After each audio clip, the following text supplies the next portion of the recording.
Want to tell the Rebbe the words of the new song that we're singing with Mashiach, right? So I'm just going to read him. Am Yisrael, have no fear. Mashiach will be here this year. We want Mashiach now. We don't want to wait. Okay?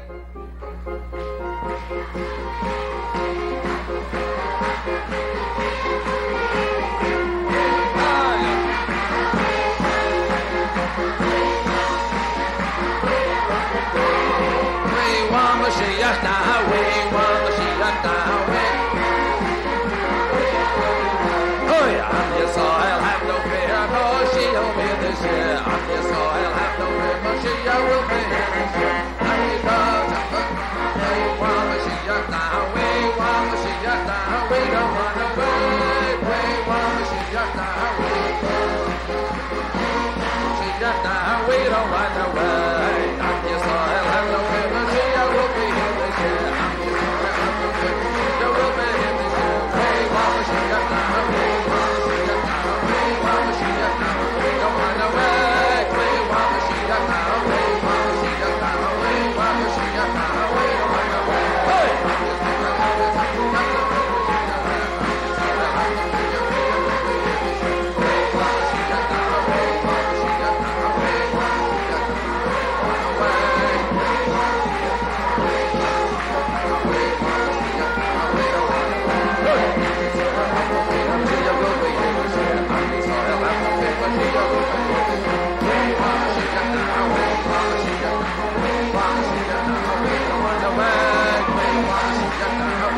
Mashiach now, we want Mashiach now, we don't want to wait.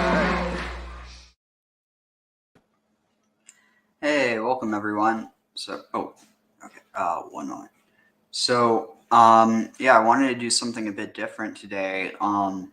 So I was going to do this before, but I was still recovering from my surgery, but we're here now. So I did want to talk about some of the really problematic elements that are within the Harry Potter universe. And I mean, frankly, I wouldn't have cared enough to talk about it if it wasn't for the whole the cultural hot topic that's become, and the fact that now you have people playing this new game, possibly reinvigorating interest in the whole series. And I think the reason why this is important is because there's young children who are being uncritically exposed to this stuff. And the thing is that it's way too easy to just look at the series and be like, oh, because Voldemort is the villain and he's very clearly supposed to be like Hitler, then that means that there's no way that the person who wrote this could hate Jews or could have any, negative opinions about Jews.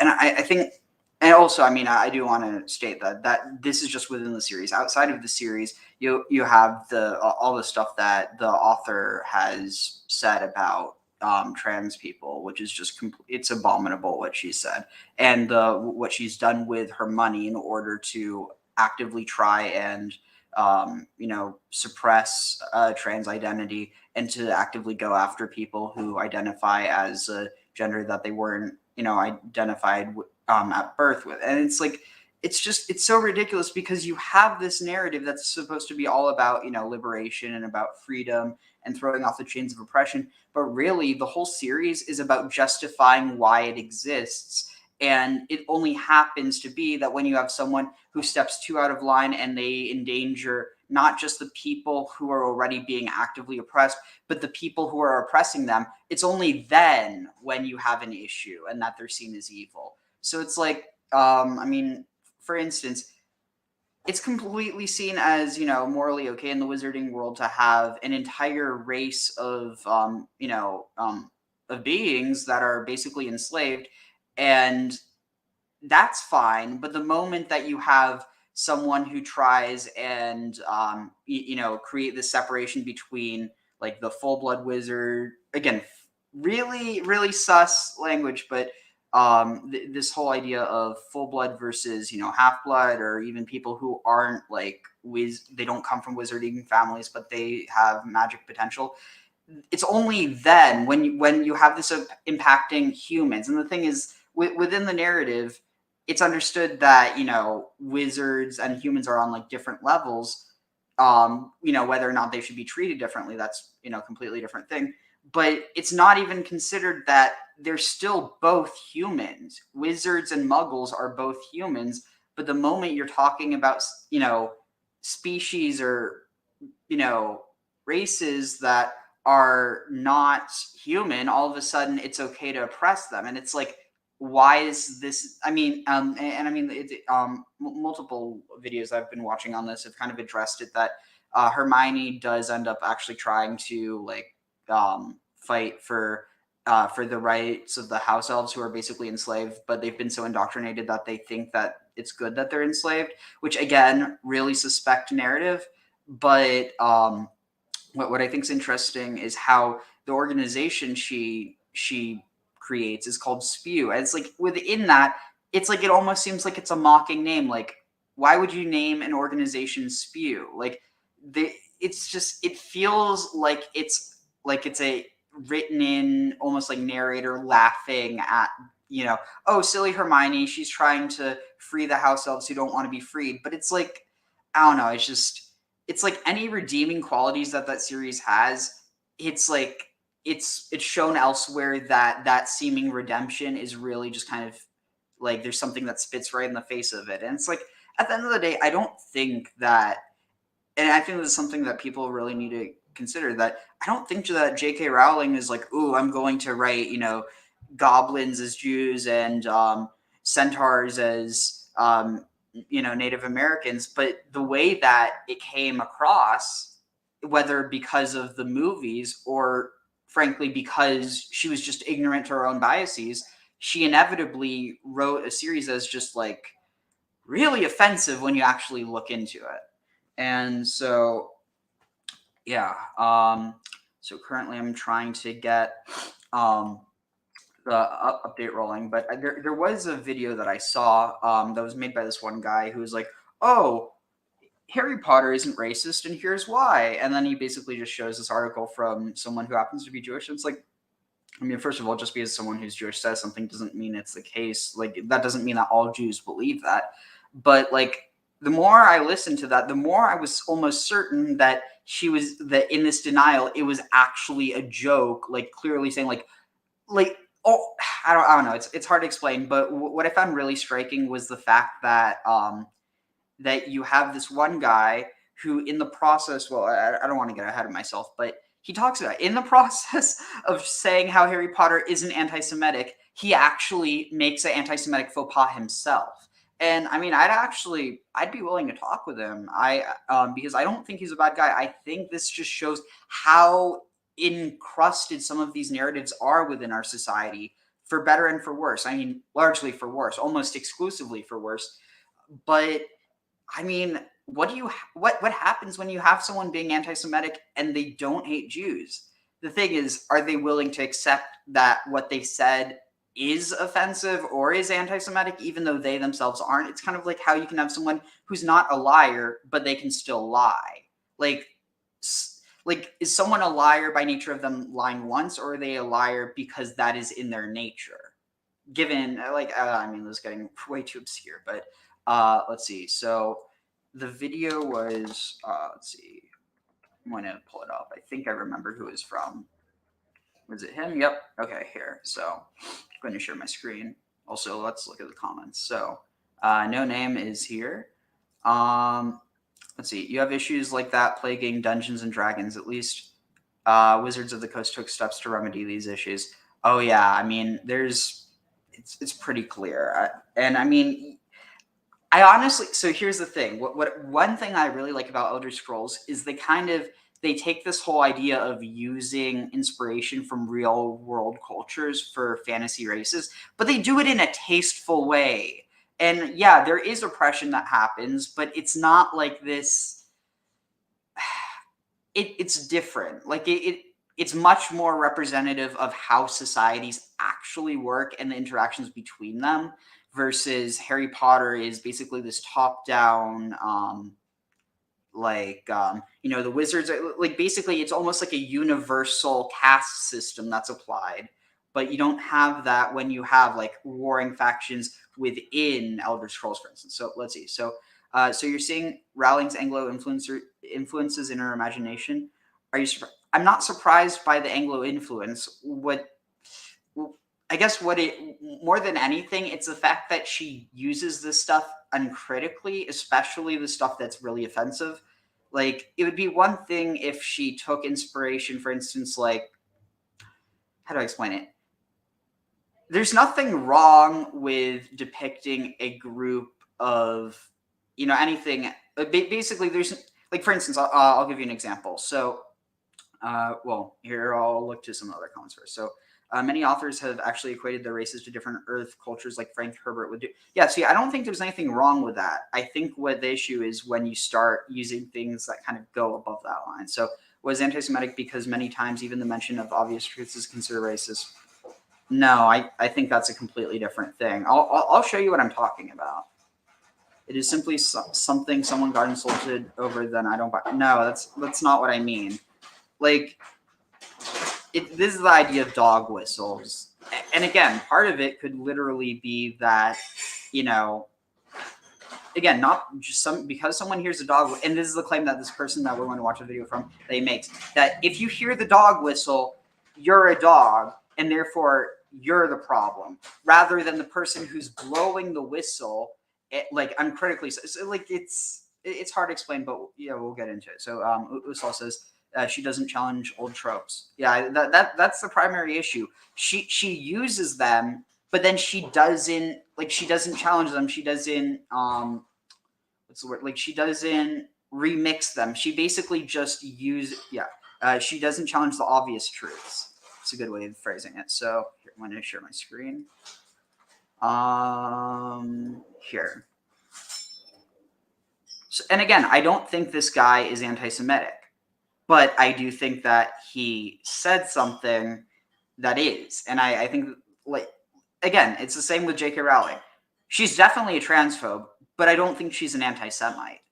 Not that that makes it any better. I just think that the offense that she caused, and it's not just offense, but like the narratives that she's encoding into the into the series, I don't think that she's doing it on purpose, but it doesn't absolve her of it, if that makes any sense.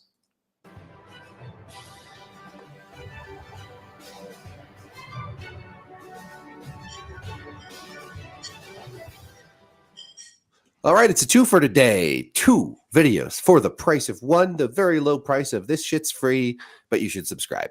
Yeah. All right. So today I wanted to talk about, again, Hogwarts Legacy. Earlier today, I posted a video about the idea that if you play Hogwarts Legacy, you can't be an ally to LGBTQ people. And I said, well, what about LGBTQ people who play Hogwarts Legacy? Are they like gender traders or like queer traders? What do you call them? Because they're not allies. They're actually LGBTQ. Can a trans person play Hogwarts Legacy without being like banished from the halls of trans acceptance? I mean, and I went into censorship and stuff. But this video, I want to talk about the other thing that people are always accusing J.K. Rowling and. Right, so this is a good comment. I was going to talk about, but I got off track. What about the dwarves in Lord of the Rings? So that's actually a philo-Semitic depiction of, or like philo-Semitic inspiration. So the thing is, there still are some problematic elements in how they're depicted, but at the end of the day, they're not depicted as inferior. They're not depicted as subservient. They're not depicted as greedy. Their connection with their love of mineral, like their love of gold, the dwarves' love of gold is not separate from their love of other minerals. And so within that context, the idea, there's nothing wrong with, a fantasy race liking gold. The problem is that they're so like focused and kind of like, why is that even being used? Because I mean, there are cases where, you have a dragon where, a dragon hoards gold, but like, that's a very different context. But when it comes to like, I mean, you do have this like depiction of, well, obviously the dwarves, especially in Lord of the Rings, are, they're relatively short. They kind of have stubby noses. But the thing is, they're depicted in a good way, and they're not like, they're not viewed as evil or greedy or selfish. but those things are all applied to the goblins within the Harry Potter universe. And yeah, Neil said dwarves are mad cool in Lord of the Rings, but is there any evidence that they link to Jews? Never. Yeah, there actually is. So here, let me see. Let me see if I can pull up a quick video on this. Because this is like in fact, not only that, but Tolkien. Let's see, Tolkien and the Nazis, because this is really interesting. Tolkien versus Hitler and the Nazis here. You ever heard someone accuse Tolkien of being racist or anti-Semitic? Maybe you've even heard someone claim that Tolkien was a Nazi sympathizer. Is there any truth to these claims? Are Tolkien's works some kind of Trojan horse for despicable and abhorrent ideas about race? Not a chance.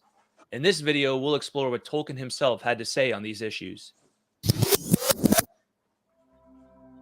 If you're a Tolkien lover like me, it pains you to hear people claim or imply that Tolkien was some kind of racist or bigot. But the good news is that these claims are all baseless and actually contradict several things that Tolkien wrote. In this video, I'm going to show you, in Tolkien's own words, that he was actually an avowed enemy of the Nazis well before most others were. Before we dive in, please click the subscribe button below.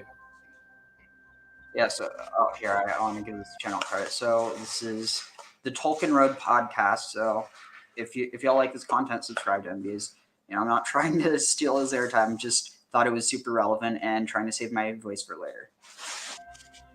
In 1938, less than a year after the publication of The Hobbit and only a year before the start of World War II, Tolkien's publisher was contacted by a German publishing house with interest in publishing his works in Nazi Germany. However, due to the Nazi racial laws, the German publisher had to determine whether or not Tolkien was of Aryan origin. It's important to understand that this was before the start of World War II, and that Nazi Germany was a prosperous and growing economy. It seems that Tolkien had the opportunity to use his German roots for financial gain in this case. However, instead of taking the easy road and merely confirming his lack of Jewish ancestry, Tolkien expressed deep admiration for the Jewish people. But if I am correct in understanding that you were inquiring whether I am of Jewish origin, I can only reply that I regret that I appear to have no ancestors of that gifted people. This was an unmistakable poke in the eye to the Nazi racial policies of the time. Furthermore, Tolkien dared to put his disdain in writing, gambling not only with his future financial and literary success, but also perhaps with his own future physical safety. After all, by 1938, it was clear that the Nazis were hell-bent on conquest, and war was starting to seem inevitable. This one letter should be enough to remove all doubt that Tolkien had any sympathy for anti-Semitic or racialist ideology. But there's more evidence to demonstrate Tolkien's utter disdain for the Nazis. In his classic essay on fairy stories, originally delivered in 1939 just before the start of the war, Tolkien makes a disparaging reference to Hitler's Reich, arguing that anyone should want to escape from it. Just so, a party spokesman might have labeled departure from the misery of the Führers and any other Reich, and even criticism of it, as treachery. Tolkien goes out of his way to take a jab at Hitler and the Nazi Reich. Given the timing of this essay, it's clear that Tolkien was doubling down on his anti-Nazi views. Indeed, this was just months before Germany was to invade Poland, and less than a year after Germany's invasion of Czechoslovakia. Open war was on the horizon, but Tolkien wasn't checking his contempt for the Nazis. In 1941, with World War II fully underway and the invasion of the British Isles by Germany seemingly imminent, Tolkien once again committed his opinion of Hitler to writing in a letter to his son Michael.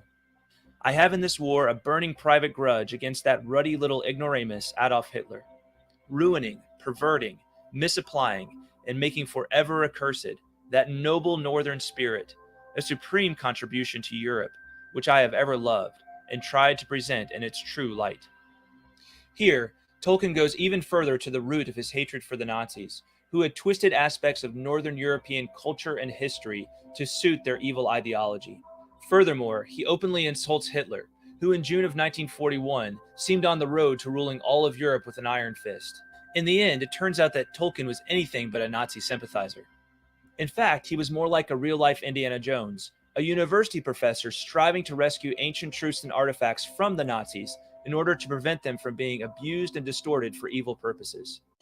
Nazis. I hate these guys. Thanks for watching this video. I hope you'll share it widely, Yeah, especially wherever you might see Tolkien accused of That's really anti-Semitism or racism. If you'd like a longer discussion of this topic, please check out episode 196 of the Tolkien Road podcast. You can find that episode linked to in the show notes below this video. Don't forget to click the subscribe button to be notified whenever I release new videos on this channel. If you enjoyed this video, please check out my podcast, The Tolkien Road, where we take a weekly deep dive into the lore of Middle-earth and Tolkien's worldview. interesting. So, yeah, so let's see, real quick. So, yeah, the image behind me. So it's kind of hard to see because it's only, well, I could, here. So it's a AI generated image. I basically just told it, give me an image of Nazi Hogwarts. So, yeah. So Usal says, my grandfather was in Leipzig around, until around then. So crazy. He didn't come to the U.S. until 1939. Wow. Yeah, my grandfather got to the state, or not to the States, to Colombia in, I think it was in like 1935. This was before, but let's see. It's interesting how anyone who now looks at Aryan origins is blacklisted. See, that's just not true. That's not true at all. The thing is, when there's people who are trying to imply that the Germans are descended from the Aryans and that, or that white people are descended from the Aryans and use it for exclusionist terms, like the thing is, yeah, Aryan never was associated with the Nazis until the Nazis associated themselves with that theory. I mean, that's why we use the term Proto-Indo-European today, why we use PIE, PIE. But the point is that, like, plenty of people are looking into, I mean, like, literally, is Neil blacklisted? He's talking to so many freaking scholars about, not specifically this, but it is something that gets broached. You have, you have people like Cregan Ford. Usal says that he's looked into Aryan origins with Iranian. Like, yeah, the thing is that the people that are being blacklisted, it's not. Yeah, Robert Sefer is not a real scholar. Like, at some point, it would be great to do like this, like, some sort of like stream party with a bunch of the scholars that, people that, I mean, I don't have the connections that Neil does, but, basically people who have, and not just academics, but people who know their stuff, and to just completely rip Robert Sefer's argument apart because he doesn't have one. That's the thing. He's basically writing fiction and presenting it as truth.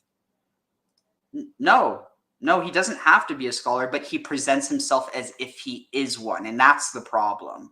He claims he's an anthropologist, but like multiple people have looked into this, and his degree, it's. I don't want to misspeak because it's been so long since I've talked about this, but yeah, like, trust me, Robert Sefer, like, the reason why people like his content is because he's bringing up kernels of truth. He literally, like, someone's analyzed some of his videos, and he has an average of like 70% of the stuff that is actually in his videos is literally plagiarized from Wikipedia. So if you find his stuff interesting, you might find reading Wikipedia interesting. The problem is he's weaving it together with bullshit. Not just bullshit, but racism. And see, the thing is, not hatred explicitly, but implicitly, because the things that he says, I mean, he literally implies in so many of his videos that the Jews control the world. And, like, that's just, I mean, like, how can you listen to someone who says that and take them seriously in the other stuff they say? I mean, the thing is that I just, like, I mean, for instance, here's the biggest thing. If Jews controlled the world, how come there's so much anti-Semitism, especially like in, and this actually, so this is one of the things that we're going to address. So I do want to get back to that video, but yeah, it directly covers this because there's this misperception that people have that, that like talking about or like bringing up anti-Semitism is going to get you blacklisted. But that's just not the case. It all depends on how you do it and who you are. But let's see. Neil has ancestry in Rome, Italy, Black Forest, Germany, and Saxe, Poland, and Vienna. He's a mutt. Hey, honestly, mutt is the healthiest. I mean, you'll probably have the least health issues. And like, this is the thing, the idea of purity is actually the exact opposite. Like, this idea of purity is, it's antithetical to good health and because the thing is diversity, multiplicity, this idea of, basically the variety of existence is what is important, not this type of limit yourself to what is directly around you. But we can talk about the Indo-Aryan roots without being pseudo-historians that think that they are somehow superior. Neil's discussed the Indo-Aryan languages at length, and never does he get blacklisted. Robert Seffer is a pseudo-historian like Ralph Ellis, who loves Nazis. And then Usal said, and we have snake blood. I'm not sure about that, because if that were the case, then I think I'd be hissing or something. But, and actually, that, interestingly enough, so this is, we could talk about it later, but so one of the 4 houses in Hogwarts, Slytherin, they're descended from Salazar Slytherin. So, you just look at the name. Again, J.K. Rowling, not that creative of a person. She basically, she knows how to twist history in order to make a compelling fiction simply because it's based off of history. But she basically took inspiration from Salazar, the dictator of Portugal. But then, you also just look at the name, Salazar, it's like it has connections to Spain or even to North Africa potentially. And then, like, Slytherin does not sound like, basically, I was reading this one thing that was arguing that, like, he's supposed to maybe represent, like, almost like a Moorish immigrant to, someone from Iberia. And I always got that vibe from it, but it is kind of interesting how he's able to talk to snakes. This whole, kind of fits into this whole idea of like serpency theory. He's also the villain. And I don't know. It's very, for instance, also another thing that snakes are used as a symbol of evil or of like, not exclusively, but also just the essentialism. It's not a bioessentialism. Like, you don't have someone acting a certain way because of their race, but you do have people acting certain ways because of their houses, or rather being chosen because, so it's like you basically end up with this one group. Also, it's just, and that's like another thing that's never really addressed. Like, even after Slytherin, like the founder, leaves because everyone because he's pissed off that they're letting in people who aren't like magical born. He leaves. Why don't the other founders remedy the situation and stop the creation of essentially a white, or not essentially a supremacist cult within Slytherin by stopping this, all these people who are too ambitious? Like, it just seems like a bad idea. Like, anyone who's worked in group dynamics knows that you don't put people who have bad intentions together, because at the end of the day, it's kind of like you have this like, iron sharpens iron. But if you, like, what happens if you have nothing but fire? It's going to burn down a house. A little bit of fire can cook. Too much fire will burn down a house. All right, let's see. So Robert Seffer claims to be a PhD scholar. He will never show his degree for some reason. Yeah, that's a good point. Israel was a cosmopolitan land in the time of King David between trade routes of major empires. I feel like I'm missing context, but the Levant was originally a medium between 3 major empires, and tons of mixed heritages is most likely behind the idea of 12 tribes. Oh, 100%. I've even seen an argument that Hammurabi, like in Ugaritic, was referred to as Amurami, or like Amurabi or something. And it's interesting because when you start to look at it in that context, it's entirely possible to view basically the entire history of the ancient Near East mythicized into the Hebrew Bible. Like, kind of looking back all this way and looking at this as like, basically that these are the families of Abraham, and that, Abraham came out of Sumer, but I don't know, it's, topic for another time. Let's see. So she could be dividing by soul paths rather than ethnicity. I feel like I'm missing something. because there isn't this element of division by ethnicity in Harry Potter. I mean, there is, but not human ethnicity. I mean, it's even stated that what's important in the context of the Harry Potter racists are, like blood purity, which again, it's like such a problematic term. Hammurabi Abraham. I mean, it's interesting, maybe, especially because you have this. Yeah, I think that's the one theory that kind of heard with me. Let's see. You never noticed a Jewish connection with Harry Potter. So that's the thing. It's not explicit, and I mean, also another reason why it's probably never brought up is because, and again, I don't think it's as simple as one group is good and one group is bad. I think there's good and bad within both groups of anti and it's basically Zionist and anti-Zionist. It's really complicated. Don't want to get into it, but because J.K. Rowling's because she's a Zionist, again, Zionist doesn't mean Jewish. It just means that you believe that Jews should have the right to their land. What happens in that land if people are excluded? That's not implicit to what Zionist means. But anyway, so because she supports Israel and because she's spoken out against people who've spoken out against Israel, but also happen to be anti-Semitic, like for other reasons, basically because she's aligned herself with that side, a lot of people, including Jews, don't want to call her anti-Semitic.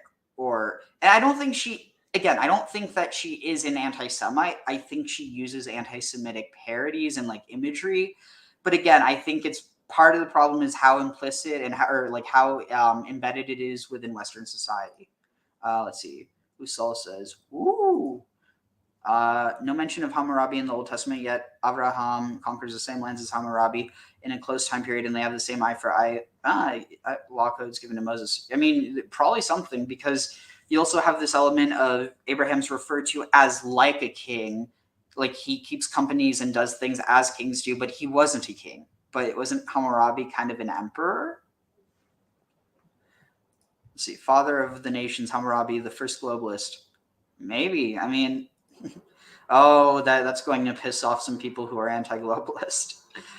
We should ask Josh Bowen if this has ever been suggested in the history of scholarship. I've definitely heard it suggested. I just don't know if it's been suggested by scholars. But let's see. Lots of people just want the temple rebuilt, so are happy with Zionism. But the problem is that if the temple gets rebuilt now, it's not going to actually get rebuilt like it should be, because the whole idea is not just physical but spiritual. Also, that would spark off a war that I don't even. Yeah, hopefully that doesn't happen. Also, the thing is, there doesn't have to be one temple, because there wasn't one temple during the First Temple period. First Temple period really just refers to the First Temples period, but again, subject for another time. And the Harry Potter universe of being, which is anti-Semitic, hating Jewish people. Again, anti-Semitic doesn't mean hating Jewish people. It literally just means against Jewish people. You can be against, and you can be against, or you can act against something without knowingly do it. It's kind of like you can act out and not mean to. It's like, does that mean that because you're acting out, you don't like the person you're acting out towards? No, it just means you're well, but again, you can, if you can, I mean, in that context, it's because you're angry, but no, in this context, it's literally, you can say something that has this, it's almost like a Trojan horse. You could be giving someone a horse. You didn't make it. You didn't put, you didn't put enemy soldiers in that. Maybe you just found it on the side of a road and you're like, here, I have a friend that likes horses. I'm going to give this horse to them. And then they open the horse and then it attacks them, or it feels attacking to them. It's not because you meant to hurt them, but you did hurt them indirectly. Have you read any Rene Girard? He writes about the scapegoat mechanism. Also asking Neil. Ooh, the name sounds really familiar, but no, I haven't read him. I wonder what if Neil has. But yeah, here, let's listen to this.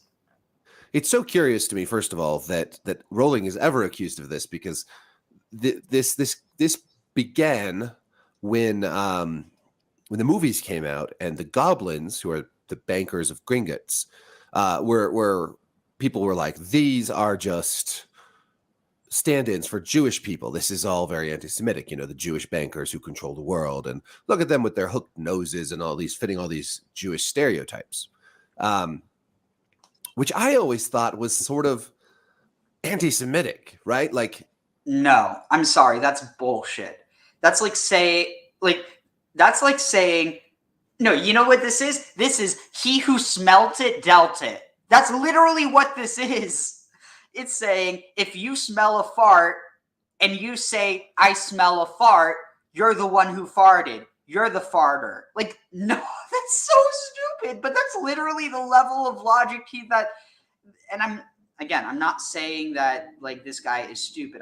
He has a presupposition but like if you actually think about it and you still claim that the person who notices anti-Semitism, that they must be anti-Semitic for noticing it. No, that's like saying that all dogs are bad and therefore anyone who can hear a dog whistle is bad. No, not all dogs are bad. Some dogs are used in order to attack people. And so basically not everyone who is a dog in this case is bad. Not every dog attacks people. Most dogs are very loving. But the thing is, if you're able to hear something and it's only certain people that can hear it because only certain people know this code, basically, it's people who are familiar with it because they need to be, because they're essentially the ones who are being hunted with it. So it's almost like, imagine you have a cat whistle, and then you have mice. The mice need to learn the cat whistle in order to know when that's a cat call. Let's say a cat call. They need to know what a cat call sounds like in order to get the hell out of there when they see it.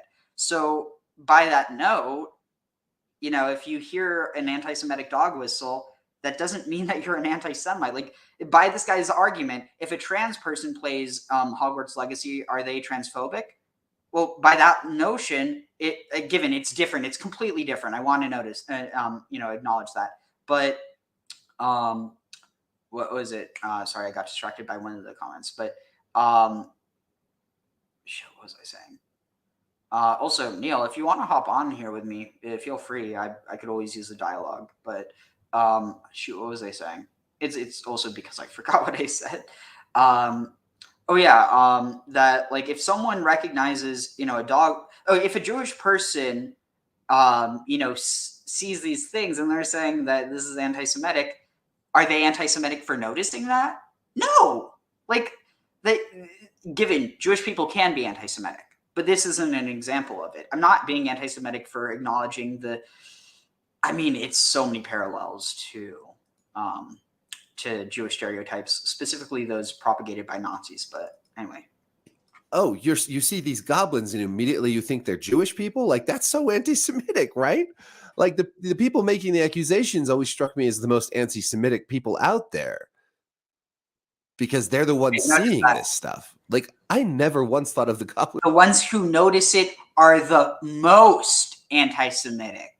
So he's basically saying that the people who put forth these stereotypes or these, dog whistles, that they're less guilty than the people who notice it. In a way, that's kind of like victim blaming. Oh, hey, 420, if you want to hop on, feel free. I just realized I don't think I actually posted here. Here's a link to join if anyone wants to join. But yeah, I'm telling you, there's like, I don't think this guy is anti-Semitic just because, who knows, he might be, but just because someone is not recognizing this stuff, just because someone even propagates some of this stuff, it doesn't make them an anti-Semite. It just means that they don't recognize it. Like, they don't recognize that what they're saying is anti-Semitic. It's kind of like in the same way that I think there are people who say racist things, but they themselves aren't racists. I'm not saying that people who say racist things aren't racist. I'm saying a very specific subset of people who ignorantly and very ignorantly, but not intentionally offend people. If they're made, aware of it, I'm talking about the type of people who, if they're made aware of it, will legitimately change. Because there are legitimately ignorant people who are only ignorant because they've never been made aware, or because it's never been made aware to them in a way that they're able to understand. And again, it shouldn't be on the people who are, facing these, facing this persecution or oppression to explain that to. But that's part of the reason why it's important that this stuff becomes common discussion, that it's not taboo to talk about, race in America, but like to have legitimate conversations about it, as opposed to just, using it as a way to weaponize against the other, regardless of who it is. But This is Jewish until this was all became a thing. And so I found this article in Forward, a magazine, Jewish independent nonprofit magazine, Forward, by Elia Smith. And she writes some good stuff that really, I think, crystallizes what I've already been thinking about this issue. And since she's Jewish, obviously this carries more weight than... Since she's... Okay, I mean, it does carry more weight, but it's just kind of interesting how he thinks that because she's Jewish, that what she says is law, or like that it's truth in terms of what Jews believe, and it just isn't. And me, I'm not Jewish. I studied Judaism. I think Judaism is a really cool... it's more than just a religion, right? It's also like a people, but I think it's a really interesting religion. And I took some private classes from a woman here who was Jewish. And anyways, that's neither here nor there. I am not Jewish. I am not anything. But this article, she says, it's funny.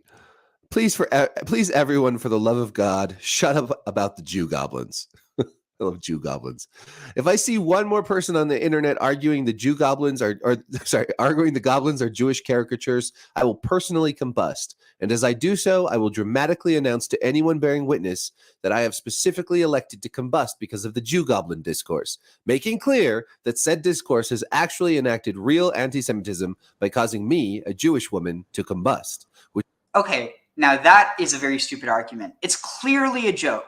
But I don't think he actually recognizes that. Maybe he does, and maybe I'm just not recognizing maybe I'm not recognizing his recognition. But something that really sticks out to me is violence against Jews is not inherently anti-Semitic. Violence against Jews because they're Jews is anti-Semitic. So in this case, obviously, it's a joke. Someone talking about something is not going to cause someone else to actually spontaneously combust. But even if they did, even if that happened, it wouldn't be anti-Semitic, because the reason that that person combusted was because they were irritated about the discourse, not because they were Jewish or because, and that's the thing. Obviously, we're operating so far into speculative, never going to happen territory, but that's the thing. It's a joke. And I don't think that, there's clearly comedy within how this person's writing, but, when I don't know, I think that it's also really difficult to tell someone's tone just based off of a writing, especially when there has a potential for sarcasm. Which is way more anti-Semitic than the goblins, and also rude to me, someone who does not wish to combust, and would be especially embarrassed to have my combustion result from Harry Potter discourse. Let's see, what's this? So, let's see, what's this? People are saying this is, here. Shoot, how am I going now? Can you text that? Or actually, wait, I'm trying to think, how would I? Oh, wait, I have to look at I'm going to have to copy the comments from, 1 second. See, it's, here, 1 second. Here, I'll just look at the comments. So, here.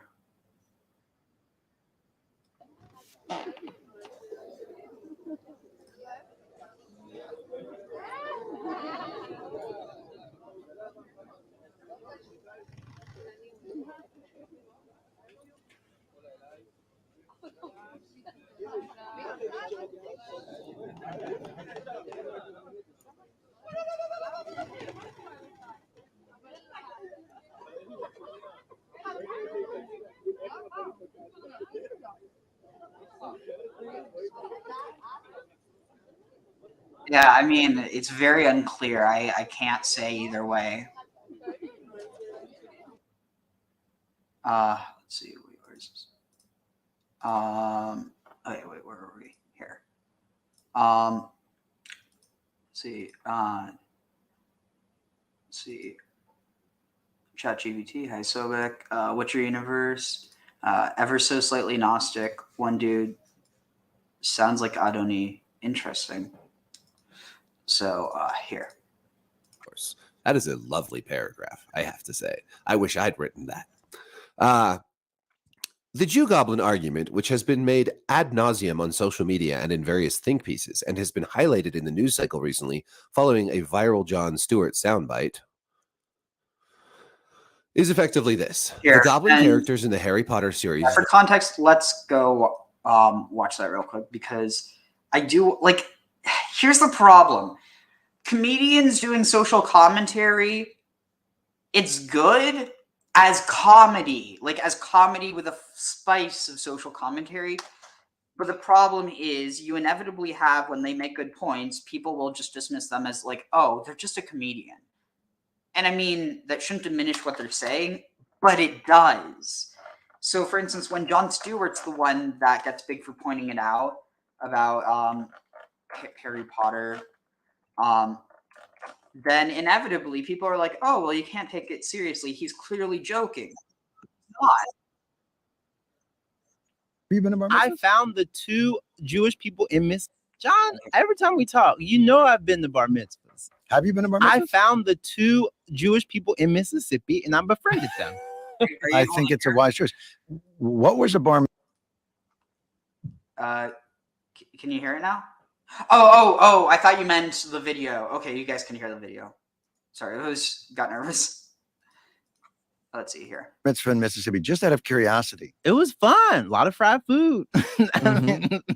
See, back in the day, before bar mitzvahs became a thing, you just did them in the back of the synagogue. Like you did your thing, you had to read from the Torah, and then everybody would have like pound cake, and you go in the back room. But now today, it's Nicki Minaj goes to that. It's a Yeah. prom. It's a Now- shame, it's not- honestly. Like, American culture has ruined bar mitzvahs. I'm sorry, but it's true. Bar and bat mitzvahs have been ruined by American culture. It's now all about the party. It's not actually about, and I mean, again, I'm not saying there's anything wrong with the party, but like, so many bar mitzvahs and bat mitzvahs I've gone to, you literally cannot talk to people at the party because the music is like just so freaking loud. And like, at the end of the day, it's supposed to be a celebration of this, like, and I guess that's the thing. Coming of age in America is a very different thing than coming of age in Jewish tradition. And so when there's this Americanization of it, it means that, like, you know, obviously it's not actually at a club or whatever, but you basically have, you know, people like, you know, dancing to club music or whatever, as opposed to, you know, how it used to be, which was like, you would have a reception after, like, you know, and I don't know. It's just, it's interesting. There's a lot that, let's see. So to be a pest, can you recap how goblins are supposed to be Jewish for those who came a little late, or like me who live under a rock? So yeah, that's actually what this video is on right now. not even a prom. It's more like a demonstration of Gatsby. It's basically like saying, the Jews have arrived, and we are going to dazzle you with the access. Oh my god. Okay. Dang it. Another tangent, but it's too perfect. There's actually a series called The Jews Have Arrived. Hayehudim Habaim literally means the Jews have come, or the Jews have arrived. Actually, I don't know if this is let's see. רבותיי, דמיינו סיטואציה. אתם בבית, יום חם, אתם בפנים עם המשפחה, פתאום דפיקה בדלת. שלום. שלום לכם. אנחנו באמת מתנצלים על ההטרדה, פשוט תהינו אם נוכל להתארח אצלך כאן. אנחנו פה תקועים בחוץ. אתם לבד? כן. בחוץ? כן. בשכונה הזאת? בואו. רבה לך, תודה. In this neighborhood. יופי, רבותיי, כזאת הכנסת אורחים, מה תגידו? צדיק הלוט הזה או לא צדיק?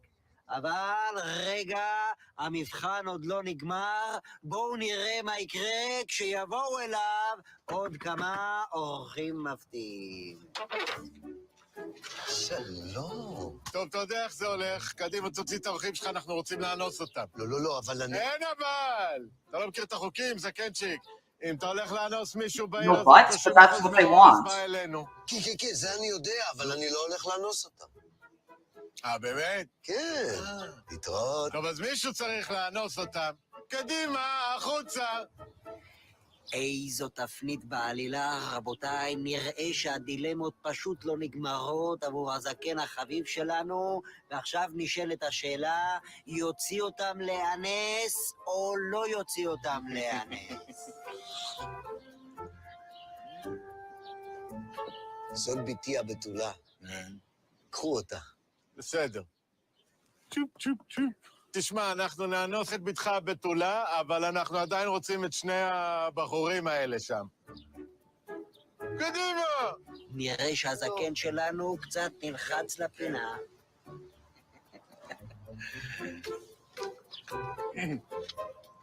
זאת הבכורה, הרבה יותר מנוסה.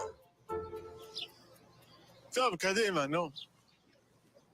בסדר, אנחנו נאנוס גם את הגדולה, אבל זה לא פותר אותך משני החבר'ה האלה שם. So horrible, but it's literally what's in the Bible.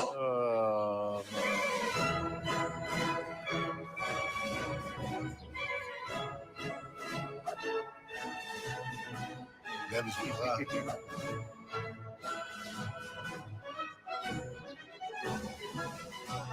נו. איש מתוקי שחור כזה חמודי. Oh dear Lord. Oh no, his mother? איזה ליידי. זאת שלי. זאת שלך. טוב, רבותיי, נראה לי שכבר עבדנו מספיק על הזקן החביב, הגיע הזמן שאכיר אותו באופן אישי. לוטי, חביבי, אל תבכה, אתה היית בסדר גמור, חביבי.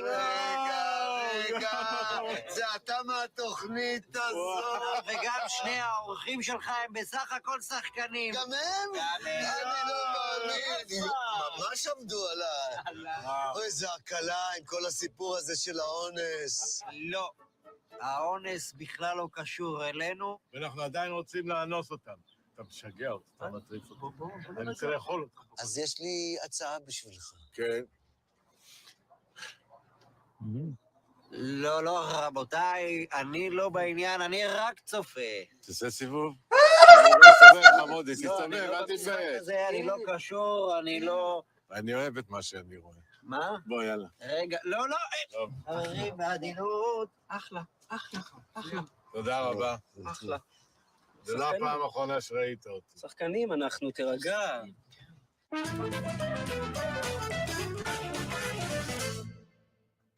Oh, that's hilarious. So the angels were actors, but the rapists were actually rapists. Yeah, so I mean, that's just what came up when he said, or when he said the Jews are coming, because it's literally Hayehudim Habayim, the Jews are coming. That's literally a direct translation. Have arrived. What chapter? The Jews have arrived, and we are going to dazzle you with the access. The Jews have arrived. What chapter of Harry Potter is that in? That's one of. That's when they get to Gringotts, right? Can I tell you something about That is Harry a Potter? wild thing. Here's how you know, and this is the whole thing, and you don't have to use this, but this is true. Here's how you know, like Jews are still where they are, talking to people. What I say is, have you ever seen a Harry Potter movie? And people are all like, I love the Harry Potter movies. Like, you ever see the scenes in Gringotts Bank?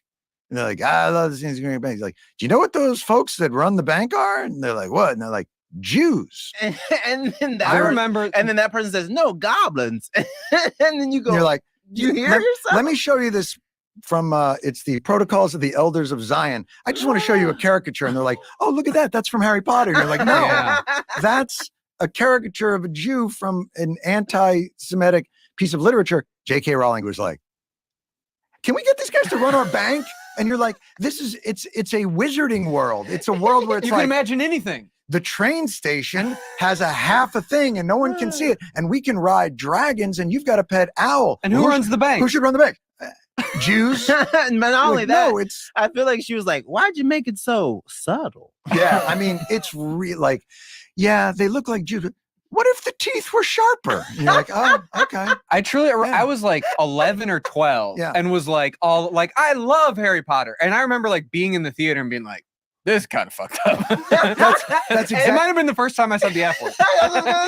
11-year-old Henrik does not swear. I was like, ooh. That was one of those that's things not where good. you expect. It reminded me of those horror movies where like everybody's been taken over by the thing, but you haven't. So you're looking around, and every time someone sees you, they go. "Ah!" It was one of those things where I saw it on the screen, and I was expecting the crowd to be like, "Holy shit, she did not in a wizarding world just throw Jews in there to run the fucking underground bank." And everybody was just like, wizards. It's It was crazy. so weird. Even Dobby was like, that's fucked up. Those are Jews. Dobby's like, Dobby doesn't have anything against my Jews. Lord. Oh, Dobby wow, wow, doesn't wow. understand. Yeah, Dobby Tubman, the first freed slave, right? Dobby doesn't know This what is Jews- what gets Jay in trouble if I say Dobby Tubman leading us to freedom. Y'all ain't All right. celebrating Elf History Month? Elf history. It's Here we go. February. Harry Potter and the Reichstag fire. No. All right. This is going to be a choppy edit. So, I mean, yeah. 420 said, "Wish we could see the." Let's see. Here with. This shit is big time. Who is Randy? Don't bring anyone mother into this. Yo, mom in the fucking stage. So I wanted to bring this up to Nadav, if you wouldn't mind Googling Booba. Huh? Booba. It's a cartoon our kid watches. Booba. Do an image search. Nope. That's not it. No. Boo. There There it he is. is. Now, I'd like you to look at the features of this animated show we watch every morning, and I'm wondering, is this anti-Semitic? Nadav? You're asking me? Yeah. Well, I think when in doubt, it is. Which, if you have to ask, why? right? It's like, how is ooh, that I don't know if I could anti-Semitic? say That's that. ridiculous. Like whenever you preface, like, "Oh, I'm not racist, I'm not anti-Semitic," like you are. What you're about to do is. Oh, right. So if you even have to wonder, Hey, man, no offense, but yeah, it's always Yeah. something's going to say something that really hurts you. but yeah, this guy looks really Jewy. He Right? does? Mhm. Now, I there's mean, nothing quite He does look like he could be Jewish, but not because he's a stereotype. like, I don't know if this was brought up big time and I just didn't catch it, but in the Harry Potter series, when they go Green to Gots. the, what is it? It's called Gringotts, the bank. Green Gots? Gringotts, Grin. Nam, Gringotts.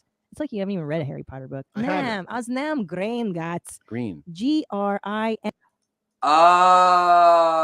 Oh, yeah, because Booba means doll, but like that's just a false friend. Oh, no, it's not anti-Semitic because of that. It's not anti-Semitic at all. But the reason I say that he looks a bit Jewish is because he kind of looks like one of my uncles. But I mean, that's neither here nor there. It's like there's nothing Jewish about that character, if that makes any sense, at least explicitly or even implicitly.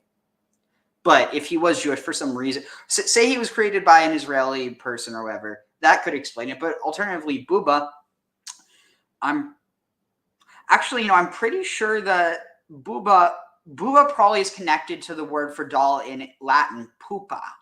Booba pupa. I'll bet you almost anything that's the case. Because pupil, so like, for instance, the word for doll might, I mean, yeah, but unless it's a doll, why, like, Booba literally could just be some weird name, ooh, let's think of a funky, children's character. Let's name him Booba. I mean, like, it literally, Booba, those are sounds that a baby can make. Booba, like, yeah, if it comes from Yiddish, then it's probably connected to pupa, because interestingly, pupa, like, so pupil comes from pupa. So pupil means like basically a doll. It's like someone that you can essentially shape like a doll, or you can, you can shape their behavior like you can make a doll do whatever you want. So there's that context. But so the word in Hebrew would be ishon probably, but I wonder what the Hebrew word for doll would be. But the Booba caricature isn't a doll; he's a creature. So yeah, I tend to think that, wait, caricature or caricature? Character. Anyway. N. Gringotts. Yes. Okay. Gringotts Bank. There it is. The goblin. Okay. But then, okay. But wait, now this is anti-Semitic. Wait. Now, type in goblin. Like switch out bank for goblin. Like, because you're watching this and you're like, this is where all the money is kept. Right? All the money is kept here, and then these guys are in charge of the money. Can you see so it? Like, sort of feels stereotype, right? Yeah, this feels like propaganda from the late 30s, 40s. In a certain region or country, if you would. Yeah, I don't think it doesn't feel like American propaganda to me. It kind of feels like Deutschland. A little bit. But then, like, you watch, you're like, so wait, they go into this place, and then there's a bunch of these dudes who are like, we've got the money, and then they give you access. They count and give you access to the money. Yeah. Nobody ever. And they're mean and stuff, and they're shrewd, and they carry the keys. Doesn't it feel a little? Feels a lot. Yeah, it almost feels like, I don't know if Warwick Davis is Jewish, but I feel like maybe they should have had a Jewish little person maybe play this role. Maybe. Is there any? Was that? Was there controversy about? Well, I'll tell you what. So J.K. Rowling, she's had a number of controversies. The author of these books has gone through so many rounds of stuff. They accuse her of being anti-trans, whatever. All goblins. Are the goblins in J.K. Let's see. Anti-Semitic? But are we just contributing to white veganism by reading this article? Point of personal privilege, Tom. I mean, they certainly look that way. What does it say? I can't really tell. I can't read it either. Does it say anything? Right now, it's just going through all the problematic stuff that's with Harry Potter. I got you. Yeah, she's been accused of a lot. I mean, people got really upset with it. She got really dragged for some trans commentary. Well, I think it was that period thing where like it led to that Tampax. Well, yeah, because like scroll up a little bit. It says, "Why did you give the money goblins hooked noses, Joanne?" Right? By J.K. Rowling. Oh yeah, the goblins, the greedy hook-nosed monsters are bankers. I mean, it just seems strange, right? I know, because we were watching it the day that you gave us all COVID, actually, with our son. Remember? And you and I turned to each other. We're like, "Damn, that's pretty blatant." Yeah, it just seems like, I don't know. But anyway. But Booba just looks a little Jewish. Yeah, Booba and this are quite different. I think. Little cartoon guy. But those monsters. All right, sorry about that. The fire alarm just went off because somebody forgot a pizza pan. That somebody was not me. But what was I going to say? Oh yeah, so see, this is the thing. Let's see, where is this? Let's see. But it gives a sense of bankers more than G Suite. And see, this is the thing. This is what a lot of people miss, and it's not like a moral failing. In fact, if you miss this, it proves that, well, maybe it doesn't prove, but it shows, it at least supports an argument that you're not anti-Semitic. Again, not saying that anyone is unless they, explicitly are, but basically the fact that you don't associate bankers with Jews shows that you're not thinking within these realms, like within this, paradigm. But the thing is, that's exactly how Nazis think. To them, bankers are Jews. Despite the fact that a majority of bankers aren't Jewish, and I think really you only have it's kind of like, say you live in an all-white neighborhood, and all of a sudden a black family moves in. Relative to everyone else, they're probably less than 1% of the population if it's an all-white town. But all of a sudden, that one black person or that one black family is going to stick out to everyone else, despite the fact that they're disproportionate, they're disproportionately represented. And you have that same thing with Jews. So the moment someone sees a Jewish banker, that sticks out to them. But nobody thinks about all the bankers who aren't Jewish. And it really has a lot to do with anti-Semitic propaganda that was pushed out by the Nazis more than anything. But yeah. See, so the clothing, yeah, that's definitely like banker clothing. But then you also have goblins that aren't like that. Like they're not all bankers, but they all are very closely represented to how Jews are. Let's see. So, let's see. I saw evil bankers didn't even pick up on the Jew thing till right now. Yeah, I mean it's pretty clear with these two pictures. But let's see. Local flood or global flood. 420 said both strokes. Yeah, I tend to think both, but probably the global was way exaggerated. I mean, not literally covering everything, but let's see. Booba Zedal. Let's see.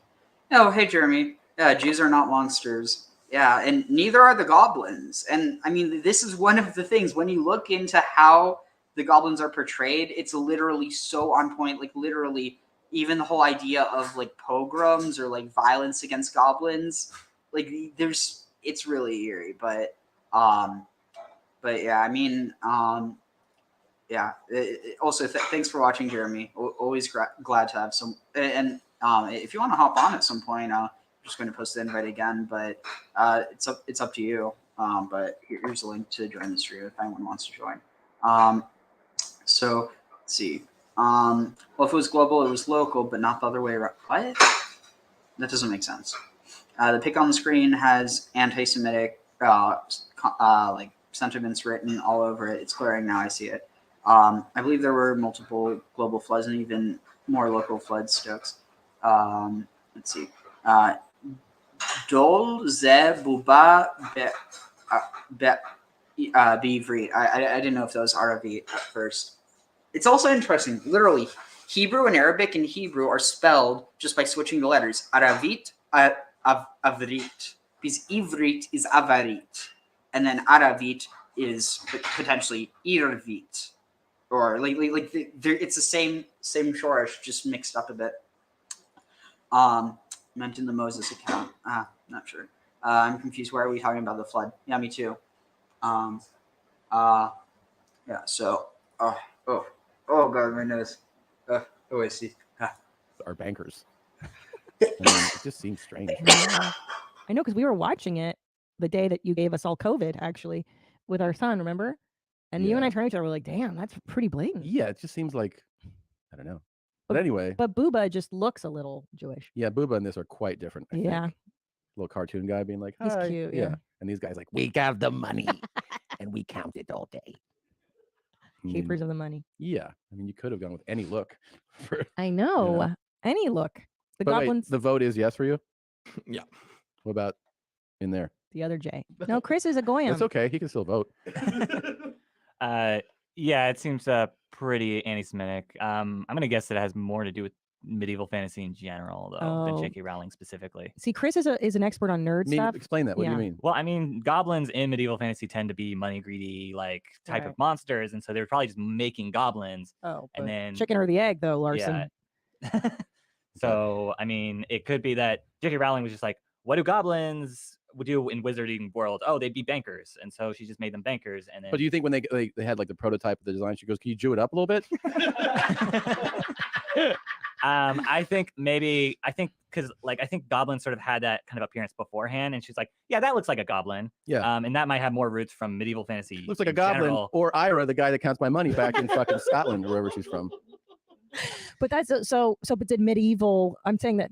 Well, Shakespeare has like the people who came up with like goblins and stuff. Okay. Might have also been a bit anti-Semitic. Yes, because Shakespeare was anti-Semitic, right? The Shylock is a Jew. I forget which play it's in. There's a Shylock and he's a Jew. Merchant of Venice. See, see, in your Jewish history, who knows that? Jeez, I mean, it looks like the dog knows his history. Yeah, I know my anti-Semitic problem. What is Zolo's thought on this? Zoli. You got an opinion? Anti-Semitic. Yeah. He's like, I've been studying for a while. That's definitely okay. Oh, you just watched a highlight from your mom's house. And if you want to see more, just watch one of these videos or highlights here and definitely subscribe. Known mostly for their role in running the Wizarding Bank Gringotts, are anti-Semitic because they look like Jewish caricatures and perpetuate anti-Semitic stereotypes. I disagree. The Potter Goblins are diminutive, hook-nosed saurian creatures with creepy long fingers and crafty natures. They have exceptional financial skills and stop at nothing to acquire or protect money and precious objects. It is anti-Semitic that anyone would encounter such a character and think, aha, a Jew. See? That's what I've been saying. It's anti-Semitic to see this and think, oh, it's is a Jew. To illustrate my point, I have constructed the following analogy. You and I are walking down the street. The setting is not strictly necessary to the pedagogy of this scenario, but I thought it would be nice to dress up the visuals. You and I are walking down the street, and we see, crumpled on the ground, a shaky child's drawing of a disgusting evil. Here, I just want to stop to say, hey, Jeremy. Hey, what's up? Good to see you, Ariel. Good to see you too. We definitely have to hang out sometime soon. I'm still recovering from surgery, but after that. Oh shit. But yeah, so here, let's finish this video, and then I'd like to hear some of your thoughts on this. So let's see back here. Evil rat. I say, oh look, it's a picture of you. I am offended on your behalf by the choice of this artist to depict you as disgusting and evil. In fact, the genuine offense here is not the picture, which was in fact simply a drawing of a rat, But see, here's the thing. This is not anti-Semitic, because what here implies that the rat is a Jew? Nothing. In this case that's being presented by, this article, is that you're walking with a Jewish person, you see this picture, and you say, hey, that looks like you. But really what you're doing is you're calling them a rat. You're the one that's anti-Semitic in that case, not the picture. The picture has nothing to do with anti-Semitism. But the thing is, in the case of the goblins, there's it's the pattern. It's like you check one thing, you check two things, you check three things, you check four things. At a certain point, you have to wonder, is it deliberate? And the thing is, I'm not even saying that J.K. Rowling did it deliberately, but the problem is she's too ignorant to realize what she did. evil rat. I say, oh look, it's a picture of you. I am offended on your behalf by the choice of this artist to depict you as disgusting and evil. In fact, the genuine offense here is not the picture, which was in fact simply a drawing of a rat, but in my looking at a drawing of a rat and thinking it reminded me of you. The analogy is obviously not perfect because it doesn't account for the dangerous legacy of caricature depictions of Jews that some have argued the goblins fall into. Cartoons of Jews in Western media have historically connected stereotypical physical and cultural traits to genetic degeneracy. I do not mean to make light of the potential for these depictions to do real insidious damage, or to argue that the contemporary nature of the series exempts it from perpetuating harm. Offensive Jewish characters persist today, cropping up in far-right corners of the internet and less fringe news cycles, actively goading hatred toward Jewish people. But these are deliberate caricatures of Jews. Sometimes a sinister money-grubbing goblin is simply a sinister money-grubbing goblin. Jews do not run the economy, do not have a cultural disposition toward prioritizing monetary gain over human emotion, and also, and I would really like to emphasize this point, do not look like goblins. This depiction of goblins is offensive to bankers, not to Jews. The reason it is offensive to bankers is because the goblins in the Potter world are synonymous with bankers, and Jews in the actual real world are not. Are all fictionalized bankers supposed to be cheerful, generous, and definitively Anglo-Saxon in order to avoid potentially dipping into anti-Semitic caricature? I defend the right of the minor set-dressing fairy tale characters in this invented world to be gross and good at money. I defend mostly my right to peruse the internet without encountering more people complaining that the goblins in a children's series I cared about a decade ago are anti-Semitic. Please complain about something else. And frankly, if the goblins do represent Jews, the resemblance is a humbling one. They seem to be doing a much better job of controlling their media than Jews do in our non-magical world, given there is no trace of organized anti-goblin efforts in any Harry Potter novel or movie. So, I mean, there's Hogwarts Legacy does have like conflict with the goblins, but it's not. So, well, before I address that, welcome, Sammy. Wait, were you commenting before, or? Oh, but not. All right. Well, welcome. Let's see. Hey, Mateus. Let's see. I think the artists went out of their way to humanize those goblins. What do you mean by humanize? Do you mean like to depict them as human-like? Well, the tie and bow tie, like, I would picture more that dude up front as a traditional goblin than to be wearing a suit. Or is that just my lack of goblin knowledge? Wait, Sammy, are you 420? Yes. Oh, okay. Sorry. Fortunately, Yeah, so I'm bad with. I mean, I figured it'd be as the voice, but yeah. So, I mean, I don't know. I think it. Let's see.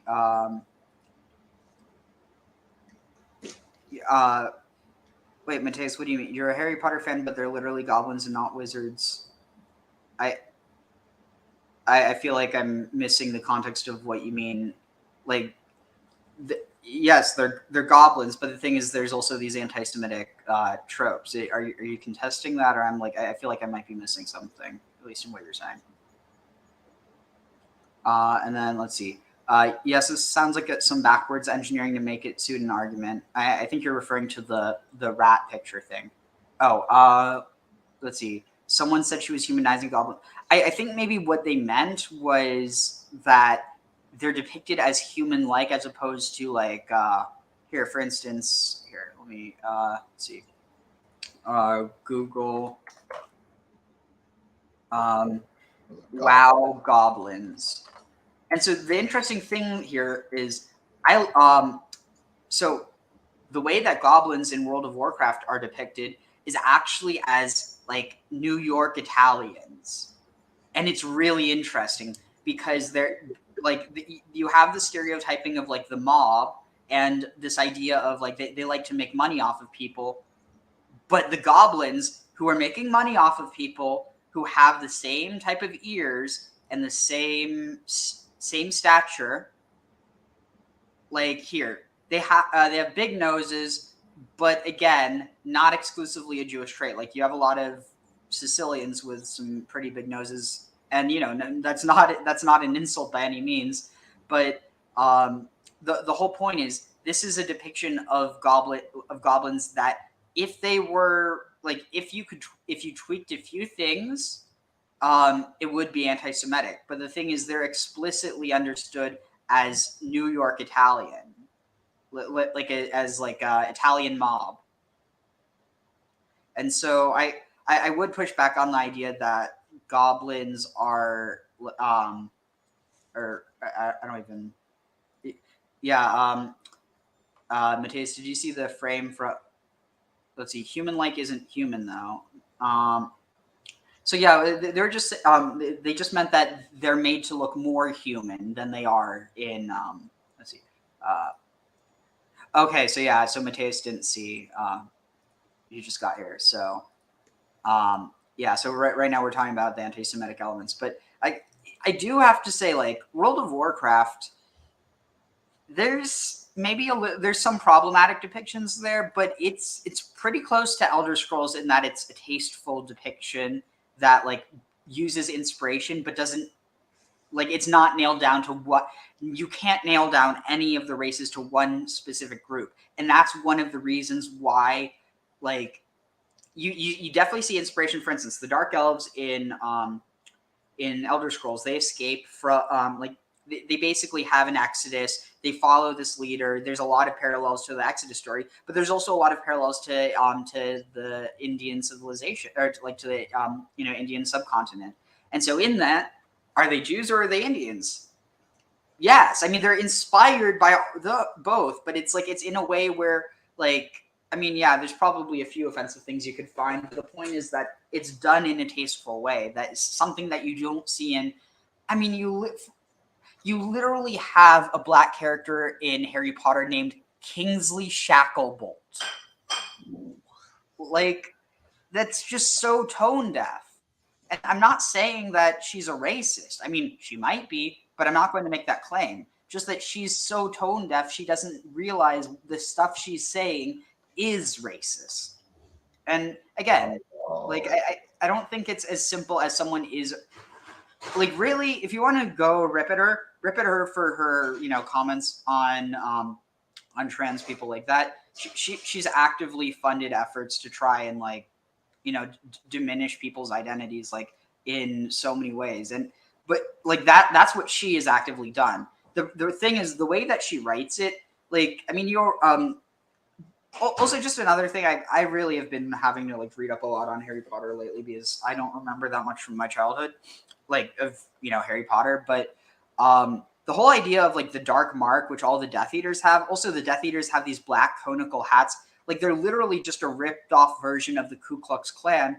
And then you have now there's people who, I don't know how common it is, but you have people who literally use the dark mark as a tattoo, and it's like, what is that signaling? Like at the end of the day, it's kind of like, imagine imagine World War II happened in a movie, and like it didn't happen in reality, but like, all these stories are, everything that happened is just as developed, but like, or let's say it happened in a different universe for whatever reason.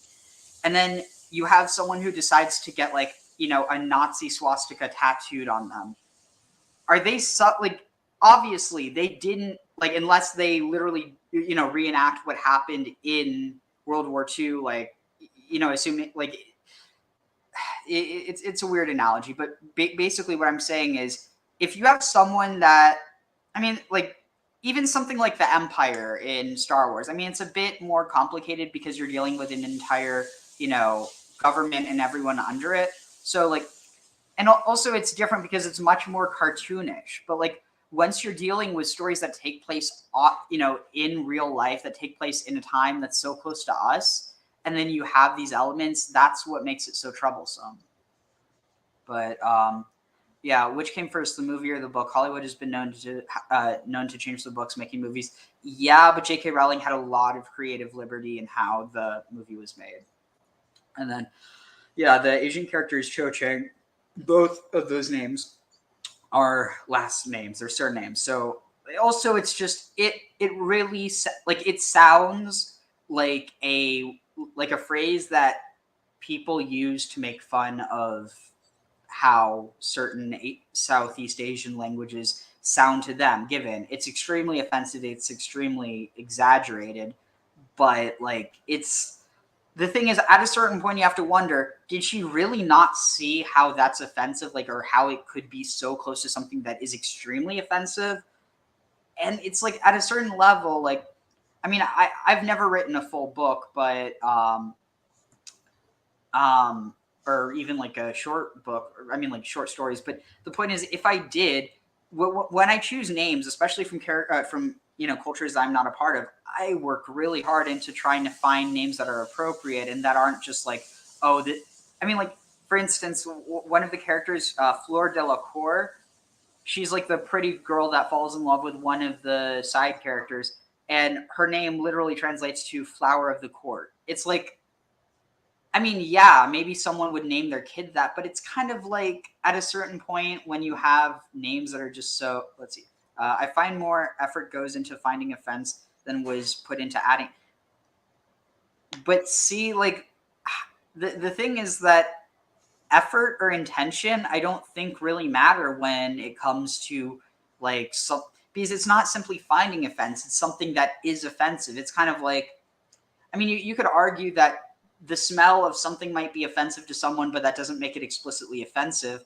But in this case, this is more like something that, like, this is more like a pile of shit and someone saying this smells good to me, or it doesn't smell bad to me.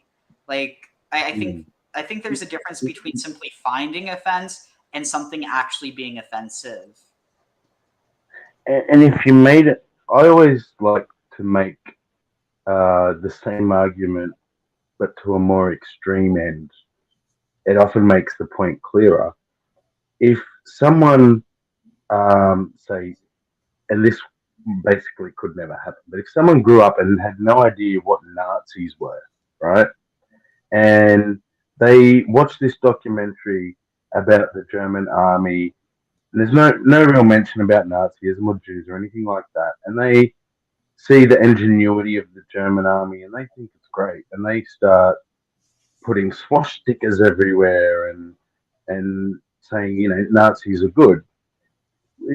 Yes, you could say, okay, that person is unaware of the offense they're causing, but you wouldn't allow them to continue the offense and just say nothing, would you? You'd try and point out, hey, this is offensive, what you're doing. Well, understand it may not have been your intention, but it is still offensive. Exactly. Like I think that's a great way of summing it up.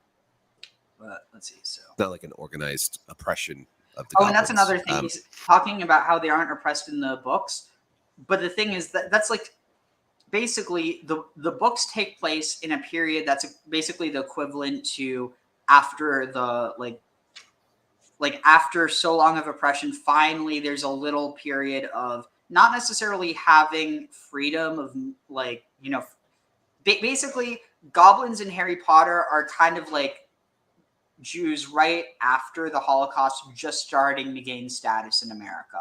And the thing is that, like, the implication is that, well, maybe, you know, if things get better, that they'll be free. But the thing is that the problem is it's not as simple as Voldemort is a bad guy and getting rid of him gets rid of all the evil, because it's so ingrained into society that people can think of themselves as good and still be doing evil.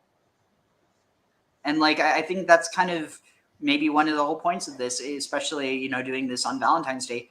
How can, like, you know, for instance, how there was love that happened during that happened during, you know, World War II, for instance. You know, Nazis fell in love. That love was true, but they were still horrible, evil people. And it's kind of like this idea that, you know, love isn't exclusive to good and hatred isn't exclusive to evil. I don't know if that resonates with anyone, but let's see. Yeah, it does. Well, I mean, even the idea that where did Voldemort come from?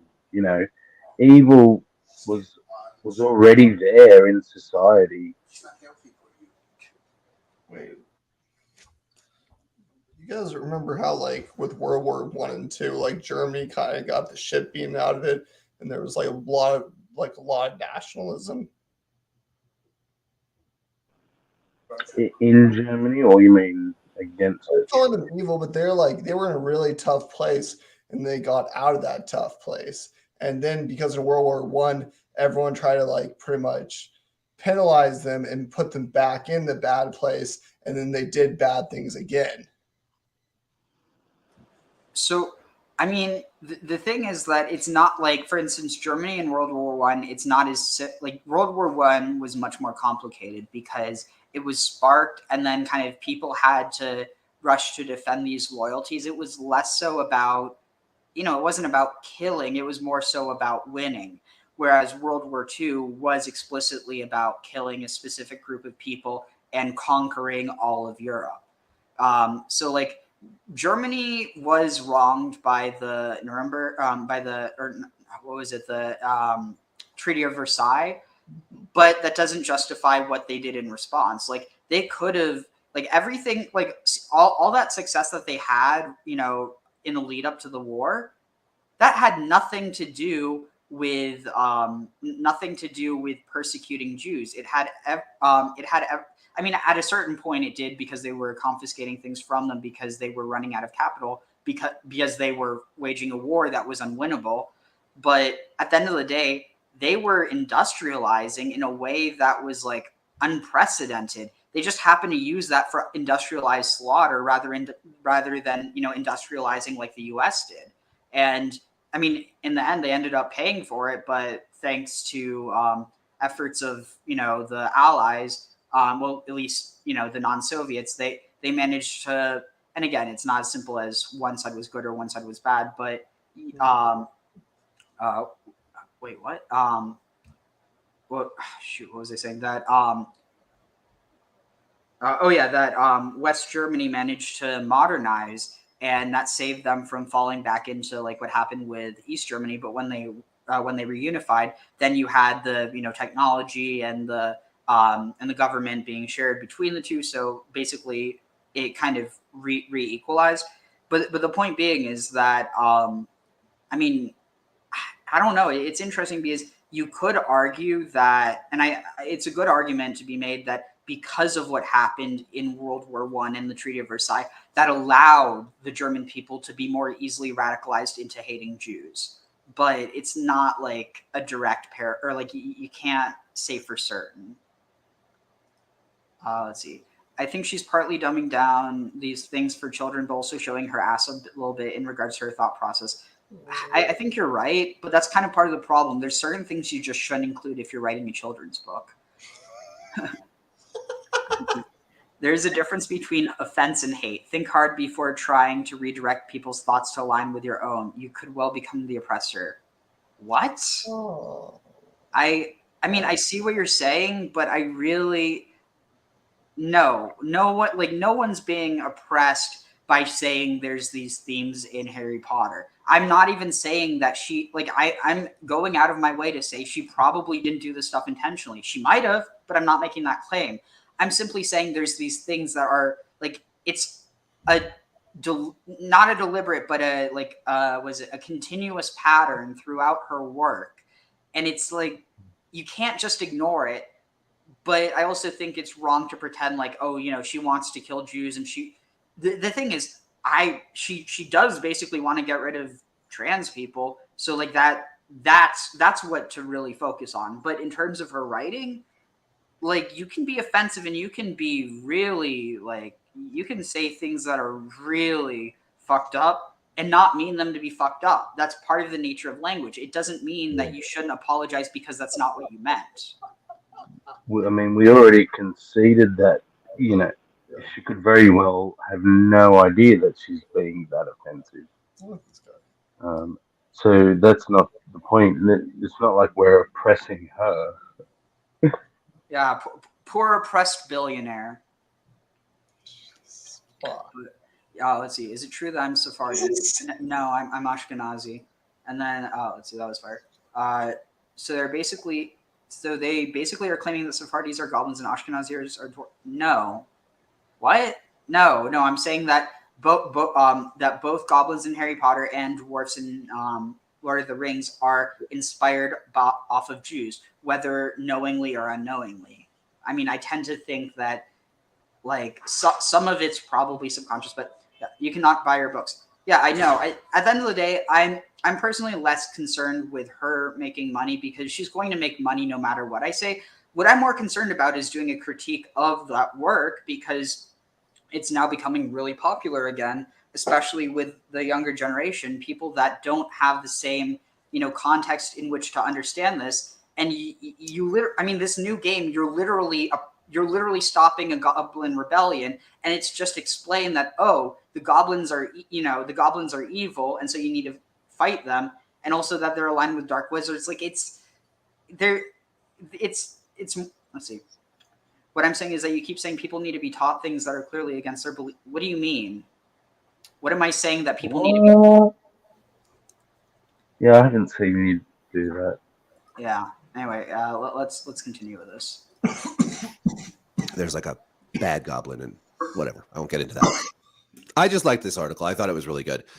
And I wanted to bring up this point because it just seems like there's just a never-ending attempt to take down everything Harry Potter these days, whether it's this Jew goblin argument, or whether it's the trans argument or whatever it is. To the point, people have said that they put Star of David on the floor of Gringotts in the movies, and there is a star on the floor of Gringotts, but that's because that's where they shot the bank, the set, the real building that it was shot in. That's just what the floor is there. It's an unfortunate coincidence, but I sincerely doubt that. But see, here's the thing. They could have edited it out. They could have covered it up with a rug. Literally. Like, at a certain point, she chose the location. Actually, I need to double check that, but I'm pretty sure she did. It's just what the spirits wanted, Ariel. What? It's just what the spirits wanted. Yeah, which spirits, though? But yeah, I mean, at a certain point, you have to wonder, okay, literally, you can cover this little part up with a rug and it would not stand out because it would look like it would be the centerpiece, because it is the centerpiece.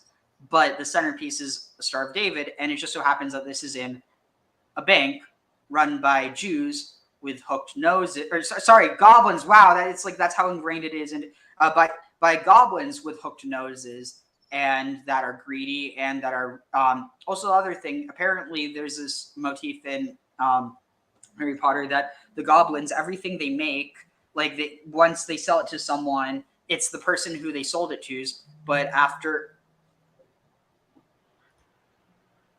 I'm not becoming more politically correct. Like, you just don't know me then. Like the thing is that I'm going to speak out when I see stuff that's wrong. And the thing is, like, it doesn't matter if it's on the right or on the left. It just so happens that right now. Also, that's the thing that's weird. Like, this should be universal. Like, people should be able to see this and see that, yeah, you know, that is offensive. But for some reason, there's people who feel a need to defend the fact that these aren't caricatures of Jews. And it's like, you might not think that it is, but it's kind of like, what? Let's see. Oh, what was this? I'm addressing the idea that people are ignorant and simply don't know, rather than people are sensitive and want the world to form to their own needs. No, because here's the thing. No one's saying she shouldn't be allowed to write, or that, you know, no one, I mean, there are people who are saying, you know, don't support her. But at the end of the day, this is just a manner of saying that this is offensive. And if you're like, it seems like there's certain people who are almost offended that that's being pointed out. Like that's kind of what I'm getting. I mean, at the end of the day, what's so wrong with admitting that this is an offensive representation? No one's saying that the movie should be taken down, or that, like, frankly, I think it should be used to educate. But I really don't understand, like, where you're getting this perception of me from. Floors looks like there. It's an unfortunate coincidence, but I sincerely doubt that this requires not so much a critique of Rowling, but of the filmmakers, the people who decided on the set locations, the cinematographers, the costume designers, that the whole production of Harry Potter, the films, mind you, was an attempt to make the goblins appear to be money-grubbing caricatures of Jewish people. That's like a pretty wild conspiracy theory, especially when it's designed to take down Rowling, who didn't make the fucking movies in the first place. She wrote the books, and in the books, there's no one's saying it's a universal law. But the thing is, like, I mean, emotions are not objective. So by that notion, like, for instance, tell me why in certain, you know, parts of the world pornography is banned. It's because it offends people. But the thing is, we're just like you might not personally think that you know, porn is wrong, but there are people who do, and they use the power of the government to ban it in certain countries. So how, like, at the end of the day, I'm not saying her book should be banned. I'm not saying anything like that. I'm not saying that, you know, it's universally offensive to everyone. I'm not making that claim. But this is taking anti-Jewish stereotypes and literally just replacing the word Jew with goblin, and like, and that's the thing. This isn't simply a manner of someone's being offended. This is a manner of people trying to outright deny reality, because it's not a manner of this, like, the reality isn't whether this is offensive or not. The reality is whether these are Jewish caricatures or not. And frankly, they are. And after this video, we'll watch a quick video and then we'll get into the there's game. None of that stuff, right? They're just the goblins. You picture them in your head however you want to picture a goblin. I remember when I was reading the books, I pictured them more like the goblins out of like The Hobbit or something, you know, like goblins out of D&D, like the Pathfinder goblins with the big ears and shit, right? Not, you know, and sure, I mean, this is, I can see why people made this link, but it requires such a stretch to suggest that it was an intentional attempt to make the goblins appear to be Jewish. That's the thing. I don't think it was inherently intentional. Might have been, easily could have been. I'm simply saying it's a tone deaf usage of these caricatures. To have this anti-Semitic thread, to me that seems pretty preposterous. See, and that's the thing. You're in order to make that statement, you also have to ignore the traditional association of Jews with bankers, especially amongst anti-Semitic stereotypes. let's see. Okay, so Jesus said, Save said, is she a Nazi or no? Is she a Nazi to you? No, I don't. I mean, well, in certain regards, like she wants to get rid of trans rights, so that's one aspect. But I don't think she hates Jews or wants to kill Jews. I simply think that she's tone deaf, and it could be more than that. But oh, what happened to Jeremy? But let's see. It's true with the context of Carthage and Spain as Semitic regions. I don't follow what you're saying, but hey, bro, this may be off topic, but I want to ask you: is this if the different names of the Jewish god, like Adonai, Tetragrammaton, are the Most High experiencing itself in different forms? I think, yeah, in some regard, though that might be a topic for another time. But yeah, it's basically like this idea that just to get into that really quick, that you have so Elohim is Ela and me, or Ela and Yim, and basically you flip Yim into Im, or I mean into me, and so you get who and them. And basically you have the idea that who is the one that, like the one who is the one, and then you have Ela, which are the many, and you could actually view that basically as kind of like the mirrored reflection of God, not as like not mere material, but like material with kind of like the fusion of material and consciousness, or like material and spirit.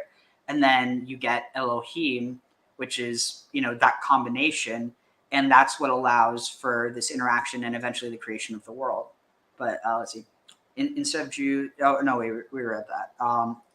Let's see. So no, she's not a Nazi. J.K. Rowling is a kind of a narcissist, and she's not trying to acknowledge the problematic elements of her work. That's basically where I'm at. Chthonius, one of them is Most High, like Saturn, highest circle in the heavens. Yeah. But a part of the same thing, like the monad experiencing itself in many different ways. I was thinking about this because it's kind of the same as the Greek gods. Oh yeah, definitely. That's just look at some of the work of the Jewish Hellenists that were associating God with, you know, different elements of the Greek pantheon. Even Chthonius, you into magic, bro? But like, are the part of the Most High? Are the a part of the Most High powers? Though they essentially, like Dionysus always coming back. What? That's nonsense, bro. Elohim is just plural for gods. You added a new spin. No, I didn't add a new spin. This is a Jewish mystic understanding. I didn't make this up. And then Chthonius was saying yes to Jesus Saves. Being ignorant about perpetrating very old and nasty stereotypes about a group of people, some of which have been used to persecute and kill them. Chthonius, I practice Christian magic rites. All right, cool. So yeah, let's get back to this. For something to come out of Hollywood. Oh wait, listen to this. To be a takedown.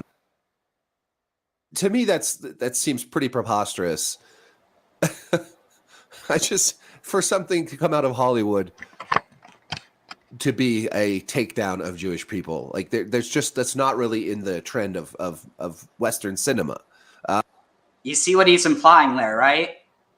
He's basically implying that Jews run Hollywood. And the thing is, I don't even think he means that in an offensive way. I think he just believes that. And again, I'm like, I'll extend an invite to him to talk sometime about this, because I don't want to just misrepresent his point, but I mean, to me, it's very clear that, like, again, I don't think that he's necessarily doing that intentionally. In fact, I think he's probably not doing it intentionally, because he claims to, feel some affinity with Judaism, even though he isn't Jewish. But the point being is that, what is it? Oh yeah, the point being is that you can be anti-Semitic without meaning to offend people, and yeah, I mean, let's see, the gays run Hollywood too, but somehow the homophobia seeps through. Yeah, because that's the thing. At the end of the day, Jews don't run Hollywood. Gay people don't run Hollywood. Black people don't run Hollywood. Even white people don't run Hollywood. They have a lot of influence, but at the end of the day, what runs Hollywood is money. And the thing is, everybody loves money. But then you have people like Joe Rogan saying that Jews love money especially. And it's like, what the hell? But, and see, I think when it gets to something like Joe Rogan, it doesn't matter what your intention is. And that's kind of the same thing with someone like J.K. Rowling, because you're producing content for millions, if not, hundreds of millions of people. And like to just have these uncritically offensive, or even like not just offensive, but like they're harmful narratives that are just uncritically left there. And like, I mean, hopefully in the first, little bit of playing the game, we can see some, but it's really blatant. And like, it's not merely being offensive. It's a manner of, this isn't a game that was rated M. It was rated T for teens. And once you rate something that low, you're basically saying, oh, parents, you can buy this for your kids that are, basically not toddlers. I mean, frankly, there's even kids who even parents who let their kids play Grand Theft Auto when they're like, really young. So it's like, how young will someone be allowed to play Hogwarts Legacy? And at the end of the day, it seems like a fun game. I haven't played it yet, but the problem is, more than anything, because I think it's like the money that J.K. Rowling makes, she uses, for like anti-trans purposes. But at the end of the day, she's not using this money to go after Jewish people. What is happening in terms of a negative, you have this being used in meme culture. It's especially like, memes are basically, imagine someone makes a meme about the Jew goblins that you have to massacre in this game. Again, they're not referred to as Jew goblins, but it's implicit. So let's say that you have these goblins, basically an army of goblins that you have to massacre in this game. How long is it going to be until someone memes that? And because this game is popular, how long is it going to be until that meme becomes popular? And if that's the case, like, just imagine how things could go from there. And the point being is, this is I am, because that's the only way I can get footage in order to comment on it. It's a catch-22, but I mean, at the end of the day, I'm more concerned about what those narratives are going to do than what the $60 that, and that money doesn't even go to her. Like, she got a sum total when the game was released. Like, Cat Falls, who's a trans streamer, was covering this, that like she got a lump sum, and she doesn't get like royalties from the game. What she will get royalties from is the attention that this sends towards her other content. So at the end of the day, at the end of the day, it's such a part of our cultural milieu that you can't just, you can avoid it, but at the end of the day, all that's going to do is not, funding it. At the end of the day, I think that I can, do more by actually looking into the nooks and crannies and attacking every individual thing. And I mean, given it's not like I'm going to have some huge impact, but at least that's something, using the game itself in order to, critically look through the entire thing. But don't give people your info online, Cathonius. But let's see. I once heard the boy incident mentioned by a Mason associating it with their own hoodwinking initiation. Interesting. Let's see. You are trapped inside a prison, but with the rising of Pisces and Jupiter and Moon, which will occur in 3 months, you will be free from whatever prison you are feeling or bound to. Interesting. Anyway. Of American cinema specifically, there's not a lot of like blatant anti-Semitism going on. So yes, that's crazy. And I will link to this article. I think it's quite well written. I'm going to go see what else this author has written, because anyone who so eloquently expresses their malcontent with the complaining online is somebody that I should be following. So kudos to Elia Smith. I hope you don't spontaneously combust because of all this Jew goblin complaining. And I will also try not to. We should all try not to spontaneously combust, if possible, for any reason. Okay, I'm going to finish editing this video, and then I'm going to play some Hogwarts Legacy. And damn it, I'm going to have fun. You have fun too. Peace.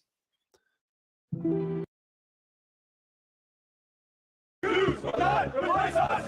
Jews will not replace us! Since the Middle Ages, drawings haven't been so nice to... Jews will not replace us!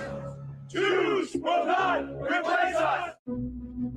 Since the Middle Ages, drawings haven't been so nice to a group of people unfairly slighted once or twice. They were made to look like bad guys and that message carried over, but it shouldn't really come as a surprise. Find out why. Before the time that pictures moved, cartoons lampooned and knocked the Jews, depicted big-nosed, hunchbacked, and crude. To be Jewish became taboo. So when those pictures moved, bad guys got these nasty features through and through. Children drank this poison juice. It's no wonder that kids think that we're the bad guys when we're portrayed as a costume for a murder-driven wolf. That's subtext. It's not only our features. Not sure if you heard, but we got hate for something else. Money, money, money, yummy money. We just can't get enough. Cha-ching, cha-ching, oh yeah, mouth up of money, root of evil. A lesson taught to all the people. Intention here is pretty freaking clear. Around the globe in the past, propaganda traveled fast. Posters painting us as greedy sneaks made us outcast. Those images became a fixture shown to kids in motion pictures. Messages put in young minds designed to last and last. Even in the 1980s, a Smurf villain loved his monies. His name was Gargamel, and he came straight from a poster. He's greedy and hunchback, and check out the nose.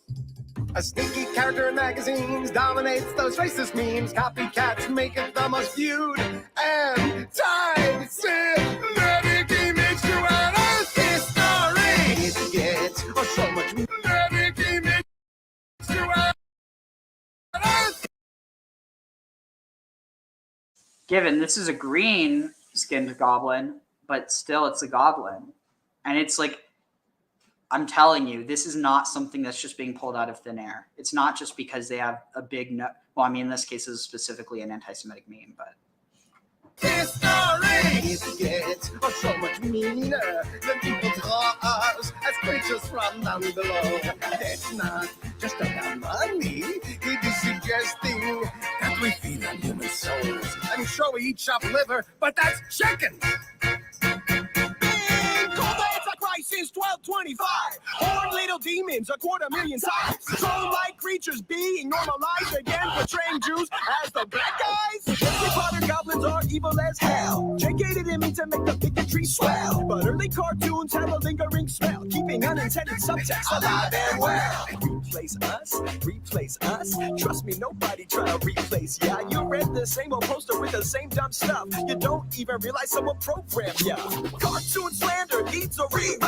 Painting false pictures, oh what a fright. They've got Tommy Pickles, show kids the light. And a young Adam Sandler had a crazy night. Don't make someone a bad guy because of their race. Make them a bad guy because they can manipulate metal and want to force a mutant uprising. Complex characters. Magneto, baby! I mean, that's a really good point. Magneto's a bad guy, and he's Jewish, but he's not bad because he's Jewish.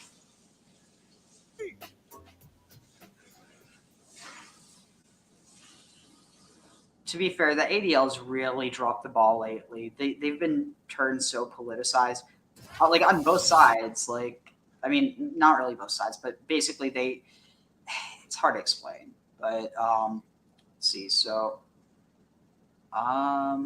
here, let me figure out what we're. Oh, right. So, let's see.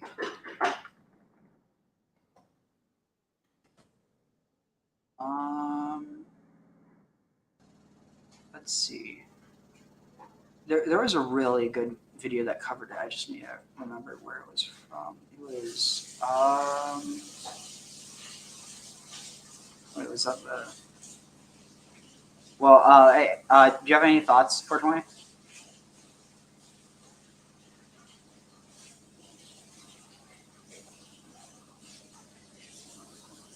Let's see. J.K. Rowling does have a lot of pre-framing as a privileged, seemingly moral integer entity. She is Karen version of naivete in literature. 100%. Kathoni says, I hate how they associate Jews with money and shit, man. It's like the world wants a scapegoat, and I hate discrimination in any form. From what I've learned from you, I have a high respect for Judaism. Thanks, man. I mean, like, at the end of the day, that really is the idea, the scapegoat. So in Ukraine, are they against Jews? Because I've seen their soldiers. So there is a neo-Nazi element in Ukraine, but it's actually less influential in Ukraine than the neo-Nazi element is within America. I mean, furthermore, I don't think a Jewish president would ever get elected in America. I mean, maybe before things got bad again, but no, like now, I mean, even then, I just don't think it would have happened. But in Ukraine, a Jewish president was able to get elected, and it's because it's interesting because you do have tensions with Jews, mainly between the Cossacks and them. But the thing is, the Cossacks are also kind of, so the Cossacks were Ukrainian, but it's kind of like that element really merged into Russia. And that's the like anti-Semitism that really seeded Russian anti-Semitism. And so basically there was violence against Jews in Ukraine, but it was generally committed by Russian populations. And so it's like you had you also had Ukrainian farmers who were rallied into it. So it's like, I don't want to sanitize what Ukrainians have done, but the modern Ukrainians are probably one of the least anti-Semitic populations. Also, Ariel, correct me if I'm wrong, but Jewish people have a very strong sense of family and community, and they commit to that. They're taught to uphold these values, to give back, and to be helpful to, let's see. Kathleen agrees with the LSIC, and then Jody said, people are people, judge them individually, not by ethnicity. 100%, but unfortunately, that's not how our society tends to operate, because it's like, in order to get to that point, you really do have to break past a bunch of these preconceived notions, regardless of whether you're a racist person or whether you're just ignorant. And let's see, one another, maybe if other people weren't so busy being bitter about the Jews holding it down for each other and started doing that for themselves, they wouldn't have so many issues. Well, that's exactly the point that Kanye made, except he didn't make it in a way that was like, oh, we should maybe, take some cues. It's more like, why aren't we like them? And it's like, I mean, I don't know. At the end of the day, it's a survival mechanism. Dude, you are doing the same thing that he's complaining about. Those are what are you even talking about?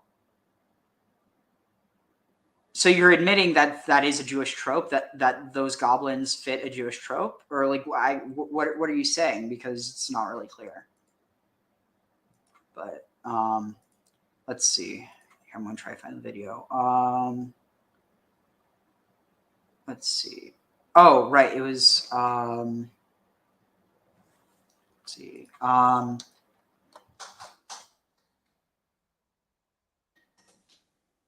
see. Should be here. It's one of the top ones I saw before. Oh, it was one day. Wait, what? Okay. Wait. Let's see. Yeah, that one above there looked. Okay, wait, is it this one? No. Yeah, I think it was further up. Cortical. Wait, what was this down here? I just saw it.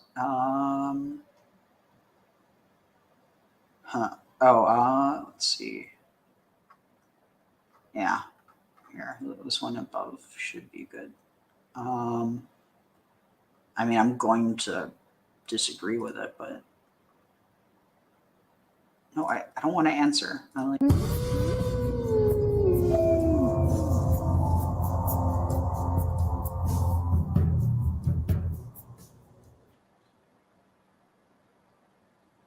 Oh wait, no. So, see, this is the thing. This is so strange. Wait, where is this? Let's see. Where was it? Oh yeah. So, dude, you're complaining about the same tropes. He's saying he likes Jews for a generic reason of ethnicity. That is not what Chthonius said. And the fact that you equate Jews and Judaism is honestly kind of strange. I mean, well, not that it's strange, but that you assume that what he says about Judaism, he's talking about Jews. Chthonius said, I hate how they associate Jews with money and shit, man. It's like the world wants a scapegoat. I hate discrimination in any form. From what I've learned from you, I have a high respect for Judaism. He's not saying anything about Jews because they're Jews. He's talking about the tradition. You're picking positive tropes as he showing negative ones. That are still tropes. I really don't understand what you're saying, but and see. So Yellow Six said, so instead of making sure the Jews can't thrive and failing miserably through all of history, maybe spend that time and effort reinforcing those things within your own community. Well, but see, that's the thing. All that potential that was being done, like people were basically being controlled by the monarchy, and the monarchy was also controlling the court Jews, and so using the court Jews in order to collect taxes for the monarchy. And given this was not all Jews, not even a majority by any means, like a significant minority, but because those were the Jews that most non-Jewish Europeans interacted with, that's what they saw Jews as.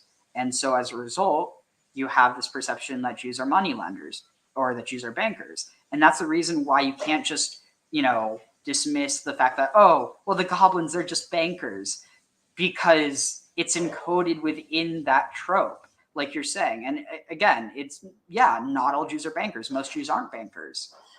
But you can't just say because of that means that this stereotype or this caricature has nothing to do with Jewish caricatures, because it's just so clear. I mean, to say that would be denying reality. You could say, well, she's not trying to be offensive. That might be true, but that doesn't make it better. So let's address this right off the bat. There has been a thing going around about Hogwarts Legacy and J.K. Rowling being transphobic or whatever. But now, because people don't seem to be listening to that, what they're now doing is going back on this old thing where goblins in Harry Potter are obviously Jewish people because they look like a stereotypical Jewish person. Yeah, no. Now, my wife and I are modern Orthodox Jewish. So the reason we're talking about this is because we are sick and tired of seeing this narrative around. Oh, wait, this and was so interesting. it was Wait. my. I'm sorry. What? Gothic therapy? Like, I mean, not that you can't have an Orthodox Jew who's Gothic, but it just kind of.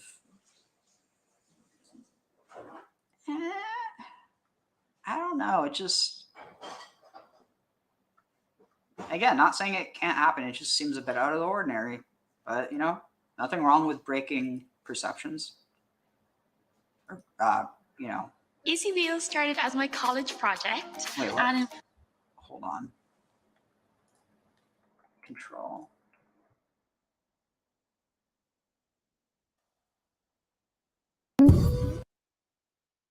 Because we are sick and tired of seeing this narrative around. And so it was my decision to make this image, which debunks every single one of their claims, and we are going to go through it piece by piece and explain exactly why all of their arguments that say that, oh, it's obviously Jewish people, are false or incorrect. given to you by actual Jews. Thank you. So, honey, what does the first thing they like to say? The star. So, as you can see, there is a star on the floor of the Gringotts Bank in Harry Potter where the goblins are. And people have said, well, look, it's a Magen David star, and that means the Star of David, so that means Jewish people. Now, honey, do you want to explain why that is not the case? Certainly. One, it is actually part of the Australian flag where that scene was filmed, in the building where that scene was filmed. What? That doesn't make any sense. There is no flag there. No. If they're trying to say because it's in the flag, the Australian flag, that's also bullshit, because anyone who studied their history knows that the British Commonwealth has a lot. Literally. Ever wonder why they named the British Empire, not the British Empire, but why they named the British Isles, like the government that rules over that, why it's called the United Kingdom? Because this is something that always kind of fascinated me, but check this out. United Kingdom. First thing that shows up, England, right? That must be what it's talking about, right? United Kingdom. Let's look at disambiguation. The United Kingdom is a country located off the northwestern coast of continental Europe. It may also refer to political entities. The original United Kingdom, look at this. So 1801, 1815, 1951, 1815, Denmark, so it's still going to be after 1523, 1814, 1320. Now let's go back to 1050 BCE, the United Kingdoms of Israel and Judah. The choice to name the United Kingdom is deliberate. Like, seriously, you cannot ignore the pull and the influence of British Israelism, especially around the time that Australia was being colonized. So that's literally just such a false argument. I mean, again, it could have nothing to do with it. It might have just been kind of within the milieu. Maybe it wasn't like a direct choice to do it because of that. But even then, like, one thing in and of itself, that's not enough. So just a Star of David, yeah, that wouldn't be enough. But it's more than that. It's that in conjunction with everything. Let's see. So let's go back here. So yeah, I just proved that wrong.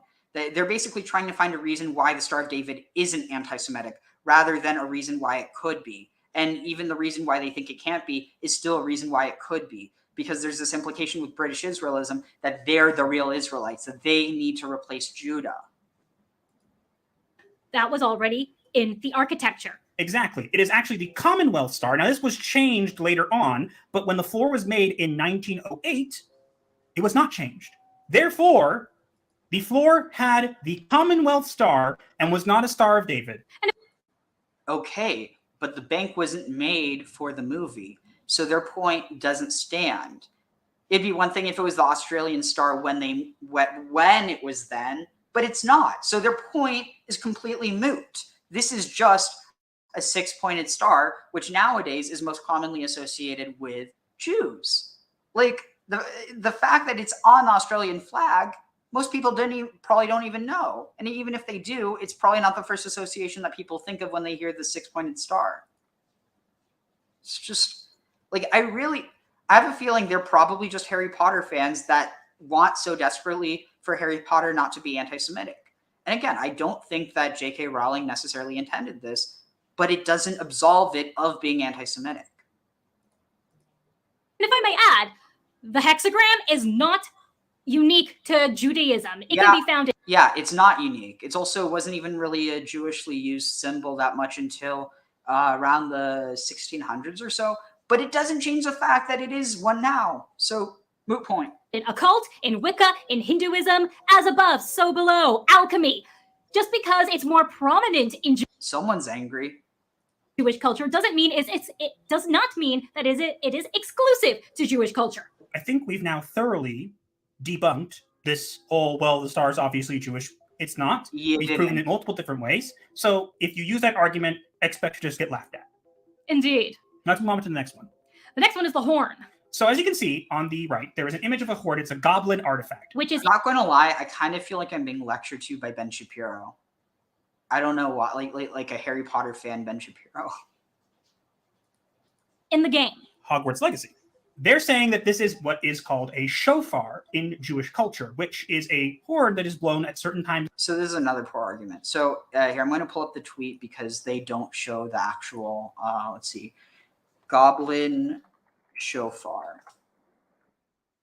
Search this tab instead. So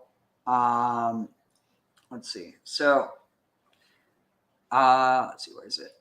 So here, this is an artifact in the game. Can you all see it all right? I'm going to see if I can zoom in. Wait, can I? No.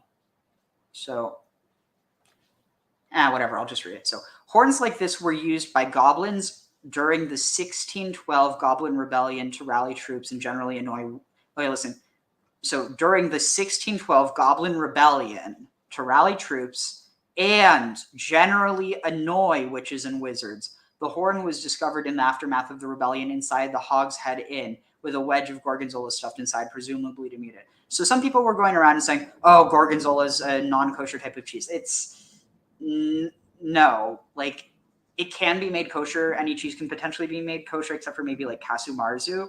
But the point is that gorgonzola, well, it definitely, I mean, whatever cheese would have been used would have been unkosher is kind of the point, unless it was specifically kosher cheese. But the fact that you have gorgonzola, an Italian cheese, in England already in 1600s, like it's basically I don't know. I think it's a poor argument to try and rely on this to be like, oh, they used an unkosher cheese to mute it. But still, you have this idea of muting the goblin music or the goblin sound. And it is connected with this idea of, let's see, where was it? Well, and then also basically some people are saying it's like a shofar. I mean, to be fair, like it is ornamented in such a way that a shofar wouldn't be. But I don't think that's reason enough to say that it's not a shofar, especially when you have 1612 Goblin Rebellion, and then you had during that same year in you had the what was it the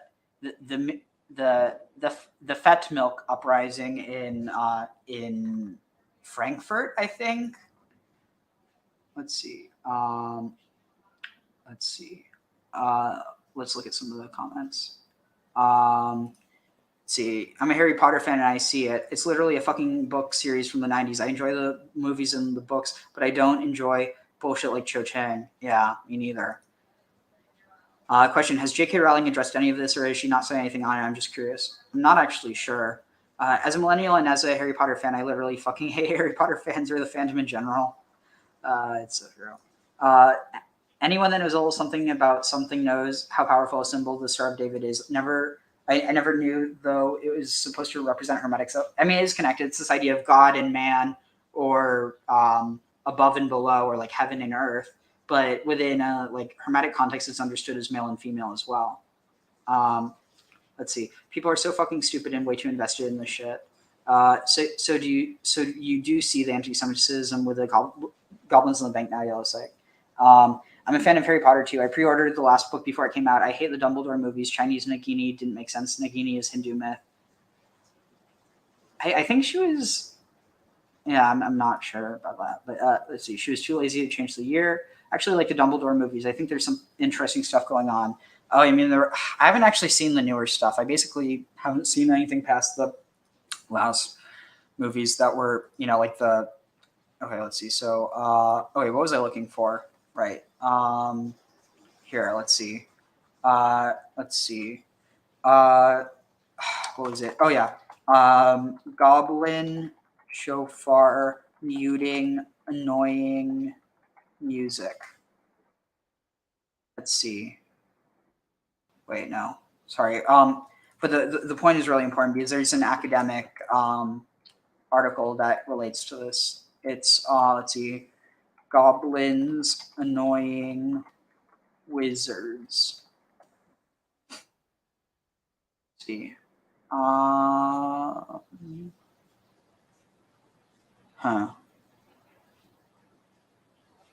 Oh wait, here. Let's see. Is it this one? Okay.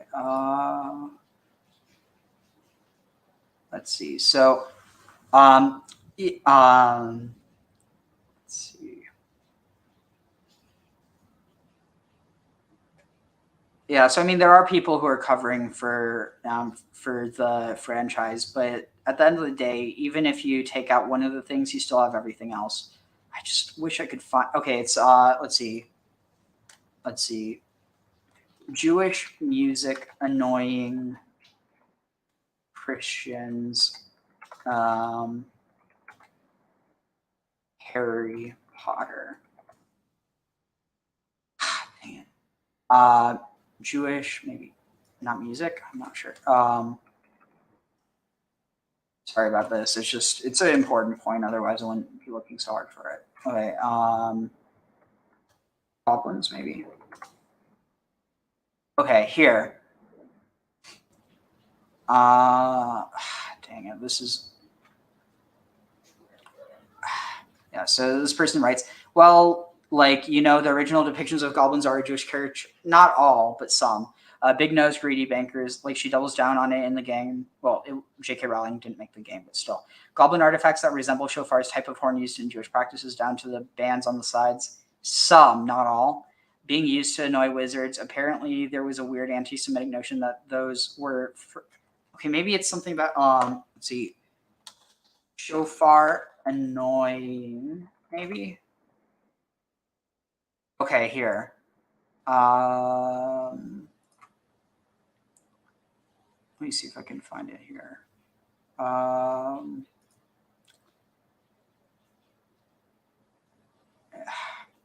it. Yeah, if I don't find it. Okay, wait, here's it. Yeah, I'm just going to move on because it's. Wait, is this? All right. Here, this is a good point. So, so someone said, I will say the horn doesn't actually look like anything like a shofar, but it's still among us sus. Someone else said it resembles a Yemeni shofar to an extent, which tend to be more elongated and less curved that match up to the appearance of the goblin horn. Still, even if it doesn't exactly resemble a shofar, giving the Jewishly coded creatures an annoying horn sure is, as you say, sus. And so, like, okay, let's see if there's any.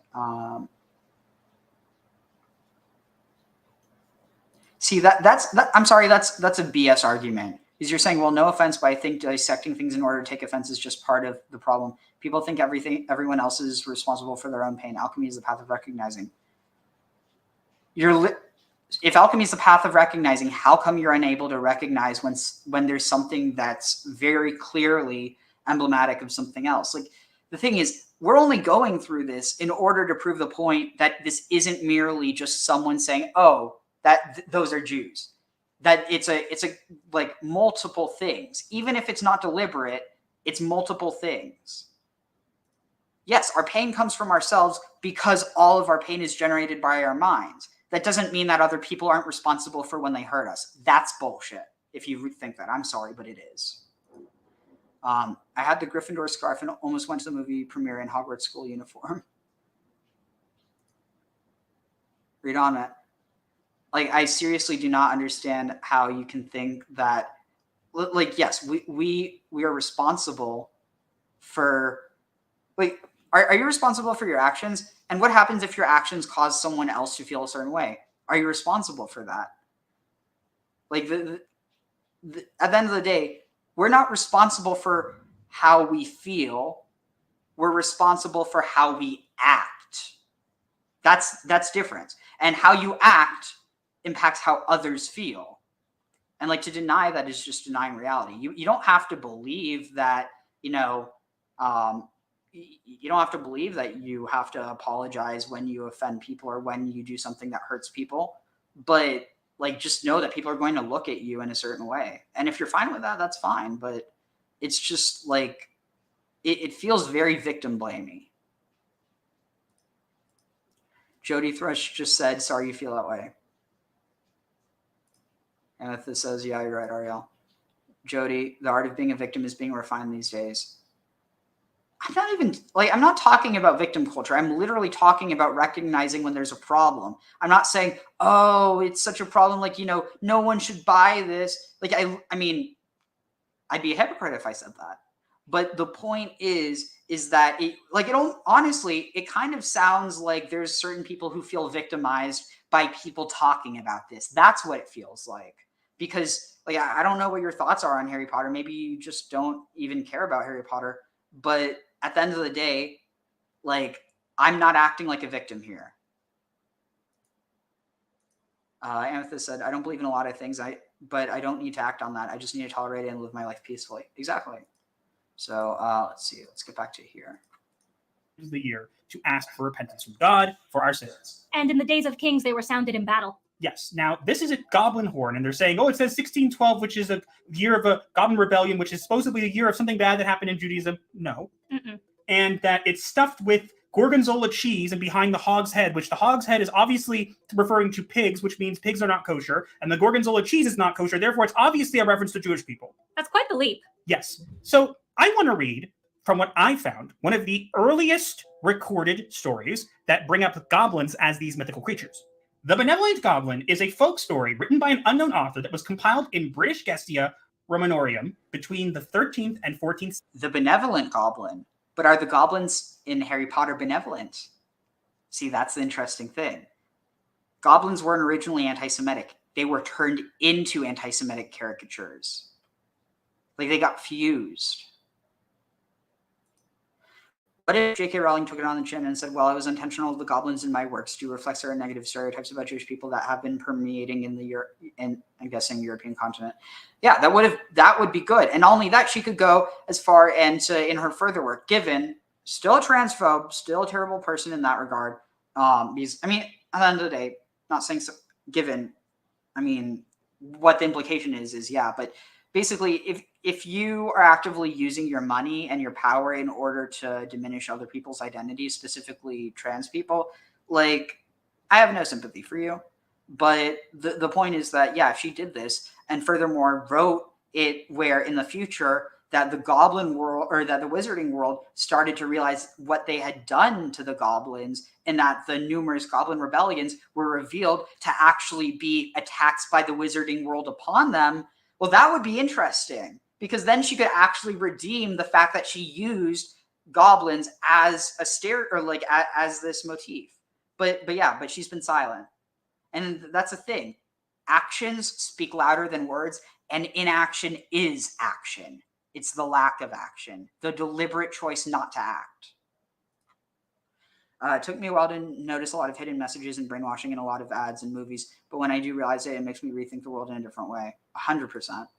AI worldview for a long time. European worldview for a long time. Well, I thought making them non-human and magical would soften the blow. It doesn't change the facts. Unfortunately, please understand this is what's happening. Yeah, I think that would be the responsible thing. But frankly, I think in a lot of ways, J.K. Rowling has kind of turned into Dolores Umbridge. Like, she's literally turned into a character that she wrote as someone that she hated, but she doesn't see it.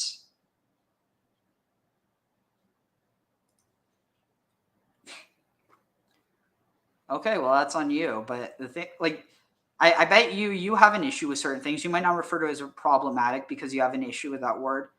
But you do have problems with certain things. And, you know, you might not be willing to say it here because then it'll prove my point.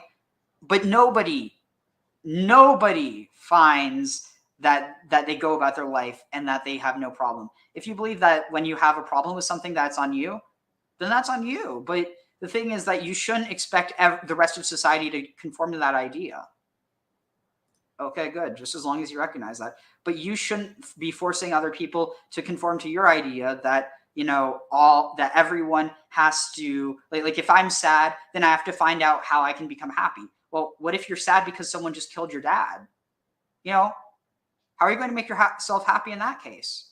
Like, yeah, it's ultimately on you to be happy, but like, you're not responsible for feeling sad. You're responsible for getting better. And that's the key thing.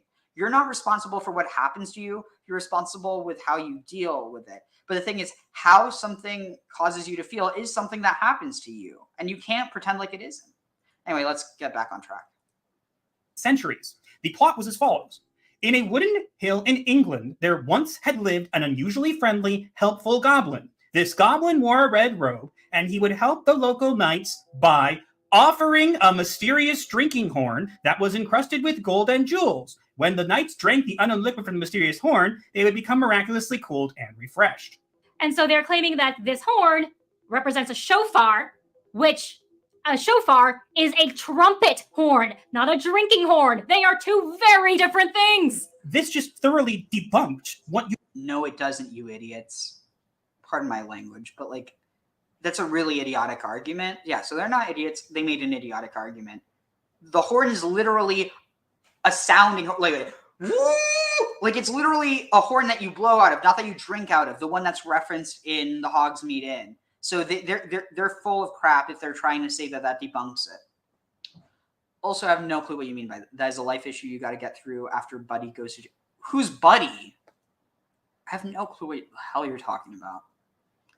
Like, honestly, it really sounds like you're the sensitive one here. I'm not saying, oh, I'm so upset that J.K. Rowling used these stereotypes. I don't know how I'm going to live with myself. I can't, watching Harry Potter, it makes me so triggered. I'm not doing any of those things. I'm pointing them out. You're the one who seems to be triggered by me pointing them out. And that's an interesting point. You just claimed. Not only is it probably not a shofar, it might have been like a war horn, but it's actually probably referencing this. What's the weak point?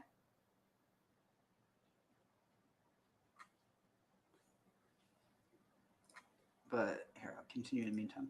this, which is where the idea of goblins and horns came from. Surprise! It wasn't Jewish people. It's not a chauffeur. Go cry yourself to sleep over it. Not to mention, this whole game takes place in the United Kingdom. Another one of their arguments. What? How does that make it any better? Jews were expelled from the United Kingdom until the 1700s. Like, Jews were literally persecuted in England. Like, if you were a Jew found in England, you think they would just send you back over the aisle? No, they'd probably just kill you. This is insane.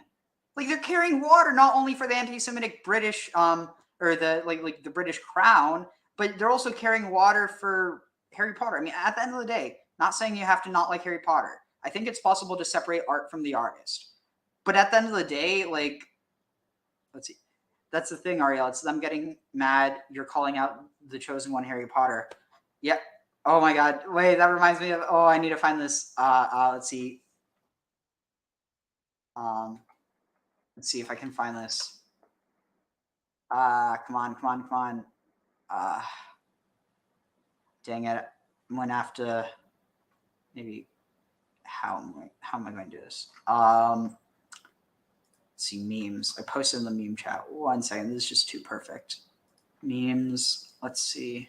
1 moment. Okay, wait, is it? Oh, let's see. Here it is. Let's see. Open link. Will that work? Yeah, here.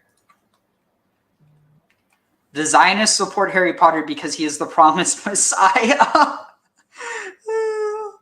Honestly, I don't know if this is like a joke or not, but the thing is, I could actually see how, like, I could actually see Salafists making this claim, like obviously not normal Muslims, but like Salafists.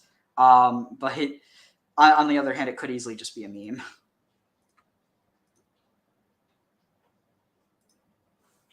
No, I mean, I've watched his stuff sometimes, but I think also, wasn't he like accused of like sexual harassment or assault or something? I'm not 100% sure, but no, I'm not a Vaushite. Honestly, like, the only person who I like really consistently watch is Neil, and even then, I'm starting to get too busy to watch all of his videos. But yeah, I don't. Let's see, the horns for drinking instead to make ritual sound. Wait, what's this? No, but see, that's the thing. The horn for drinking is in the story that they're referencing, not in Harry Potter. The horn in the tavern is a war horn. It's not a drinking horn. So that doesn't stand. Let's see. Ariel, is Harry what? Ariel Petros, Ariel the Rock, what? You're saying Potter is Petros? What? I do not follow. Arguments thoroughly debunked. And now for the last one. That goblins look like stereotypical Jews. As you can see, I have found the earliest image, and it's from 1233 AD. 1233 AD. The only problem is, when were Jews expelled from England? And this is the key thing they're ignoring. Jewish expulsion from England. Oh, 1233. So, wait, when did Jews arrive in England?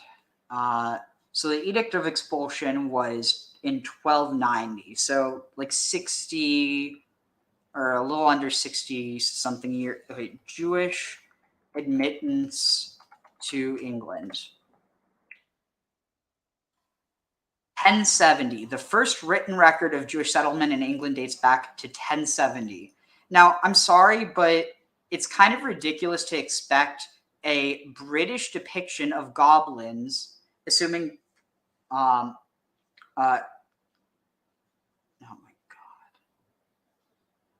what context are you saying this in?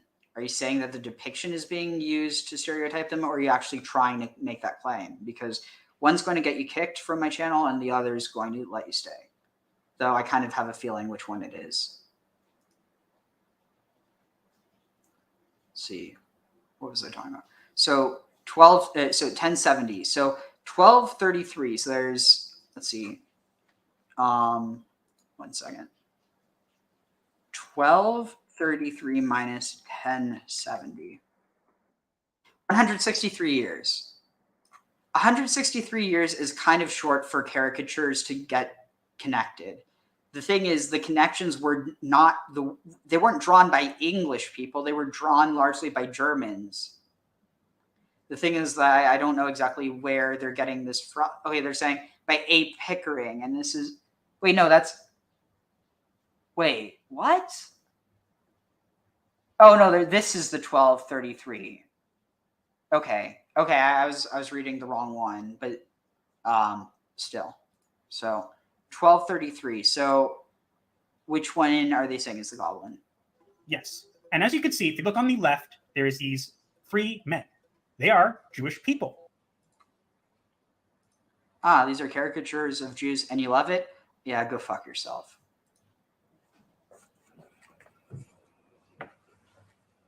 Anyway, so here. And as you can see, they have the long nose trope. But otherwise, what do you notice, honey? Do they look like goblins? No. And what I looked for was to try and find the earliest available image of goblins that were mentioned. And I found a goblin drawing by Olive Crockrell from The Queen of Goblins by A. Pickering from 1892. Way after 1233. But so, again, to raise my point, let's see, A. Pickering. A. Pickering. William A. Pickering, British. So, look at this. 1840 to 1907. Wait, is this? Shoot, I'm not sure. A. Pickering Goblin. Queen of the Goblins by Cockrell, it's saying. By A. Pickering. Okay, I guess 1892. I mean, it matches, and that guy certainly had influences. Wait, it would be A. Pickering. I mean, I guess it still could be him, but anyway, let's assume it's a British person. When were Jews readmitted to England? Jews did not return to England until the 1650s when they were invited to resettle by Oliver Cromwell. That's weird. I thought it was even later, but no. So 1650s. So 1650 to 1650 to 1892. That would be, let's see. Sorry, I'm not the greatest at math. Okay, 1892 minus 1650. 240 years. Again, very short in order for caricatures to develop. The thing is, like I was saying, most of these depictions of goblins as, connected with stereotypes or like caricatures of Jews go back to Germany, not to England, because Jews didn't live that long in England in the grand scheme of things. Look at it. Even then, honey, do you see a Jewish person? No, I see a goblin. So, in other words, the most earliest depiction of stereotypical Jews was not goblin-esque, and therefore, if anything, you want to make the argument that it is a stereotype of Jewish people, it meant that people much later on took and made a caricature based off of goblins, which there's very little, if any, proof for.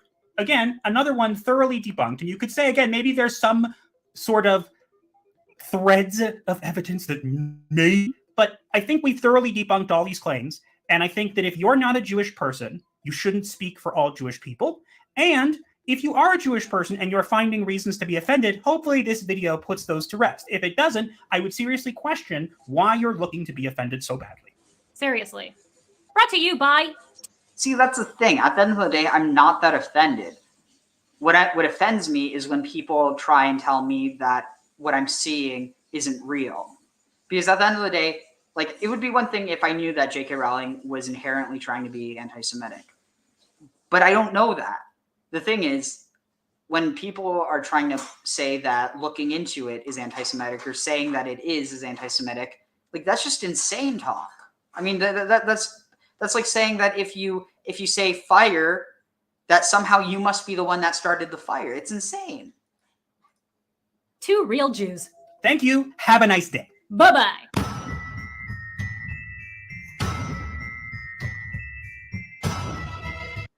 Wow, it's just so bizarre. Here, I think the game's almost finished loading up. Let me see if I can just find. Let's see. Oh, that would be it. Racial caricatures in Harry Potter. And the thing is, it might be easy to deny the goblins, but you can't deny it once you look at things in a greater context. Is it this one? Is it this one? Let me see. For metaphysical explanations of reality, amount of diversity that it Wait, no, I think it's this one. Oh, right here. Is it water with the sheep in the box? A while ago, I made a video exploring the political and philosophical implications of the world of Harry Potter. I did briefly cover race and some of the missteps made over the years in that video, but there's something that's been playing on my mind since then, and I need to share it so I can get it out of my brain. In my opinion, some of the law about international wizards, and specifically wizard schools, seems kind of racist. Is this a hot take? I don't know. It's certainly not timely or relevant, but as J.K. Rowling has recently published a book that goes out of its way to claim that actually caring about harmful stereotypes and offensive representations in media is dumb and cringe, and actually the real victims in all this are the billionaire authors who are victimized by the woke left canceling them for the things they said and did. Well, wow, sounds like someone in chat. If you're offended, you're the problem. I thought perhaps it was worth a revisit. Looking at it from a purely objective standpoint, without any prior knowledge of its author or the discourse around her, J.K. Rowling's body of work has some rather concerning issues with and portrayals of minority groups. I mean, this is obvious, right? The single prominent black character is called Kingsley Shacklebolt, and the one Asian character is called Cho Chang. Fuck's sake. Oh, and let's not forget that the person who played the character of Lavender Brown was black until she was supposed to be dating Ron, a ginger white guy, and was recast and race swapped for what I'm sure are totally legit and not at all concerning reasons. But yeah, whatever, cold take, I get it. I made a whole feature-length video about this ages ago, but this is different. See, in that video, I talk mostly about the lore of the actual books and movies, but today I actually want to talk a little bit about the additional lore added to the series by J.K. Rowling since the books and movies stopped being released. That's right, we're going to be taking a little look at some of the absolutely wild shit on what used to be called Pottermore but is now called Wizarding World to tie in with those dogshit Fantastic Beasts movies. Specifically in this video, we'll be talking about portrayals of non-white wizards and wizard culture, for lack of a better term. I mean, what, you think that the sort of person who signed off on, doubled down on, and has thus far refused to condemn shit like this, and included similar, though less egregious, descriptions and depictions in her books, and further mocks people who criticizes it, could be in any way prejudiced towards racial and ethnic groups? No, that's impossible. I mean, it's not like there was a literal Star of David on the floor of Gringotts Bank, right? That would be absurdly on the nose, not to mention offensive, especially if you contributed to the massive media blitz against the center-left political figure, helping to smear him as anti-Semitic, in part because he probably would have taxed you on your literal billions of pounds, or stopped you attempting to claim vast parts of Scottish countryside as your personal exclusive property.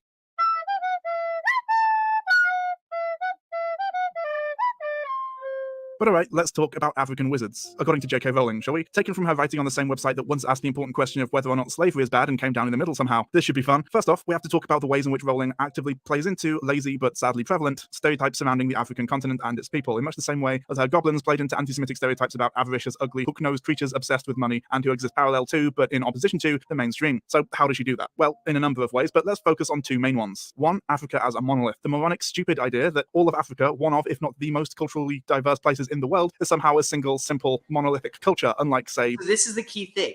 She's not saying African people, people from Africa, she's not saying they can't be wizards. She's merely tone deaf to the way she represents them. And that's the problem. And again, you could believe that there's no problem with it.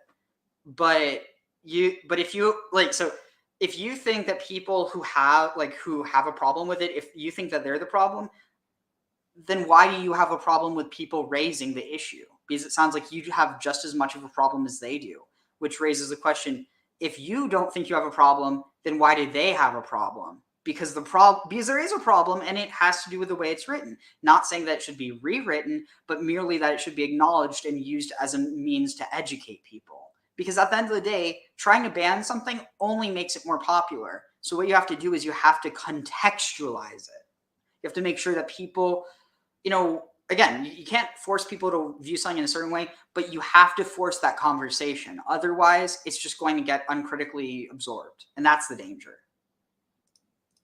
Britain and France, which are culturally distinct because, well, I don't want to make any accusations, but I mean, it seems pretty clear, right? 2, the myth of the Dark Continent, the racist and ignorant idea that Africa and its inhabitants were and continue to be uncivilized and, if anything, benefited from colonialism due to this. The classic colonial civilization to the savages, talking point beloved of British Empire apologists like Boris Johnson, or the multiple times PragerU did it, being a prime example of this. The second point first then, let's read, shall we? Although Africa has a number of smaller wizarding schools, there is only one that has stood the test of time, at least 1,000 years, and achieved an enviable international reputation, Ouagadougou. The largest of all wizarding schools, it welcomes students from all over the enormous continent. The only address ever given is Mountains of the Moon. Visitors speak of a stunning edifice carved out of the mountainside and shrouded in mist, so that it sometimes appears to simply float in midair. Much, some would say all, magic originated in Africa, and Ouagadougou graduates are especially well versed in astronomy, alchemy, and self-transfiguration. The wand is a European invention, and while African witches and wizards have adopted it as a useful tool in the last century, many spells are cast simply by pointing the finger or through hand gestures. To me, this is pretty telling. For a start, we have the magic began in... Hey, Snappy. Invitation's open for you to join if you want at all. Right now, we're just talking about,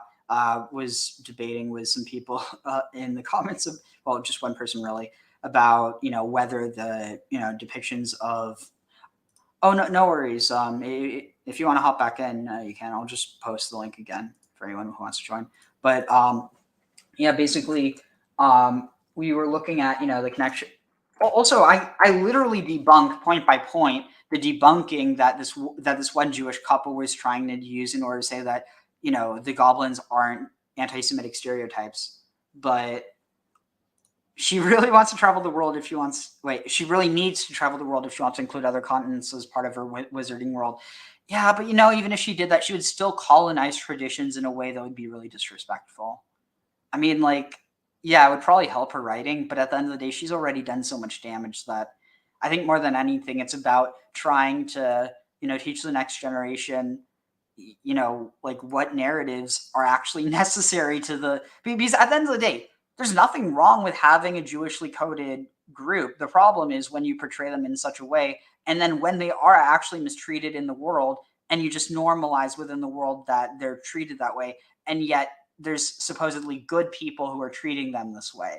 And it's kind of this idea of if you create a good versus evil dichotomy of Voldemort versus Harry Potter, then all of a sudden everyone who likes Harry Potter, they must be good. But what about all the people who like Harry Potter who are fine with the enslavement of house elves and the basically the forced positioning of goblins in banking positions and other stuff?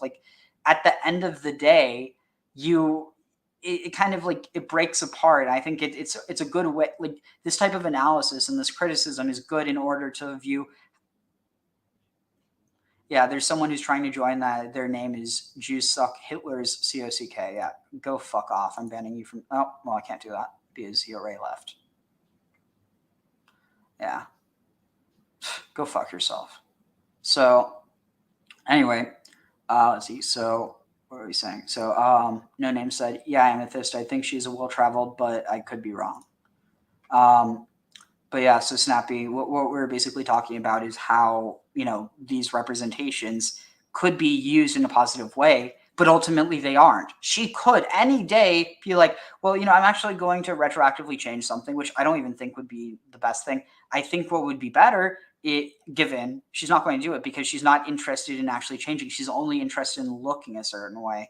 But when it comes down to it, she could write in an explanation like that, the wizarding world eventually has to come to terms with the fact that they committed pogroms against the goblins and that all these goblin rebellions were actually just massacres of goblins because every time it's blamed on the goblins. Oh, wow. She's done Brazil pretty well. Oh, I thought you were saying she's doing pretty well in Brazil so far. Yeah, I'm sorry as well, but more for them. It's what a waste of a life to literally just spend your life spreading hate. Literally, it's such a waste. We only have so much time in our lives, and to just waste it trying to make someone else feel bad. What must happen to someone in order to cause them to do that? But let's see. I don't know if she was the one who did it so far, but oh, you mean in the movie? Probably. I don't know. I haven't seen any of the new movies, but Anyway, here. In Africa part, which I suppose is supposed to be a clever reference to the cradle of civilization, paralleling the fact that humanity, by and large, evolved and originated in Africa. Yeah, pretty cute, I guess, but this does raise a few questions, including, well, what the fuck does that even mean? Was magic invented by who? Why is it seemingly genetic? And so on. Likewise, we have to ask what the fuck is meant exactly by the wandless magic stuff. Now, the way magic and its lore works in what is apparently called the wizarding world now has always been inconsistent and just made up on the fly. Elements like silent spellcasting, for example, just get dropped into the story in the second to last book for little to no reason, and actually don't make much sense when you think about it, and zombies get mentioned offhand in book 1, and then actually they're called inferi, not zombies, by book 5, and they're only coming about now. But something about this wandless magic stuff just really rubs me up the wrong way. The fact that in the wizarding world, something as basic and fundamental to the world of Harry Potter as a magic wand wasn't some kind of universal or basic tool, but instead a Western invention and was brought over during colonialism. There are so many questions this raises, including what the wizards were doing during colonialism, what effects it had on them, and Wow. And see, that's the thing. She might have not even intended it that way. But literally, you're saying the African wizards, they don't need wands. It's something that the European wizards brought to them. Like,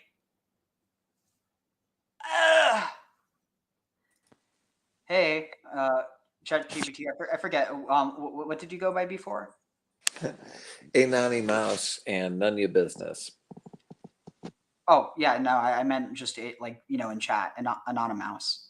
Yeah. Yeah. I didn't know. Oh, you also went by none of your business. I thought you were saying that your name was none of my business. No. I got it. It's cool. That's the reason why I chose those names. I was trying to be cheeky. So, hi, Ariel. Hey. Also, so Snappy, I mean, it's so strange. So Snappy said rape. She's suffering from PTSD. Doesn't excuse, but it helps understand. She sees trans women as men wanting to infiltrate women's spaces in order to commit rape. But she's literally supported a rapist, like in the process. I forget. This is like relatively new, I think, but basically, like, because they're like anti-trans, she's supporting them, and I think I forget the specifics, but the thing that really sticks out to me is, like, I mean, there's literally an implied, like when Dolores Umbridge gets abducted in the Dark Forest by centaurs, who are also in the Harry Potter world a really poor. I mean, like, literally, she could take the inspiration from the more Scythian types, but she basically focuses on this, like. There's some people who have said that, like, the caricatures of the centaurs are almost like Native American-esque. I don't know if that's as much of an argument, but the point is, she literally has it written that Dolores Umbridge, who's a bad character, by the way, but still gets abducted, and the implication is that she's sexually assaulted by the centaurs. Like, that's not okay, especially if that's something that's happened to you. Like, that's just, again, trauma manifests in very weird ways, but it just still strikes me as odd. Oh, yeah, I saw that. Lesbian turf activist. Sean has a video on it. Interesting. That's the claim. Or that's her claim. Okay. So on. But the main takeaway, in my opinion, is quite simply that this seems to very closely mirror, if not directly represent, the at best racially insensitive and ignorant idea that the colonizers brought civilization to the savages, as I mentioned, with the indigenous people, if anything, actually benefiting from centuries of brutal imperialism, exploitation, slavery, and so on. And then there's the Africa as a monolith thing, which I did make an unscripted ranty video about ages ago, but it's disappointing to see it's still being used just a few years ago now. Within the wizarding world, the UK, France, and Russia each get their own magic school in comparison to Africa. All of Africa gets one school, a single school for the entire continent. The second. I mean, okay, so, I mean, to be fair, there's, like, basically, well, actually, no. There's, like, a bunch for Europe, so she's very focused on Europe, obviously. I think there's only one in North America. There's only one in South America. But then, again, you could argue that North and South America are about the size of Africa together. What were you going to say, something? It's really weird that, I've only read the first book and seen the movies, so I'm going to miss a lot of the references that you're making, just because so many of these seem to have come from the text, like where the schools were. Oh, yeah, most of that is stuff that she wrote after all the books were finished anyway, so we're basically on the same. Yeah, so there's like Uwagado or something, which is the African school. Then there's, I think, Ilvermorny, which is like one in America somewhere, and then the houses are basically taken from different like indigenous like mythical animals like the thunderbird or I forget which is actually which is kind of offensive to like it's an appropriation of their tradition like in a way that it's not just like, oh, you're taking this character from this myth. It's more to it than just that. But then you have was it Castel Brujo or something, which is in like Brazil, which is what I think Mateus was mentioning. And then you have Durmstrang, which is like somewhere in the far north of Europe. You have Hogwarts, which is in England. You have Beauxbatons, which is in France. You have I forget what the Japanese one is called, but there's one on Iwo Jima. There's so I think there's two. Then there's like this one Russian one, which you could argue some people in Asia might go there, but generally there's one for Asia, there's one for Africa, holy crap! Wow, that's really screwed up if you think about it, because it's basically saying all the minorities only get one school per continent, but us Europeans, we get multiple. And then the places where the Europeans settled, well, they get one per, tiny continent. I don't know. Maybe I'm reading that much too much into it. But the point is, it just shows that it's like some of the stuff isn't that well thought out. Okay, let's see. So she also sees trans men as just abused women who have been made to hate themselves. That's horrible for someone to actually think that. It's like, it's just like don't stick your nose in other people's business. But she wrote a woman character who got taken by a centaur for punishment. One of the minister who replaced Dumbledore. Yeah, it's Umbridge. Sounds like she needs to educate herself. Phoenix, I don't know what that's in context to. She's in the turf cult now. JK only receives closed-minded info now. It's beyond sad. Oh, really? I don't follow her much or know much about her. I think you kind of are at this point. What? I don't know what that is. Yeah, I'm missing. Let's see. Thailand should. Oh, maybe I'm overreaching. Thailand should be representing Asia, to be honest, because they still have the biggest black magic user. Interesting. But, I'm not. I mean, yeah. I totally missed that. I don't know what that's about. I think Amethyst. Amethyst is from. Was it Malaysia? Right. I think so. Amethyst knows a bit about Southeast Asia. Largest continents by both population and landmass, by the way. A continent made up of 54 separate countries, each with their own individual cultures, languages, and traditions. Indeed, the continent of Africa is one of the most linguistically diverse places in the world, and up to 2,000 languages are spoken there. Seems like a few issues of communication might arise in a place like a school that caters to all these people, but that's just me. And of course, each country contains multiple varying cultures on top of that, in part because a lot of the borders in Africa were arbitrarily drawn by the colonizing powers in complete ignorance of or apathy towards the existing peoples and cultures, and the lands they held sacred, or even just who lived there. Hence why a few of the borders are straight lines, of course. In Europe, borders are messy and complicated because, for the most part, they formed over hundreds of years of conflict and compromise. A straight line on a map is often a sign of violent repression. See also the state borders over in the US. And then there's the origin of the name Ouagadougou itself, which, oh boy. So we're told that the name is pronounced Ouagadougou, as I've been pronouncing it, which just so happens to be identical to the Kingdom of Ouagadougou, the name given for the ancient Ghanaian Empire covering what is now modern-day Mali, Mauritania, and Senegal, which for those non-geography heads out there is an area nowhere near modern-day Uganda, but it's African, I guess. Alternatively, it could originate from. That's horrible. Boy, that is like several thousands of miles away. Wow. Yeah, and like culturally, you couldn't get more different. East Africa is totally different from West Africa. Let's see. So that's oh my god. Let's see. Google Maps. Wow. Okay. That is, I mean, and like I have to admit, that's easily a mistake that I could make if I tried to write a book about Africa. But that's precisely why I wouldn't do it without researching properly. Let's see. So Mali. So the thing I don't get about Rowling is she wades into conflict she doesn't need to. Like, if she would have just kept her opinions on trans folk to herself, she wouldn't be in nearly as much hot water as she's in. Like, why did she have to pick that fight? What was the point? It's because, I mean, honestly, I think that at a certain point, some people, like, opinions are like assholes. Everyone has it, but at a certain point, you have to realize it's not good to show everyone your asshole. You're right. I mean, it's a good idea to actually wear pants on occasion.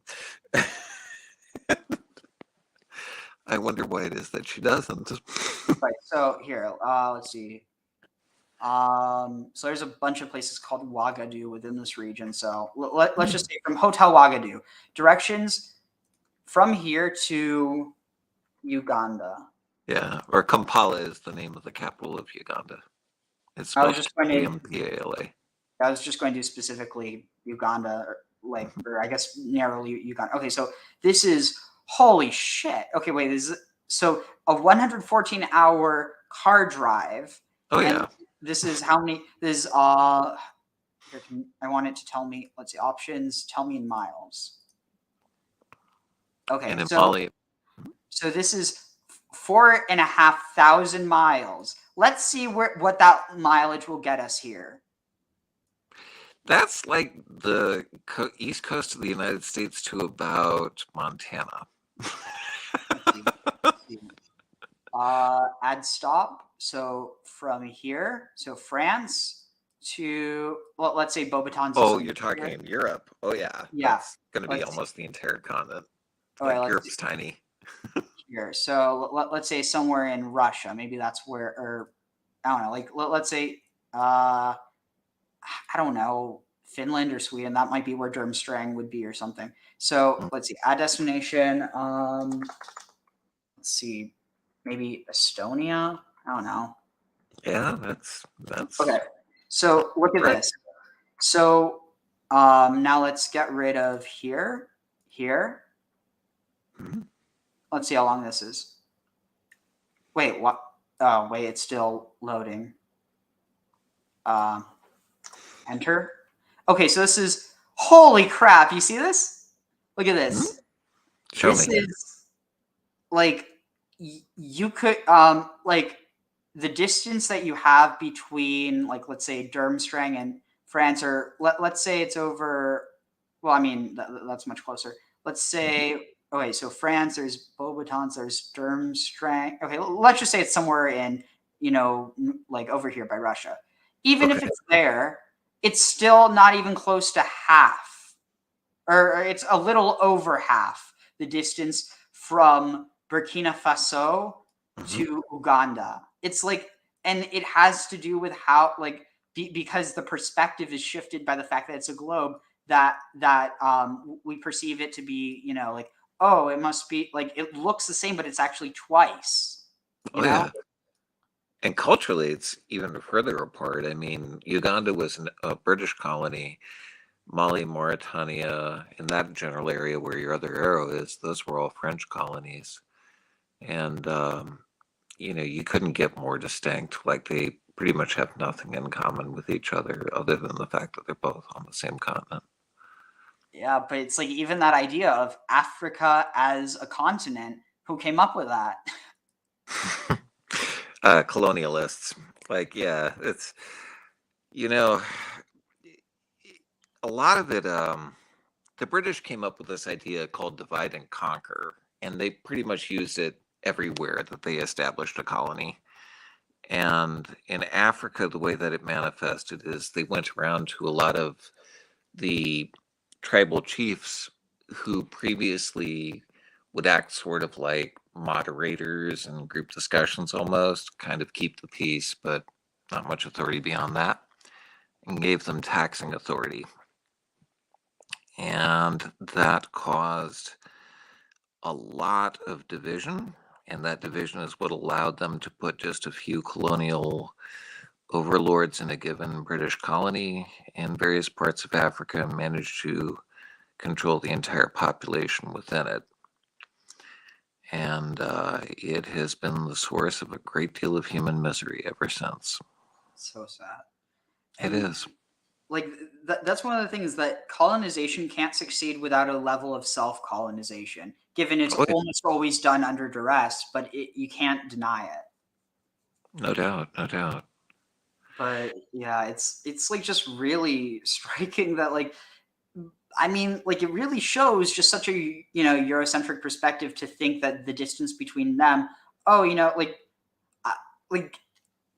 I mean, well, we're not even talking about in this case, we're not talking about the distance between two schools in Africa. We're literally talking about the distance between this location and the place that is inspired by the name in a completely different culture. But yeah. Oh yeah, yeah, yeah.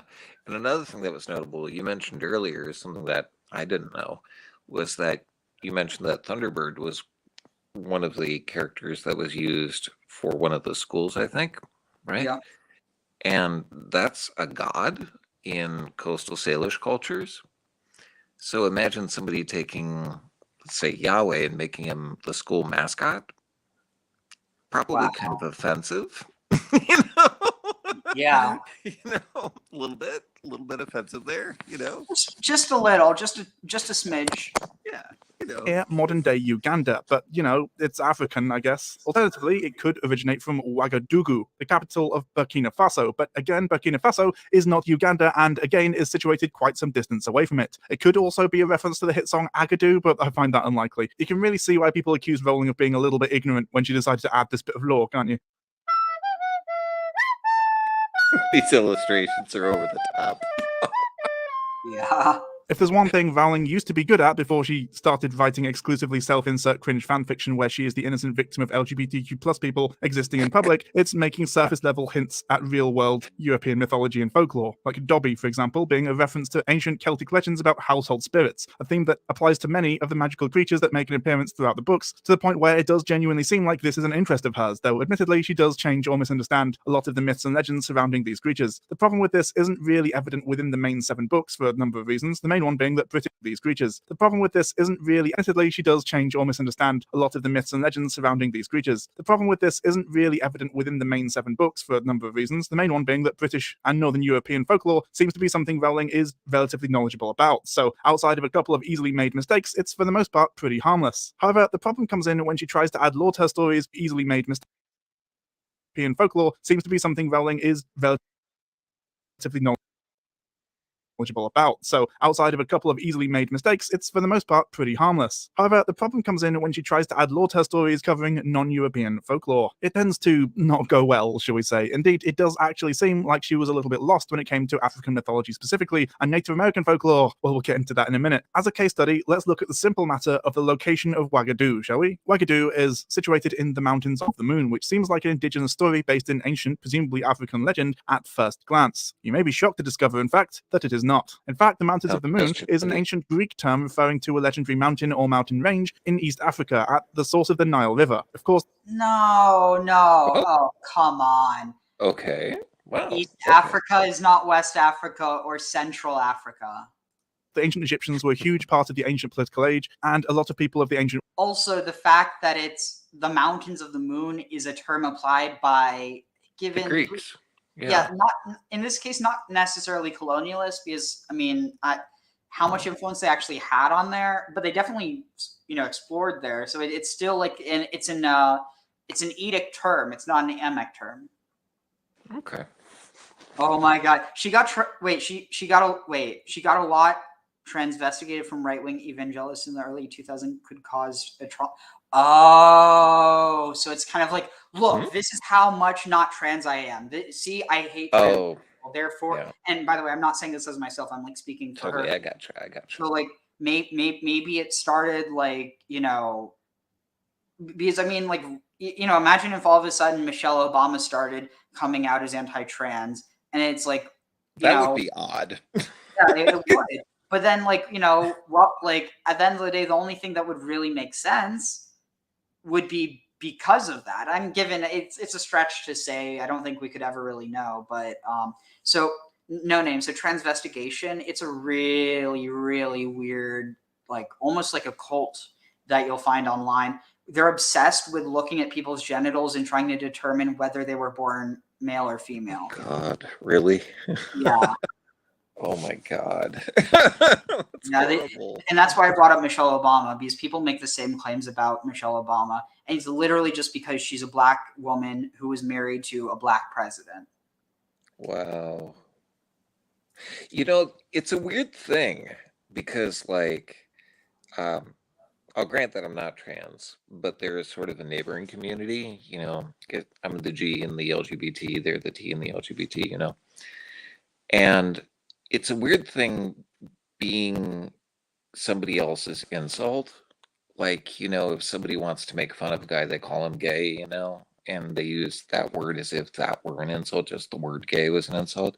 And they do the same thing with the trans community too, like with this transvestigation thing you're describing. And it's just the weirdest feeling in the world, just overhearing people People do use this. those. People do the same thing with Jews. They're like, "Oh, I think this person's a Jew." Yeah, Or, they do. They do. Like it's so weird. Like, Or the weird bracketing thing they do online. You know what I mean? yeah, Yeah. the echoes. Yeah. Yeah. It's so interesting how now you actually have Christians and even Jews, basically fundamentalists on all sides, except for maybe like definitely not in Islam. Not going to find many Muslim fundamentalists supporting her. But basically this idea of, well, she's being attacked by the liberal media and basically like Ben Shapiro was defending her, whereas it used to be that Orthodox Jews no, like seriously, it used to be that Orthodox Jews would keep their kids from reading Harry Potter. And now whether they read it or not, they'll defend it. Yeah, I remember like back when the movies first started coming out, like all the Christian like fundy freaks were just going bug nuts. They're like, "Oh my god, it's witchcraft!" Oh! It's also just so funny because of the connections to early Christianity. That it was basically witchcraft. Yeah, totally. Yeah, now the conservatives who hated her for witchcraft love her for bigotry. It's so gross. Yeah, no doubt. And it's not even like they're approve. It's not like they even approve of the whole witchcraft thing now. They just think that she's a good witch. Totally. Snappy's right on point with this one. Yeah, it's so bizarre. Yeah. Sorry for your friend. Can't imagine what that's like. Yeah, it's. What's this? The transvestigation stuff is like 3-hour-long videos being made. The blonde-haired, blue-eyed Chris Hemsworth demigod men who aren't ugly with man boobs and they just body shame people like Giselle. Interesting. Why? Because honestly, it's probably because they feel bad about it. Honestly, I think this is it. They probably feel bad about their own bodies, and so they make fun of other people in order to try and make themselves feel better. Yeah, but I mean, I don't want to minimize anybody else's pain, and please feel free to step in and correct me if I'm wrong or if I'm saying something that is even remotely offensive by saying this, but get a life, man. We're all like unhappy with our bodies in some form or fashion. Like, I don't think I've ever met anybody that looked in the mirror and thought, "Hey, I'm a hot fucking stud." Everybody like, or I suppose there's a few people out there that do that, but I've never met anybody who does, I think that's the point, though. No one like looks to themselves and says, "I'm unhappy with my body. I'm going to go make fun of people for being right." Like it's subconscious. Yeah, no doubt. But one of the things I like about today's show, I just want to tell you, is it's a running theme that I've noticed for a long time in Hollywood. Like, I remember when the Star Wars prequels came out, and there was a group of merchants who all looked pretty Japanese, and they were cast as the bad guys. And, also with the Avatar movies, it sort of looked like, a weird appropriation / ripoff of Native American pastiche, like not even a Native American actual culture, but just like this sort of whatever the word would be for Orientalism if you applied it to Native American cultures, Definitely. And, yeah, and it's been an ongoing thing. It's, and I really wish they'd knock it off. It's so blatantly offensive. I don't know why people do this. Would it be so hard to just like make up an entirely fictitious group of people that doesn't resemble real people? Would that be hard? Honestly, that might be one of the things that like AI helps with, because it's going to make it where plots aren't necessarily so redundant. And obviously, it's not like you're going to have the AI writing the whole thing, but you could at least develop a story. And it's like, oh, these are the characters. Like, it's going to have more complexity because, frankly, we're not as complex as we think we are. Like, No, I think we're there was not. actually a study done, something like I forget exactly what it was, but like theoretically that we only have a certain amount of like not program, but like inert or like innate things that we'll say. So like obviously it's learned over time, but say like, you know, like, oh shit, like, you know, there's a certain amount of phrases that we're capable of saying without having to like think them up, if that makes any sense. It does. It does. I personally think that we're complete idiots as a species. You know, my whole life, everybody has been telling me, you know, human beings are the most intelligent animal. Bullshit. My cat is more intelligent than human beings. My cat would not invent the atomic bomb. You know, my cat has more sense than this. Come on, we're dumb fucks. Yeah. I mean, and that's the thing. Like, we think we're smarter because we're able to speak, but we don't even recognize, you know, collectively that other animals do speak. We're just not able of hearing them. And it's like, does that make us dumb? I mean, not only that, sure, we can speak, but most people don't have anything to say. So true. What good is it? There's a reason we have 2 ears and only one mouth. Yeah.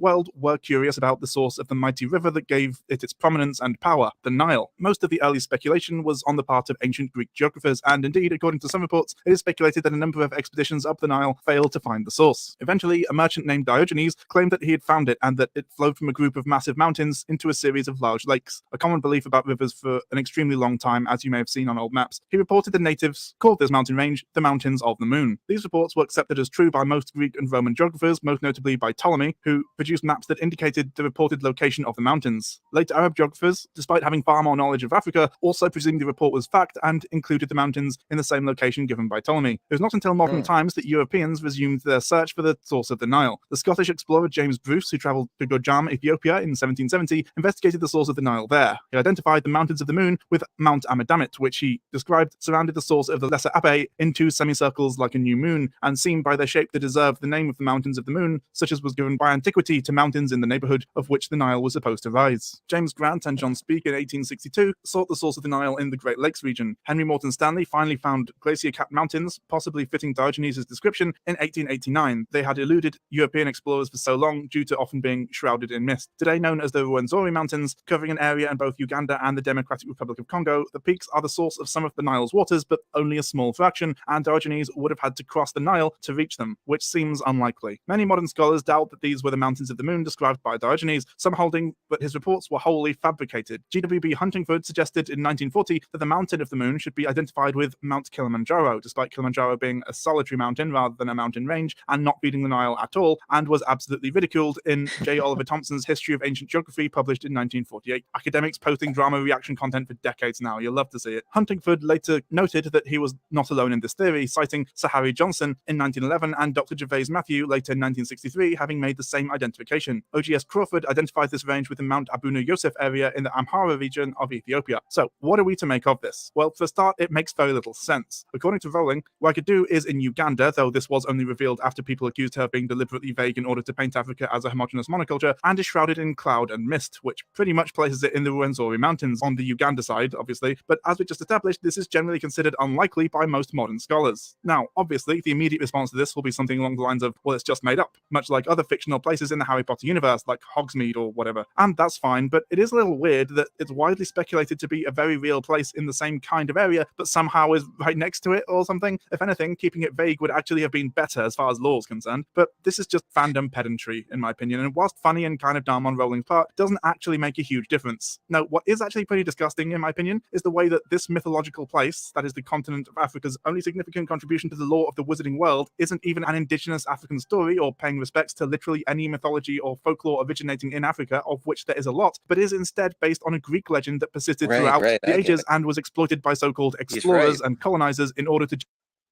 Yeah, this would be kind of like, because, you know, like Plato had all kinds of flatly wrong geography. Like he described Atlantis as existing just beyond the Pillars of Hercules, and as we know today, there's nothing there but a whole bunch of water. And he also believed in something called Ultima Thule, which was like supposed to be what he thought the far north would be like. So it'd be kind of like if you were to do that and to say that Spain was Atlantis, or to say that Norway was Ultima Thule, instead of using a Spanish or Norwegian, character.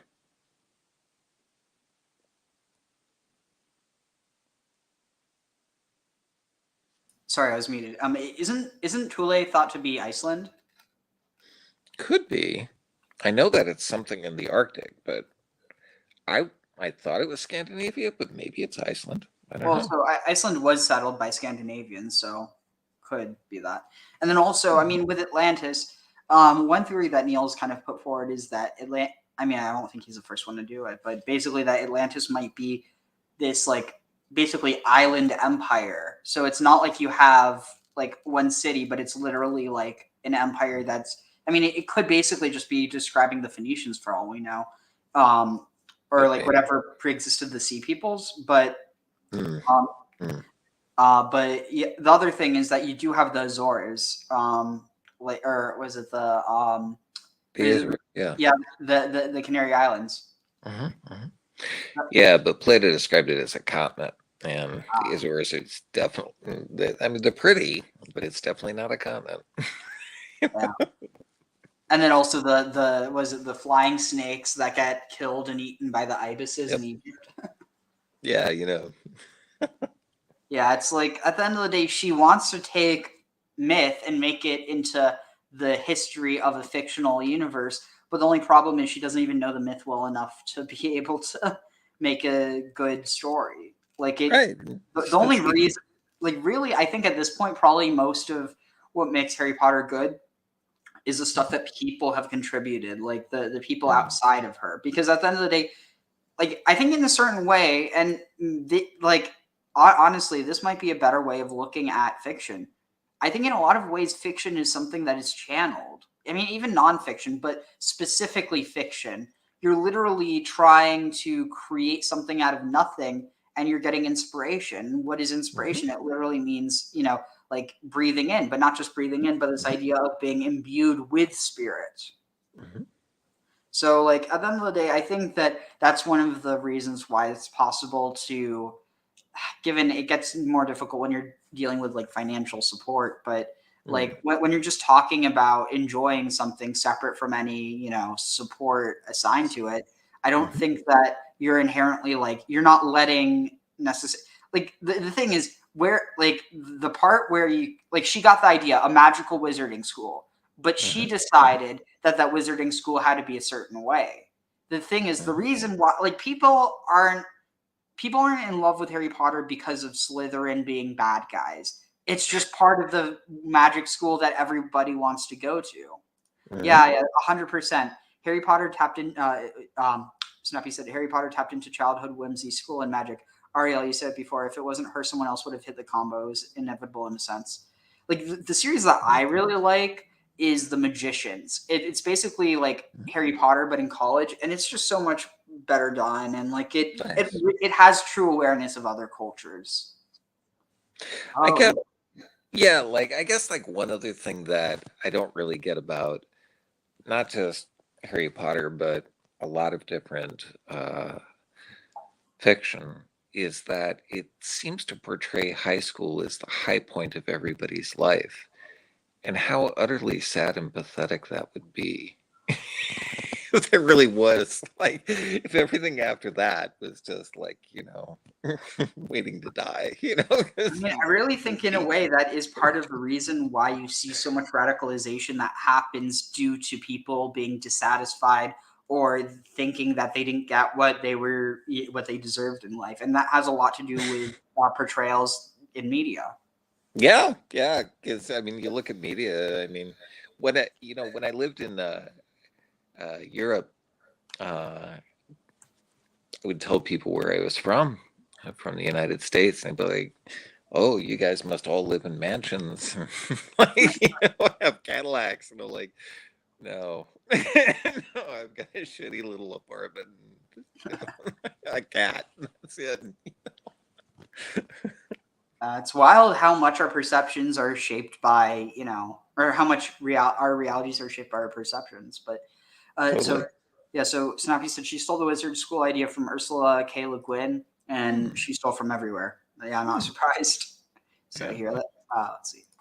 Justified their invasion and trespass into African land during the scramble for Africa in the 18th and 19th centuries. In essence, in the one opportunity Rowling had, or chose to have, I guess, to represent the diversity and fascinating mythology and folklore of an oft overlooked or dismissed entire continent containing countless peoples and cultures, and she just chose instead to celebrate a European story about Africa rather than looking for actually legit pre-existing local folklore after centuries of Africans being erased from their own history. And that's just sad, but in my opinion, rather illustrative of the way she views other cultures. For example,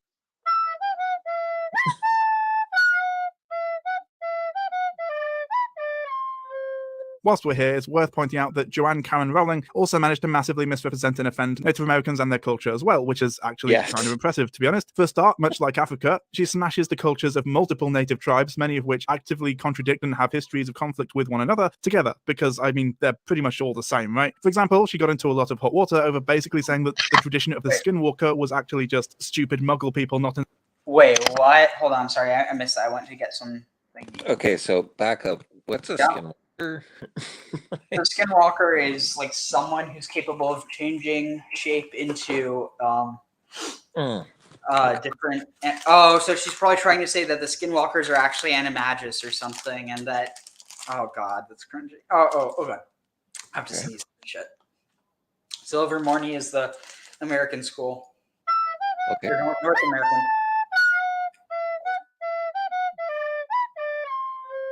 Whilst we're here, it's worth pointing out that Joanne Karen Rowling also managed to massively misrepresent and offend Native Americans and their culture as well, which is actually kind of impressive, to be honest. For a start, much like Africa, she smashes the cultures of multiple native tribes, many of which actively contradict and have histories of conflict with one another, together, because, I mean, they're pretty much all the same, right? For example, she got into a lot of hot water over basically saying that the tradition of the skinwalker was actually just stupid muggle people not understanding animagi, or, in Rowling's own words, a legend grew up around the Native American animagi that they had sacrificed close family members. I called it. Wow. That's literally what I said. To gain their powers of transformation. In fact, the majority of animagi assumed animal forms to escape persecution or to hunt for the tribe. Such derogatory rumors often originated with no-mage medicine men who were sometimes faking magical powers themselves and fearful of exposure. Literally just saying that Native American traditions and beliefs are full of shit. Honestly, just incredible stuff. Hilariously ignorant. And of course, Rowling has apparently used the term Native American culture in a serious manner before, basically showing her to be completely ignorant of the complexity and diversity of cultures throughout the indigenous peoples of the Americas. For reference, there are 574 different Native American tribes recognized by the US government, each of which has its own unique tradition. Mateus is hanging out. Take care. It was good. Good seeing you.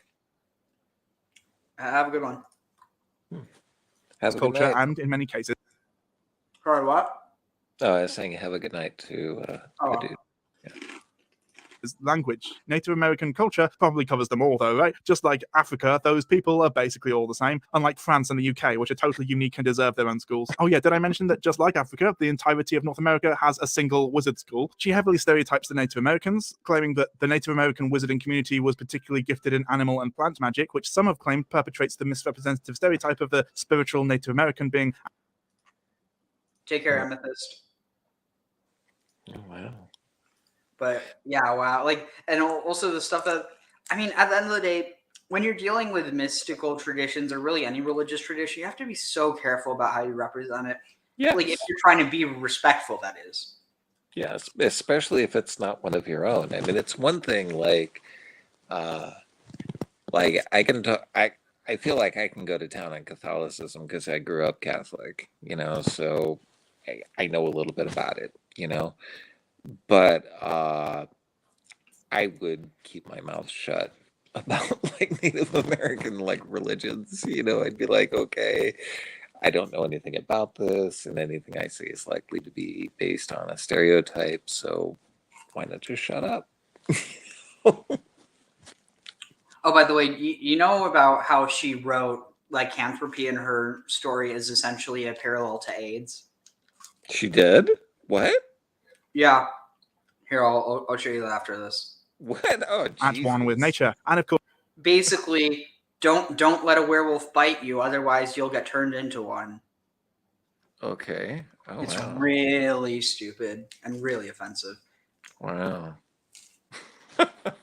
or she repeats her wandless magic trick because I guess indigenous peoples were all fucking useless before the good old Europeans came in and gave them technology, eh? Rowling claims that the absence of a wand is the most glaring difference between magic practiced by Native Americans and the wizards of Europe, although apparently Native American wizards were all capable of complexity with their aforementioned innate natural power. Rowling explains they lack the sophisticated ability permitted by a wand, which originated in Europe. Those savages, am I right? Also, according to Rowling, this was a country Wow. with few amenities. Okay. No, tell us what you really think about indigenous peoples, Joanne. Obviously, this feeds into the argument and ignorant opinions of early modern colonizers who, incidentally, Rowling whitewashes as explorers, who argued that uncivilized Native Americans needed saving from themselves. An idea that eventually led to the infamously brutal residential schools, the motto of which was to kill the Indian to save the man, at which a mass grave was discovered very recently. Speaking of schools, let's talk about Ilvermorny. How did it come about? Oh, you're gonna like this. On what used to be called Pottermore, Rowling tells the story of, actually, you know what, I'm just gonna quote from the Salon article that covered this here. It's the 17th century of Iseult Sayre, a magical Irish lass who sails with the Puritans on the Mayflower to land at Plymouth Rock, Massachusetts. Running away to the mountains, she finds an Irish lass. You know what, I'm just gonna quote from the Salon article that covered this here. It's the 17th century of Iseult Sayre, a magical Irish lass who sails with the Puritans on the Mayflower to land at Plymouth Rock, Massachusetts. Running away to the mountains, she finds a magical sidekick, a Pukwudgie she promptly names William, only to stumble across 3 young white colonial settlers in various states of distress and ends up co-founding a magical school with them. Pukwudgie becomes one of the 4 houses at Ilvermorny, each of which is named after a magical totem animal. You can now go into the Pottermore site and take a quiz that will sort you into one of the houses. So no magical human natives in the story, like maybe a couple from the tribe known as the Massachusetts, as in the state of. How about the Wampanoag, who populated the land nearest to Plymouth Colony? Rowling never mentions natives living in the area, let alone the fact that things didn't go so well for them once the colonists stopped being grateful. Indeed, she gives us a Pukwudgie, an anthropomorphic creature from Wampanoag lore, but which in her hands becomes a resentful, English-speaking voluntary bondservant who refuses to tell Iseult his given name, and so she names him William after her father. Together they forge a unique friendship that sounds suspiciously like the Lone Ranger and Tonto with a dash of Herman Friday, precisely because it echoes stereotypes regarding good guide Indians as interlocutors, and specifically the history of Tisquantum or Squanto, an English-speaking Native American of the Pawtuxet tribe who escaped slavery and helped the first pilgrims survive, much in the same way that William the Pukwudgie helps Iseult by showing them how to hunt, fish, gather wild plants, and cultivate domestic seeds. Honestly, this is...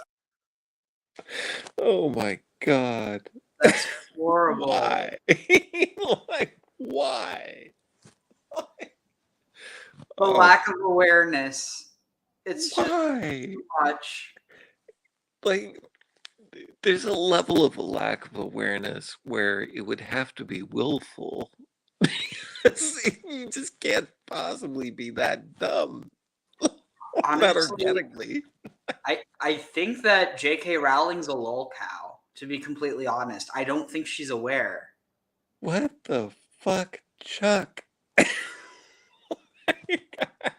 Like, I literally think that a certain part of like basically her imagination, it honestly, yeah, I think that's it. I mean, I think that it's that she's bigoted, and especially when it comes to trans people, so much so that she kind of just has this perception that she knows about other people without having to actually understand what it is like to be them, or to even have, you know what I mean? Yeah, but I mean, like, you'd think, like, if nothing else, like, every human being has a theory of mind, right? We all have. You couldn't survive without one, right? How would you navigate a sidewalk without being able to try to guess what the people all around you are going to do just so you don't collide with them? You know, and like, you should have the ability to try to empathize with other human beings. That just seems like a basic human trait. That's the thing. I think she legitimately hates certain people, and then other people she just thinks she knows enough about to generalize about them. Shit. And yeah, 100% Snappy. No excuses at this point. She's a full-on. I mean, to be fair, she could be conservative and not a bigot, but she is a conservative. Well, actually, she isn't even conservative. That's the thing. She's like she's a liberal, but like not like a. Again, liberal doesn't mean leftist. Yeah, I know what you mean. Liberal, but she's a bigot, regardless of what her politics are. Yeah, it's weird because I remember when the whole Dumbledore is gay thing came out, and I was like, as a gay man, I didn't need this. Really? Like, it would have been okay if Dumbledore was ambiguous. But I guess now I'm a mascot, so why not? Yeah,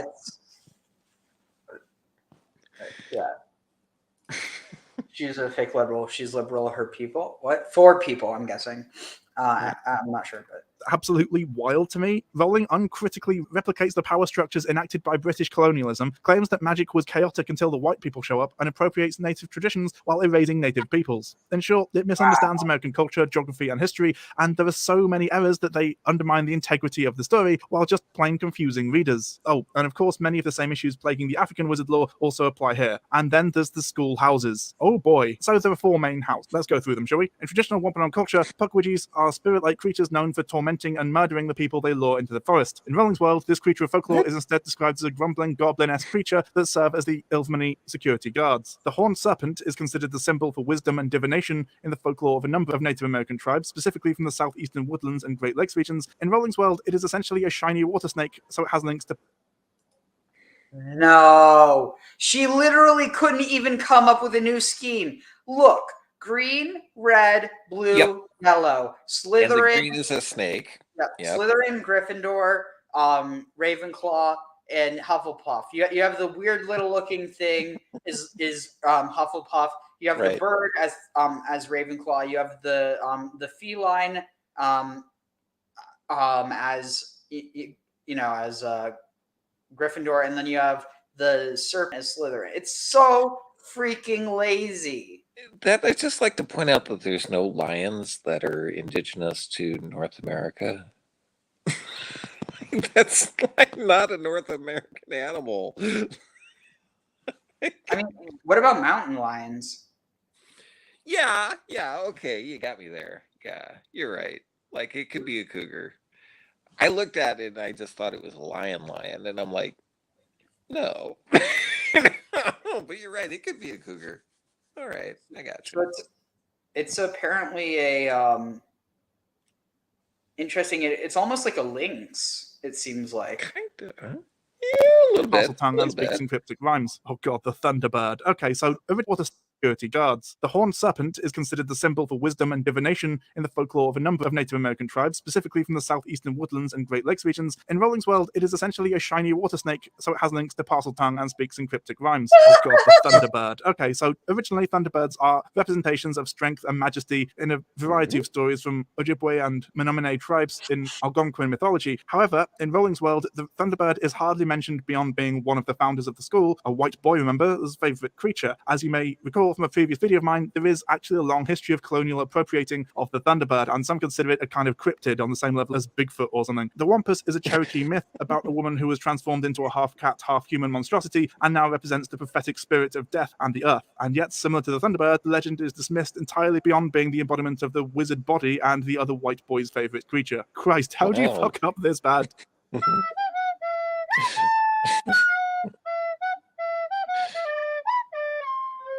The others are just kind of horrifically ignorant and tone-deaf, but not to the same extent, most likely because there's less information about them. They suffer from many of the same issues that plague the two we've just covered, so I'll be brief going over them here so as to avoid repeating myself. The Japanese school, Mahutokoro, covers all of Asia, apparently, though it pulls from pretty much exclusively Japanese culture, and likewise the Brazilian one, Castelo Bruxo, covers all of South America and seems to operate on the principle that South America is just jungles. There's not much more to say about it than that, or at least that hasn't already been said, to be honest. Oh, I guess other than the fact that the name Mahutokoro is composed of the Japanese words maho, meaning magic, witchcraft, or sorcery, and tokoro, meaning place, spot, or site, meaning that it literally translates as magical place or place where magic occurs, and Castelo Bruxo is derived from the Portuguese word castelo, meaning castle, and bruxo, meaning wizard, thus literally translating as wizard castle. Oh, and of course, it being in Portuguese likely means that it was probably started by colonizers. Again, incredibly lazy, to be honest. Like, why isn't Hogwarts called magic school by that? She explains how it actually was started before the colonizers got there, but it just happens to be called Castelo Bruxo.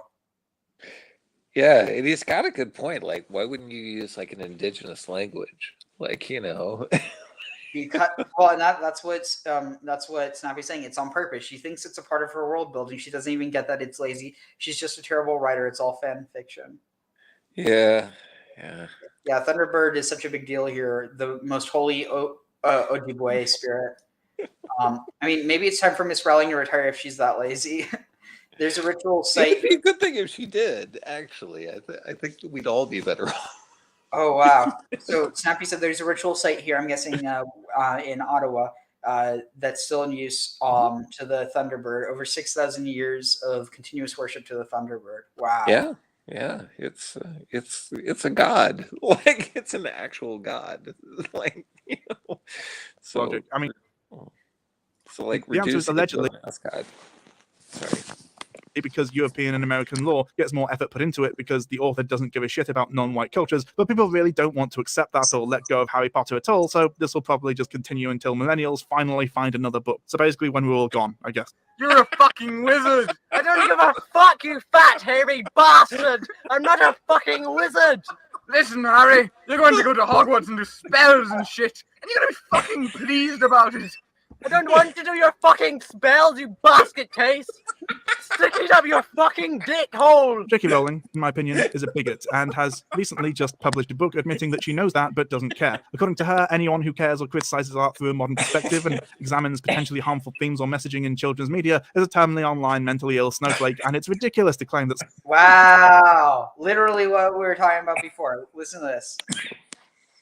That but doesn't care. According to her, anyone who cares or criticizes art through a modern perspective and examines potentially harmful themes or messaging in children's media is a terminally online mentally ill snowflake, and it's ridiculous to claim that something using centuries-old anti-Semitic stereotypes and featuring just one canon Jewish character called Goldstein, whose Jewishness is never alluded to or mentioned within the text, might be a touch problematic. For example, in my opinion, it's important to go back and reevaluate this old media in light of more recent revelations. And when it comes to anti-LGBTQ+ bigotry, well, let's be honest here, it's got a lot of overlap with other forms of prejudice. Transphobes usually end up also dabbling in homophobia, and likewise, homophobes are, by and large, not the biggest fans of non-white people. And of course, as you're almost certainly aware by now, the end result of most bigotry is the cultural Marxism conspiracy theory, which means, of course, anti-Semitism.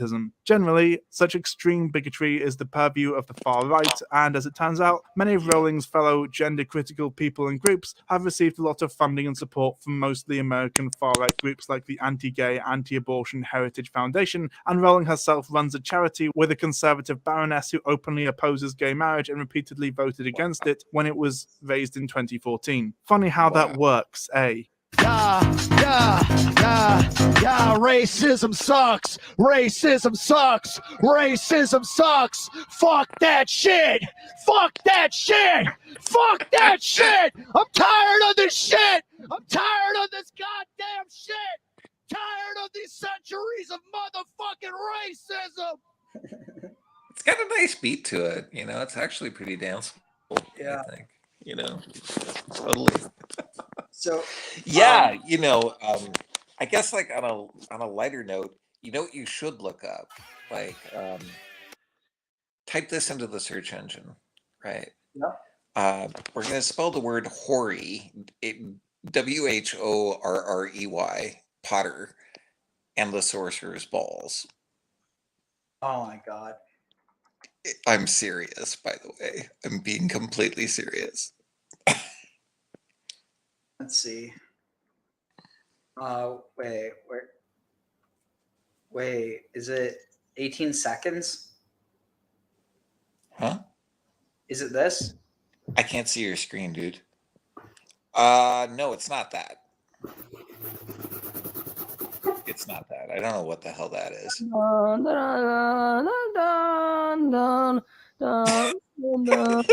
is this shit?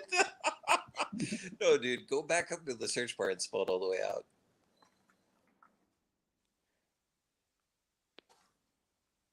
Balls, BALLS. Yeah. And it should be like a trailer. Where the fuck is this thing? Dude, like none of these are it. Anyway, It's like a porn parody, and it's in 3D, and they put the trailer for it up on YouTube at one point, but it's been like years since I saw it, so I guess maybe they took it down? I don't know. Oh wait, maybe it's wait, what's I don't know what that is.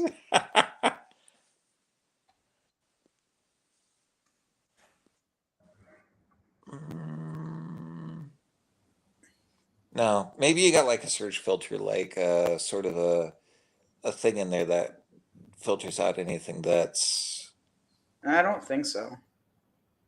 okay. Yeah, maybe we could just find it another time. But Yeah. so here, this should be good. This is only 7 minutes.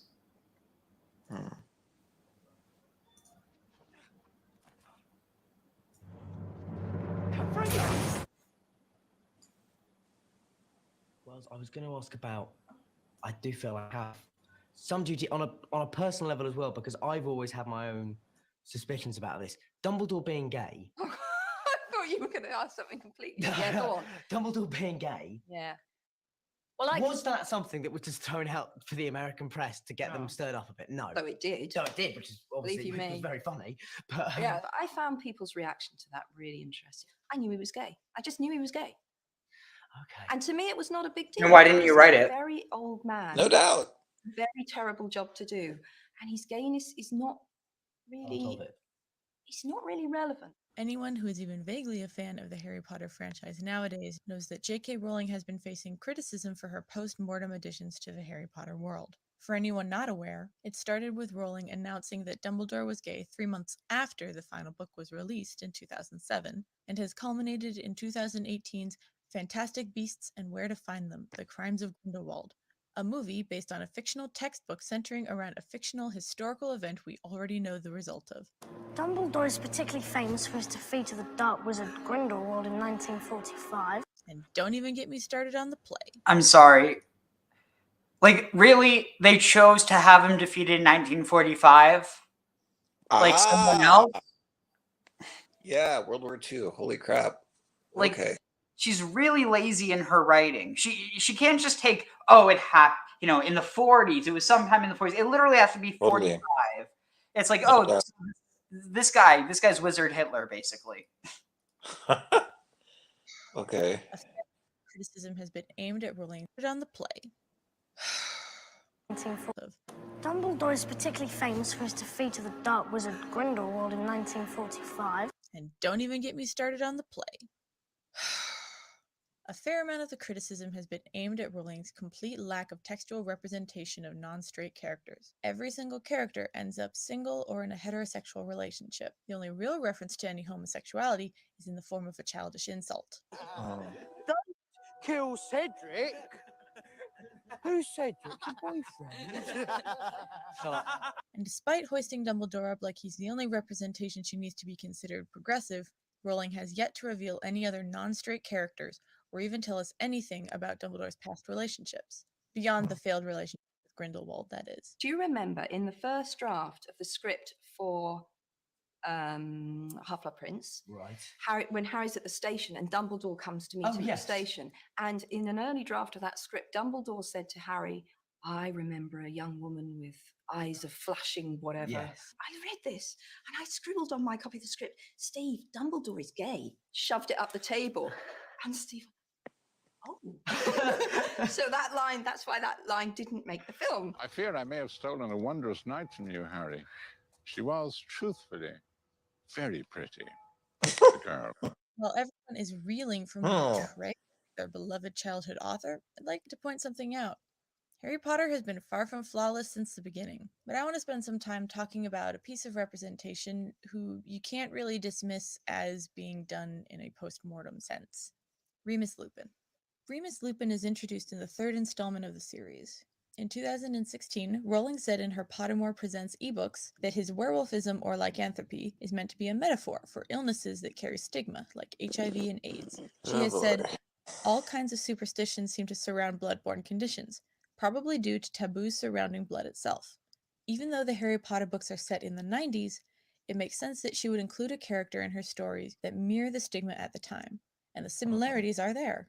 Lupin marries a woman. This is a point many fans of the series found irritating, considering Aid's undeniable connection to the LGBT+ community, which largely fueled the stigma against the virus.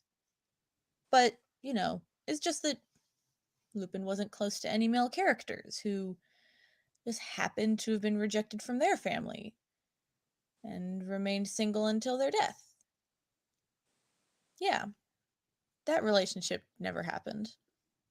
Anyway, Lupin is a beloved character. He was dear friends with Harry's father and was described by some students to be one of the best professors they ever had, despite his condition being outed by a spiteful Severus Snape, ultimately resulting in the loss of his job at Hogwarts for fear of student safety. Lupin goes on to father a child before being killed in the final book. He is intelligent, kind, respected by all of the main characters, and is one of Harry's many father figures. Even though it is never explicitly stated what his affliction represents, Remus Lupin serves as a sympathetic representation of those people that children will see and love and remember. Well, that is, until you look at the other werewolf, Fenrir Greyback. Fenrir Greyback is the only other werewolf we encounter in Rowling's books. Greyback is one of Voldemort's followers, who takes pleasure in spreading his affliction and works with the Death Eaters in exchange for more children to bite. In case you are unaware, Death Eaters are followers of Voldemort, whose goal is to rule over those without magic because he believes they are lesser humans than himself. Are those muggles in their rightful place? I.e., Death Eaters are magic white supremacists. Great. Oh, and you heard me right. Children. He bites children. So, I just threw a lot of information out there. Let me translate the allegories here. Greyback is a werewolf who targets children to bite and works for the Death Eaters. Translation: Greyback is an AIDS carrier who targets children to rape and works for white supremacists. It's not like there was any rhetoric suggesting gay men with AIDS were spreading it on purpose or anything. So close, Joanne. If we cannot acknowledge and embrace the fact that we all have a certain degree of darkness within us, some more than others perhaps, then I think we will be living in quite a dangerous climate. And I think that's much more damaging for children. At the moment, something can't be talked about. Exactly. The moment it becomes a danger. Oh, wow. That did not. And don't even get me started on the inconsistencies with how werewolves look. Just look at it. Hello everyone, thank you for watching my new essay. I'm really sorry that it's taken nearly a year for me to get another video out to you guys, but life happens. I took a class this semester where I was learning a new editing program, and I convinced the professor that for my final I could edit a new video essay. It's been tweaked and made better, and here we are. You just saw it. It was done. I made one. Thank you again so much for watching. Leave a comment if you have time. I absolutely love reading the comments. Huge shout out to Jeremy Duvall for helping me write. I put a link to his Tumblr down below if you want to follow him, see more of his work. Please subscribe if you liked this video. Maybe I'll do another one this year, but you'll at least be on top of it when it does. Also, sorry for all the jokes. Not funny. All right, so Snappy said, No Name said, yeah, it's really fucked up. Snappy said, she doesn't realize how much damage AIDS was allowed to do. Government let it kill gay people. So disgusting. She's a monster. Check out Sean's video on Harry Potter, Ariel. Let's see. I'm trying to think how I don't know if you'll be able to put in comments, but here, I'll just search for it. If I can't find it, you could always tell me what. Totally. So, let's see. So it's Sean. What's his channel name?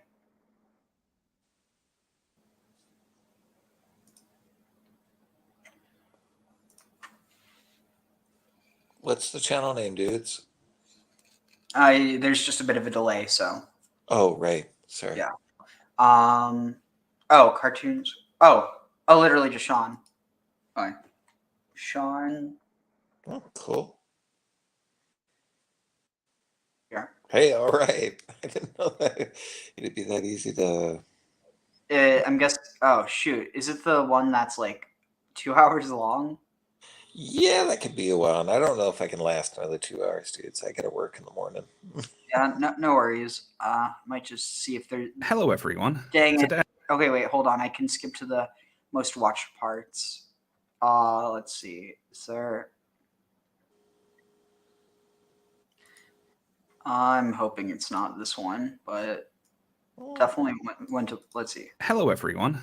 Today, I'd like to talk about Harry Potter. Now, I could do the standard video essay introduction for Harry Potter. You know, it's a series of books, a series of films, video games, a stage play, a whole bunch of merchandise and all that. But we all know who Harry Potter is, right? It'd be better if I started by explaining why I want to talk about Harry Potter today. And there's a few reasons. Firstly, there was recently another round of discussion about J.K. Rowling's goblins. In recent years, there's a few different types of discourse relating to Harry Potter that come and go on social media. People talk about Rowling's goblins being possibly similar to anti-Semitic stereotypes. People talk about the problematic natural slave race who like their slavery, the queer baiting with characters who are stated by Rowling to be gay but never explicitly depicted as gay, her attempts to retroactively add more diversity to the Harry Potter world than she initially depicted. Okay, wait, whoa, did you see that? The Harry Potter world than she Canon, brown eyes, frizzy hair, and very clever. White skin was never specified. Rowling loves Black Hermione. Why is she referring to herself in the third person? You know, when you got a god complex, you know, it's like the whole Queen Victoria, we are not amused thing, you know. Yeah.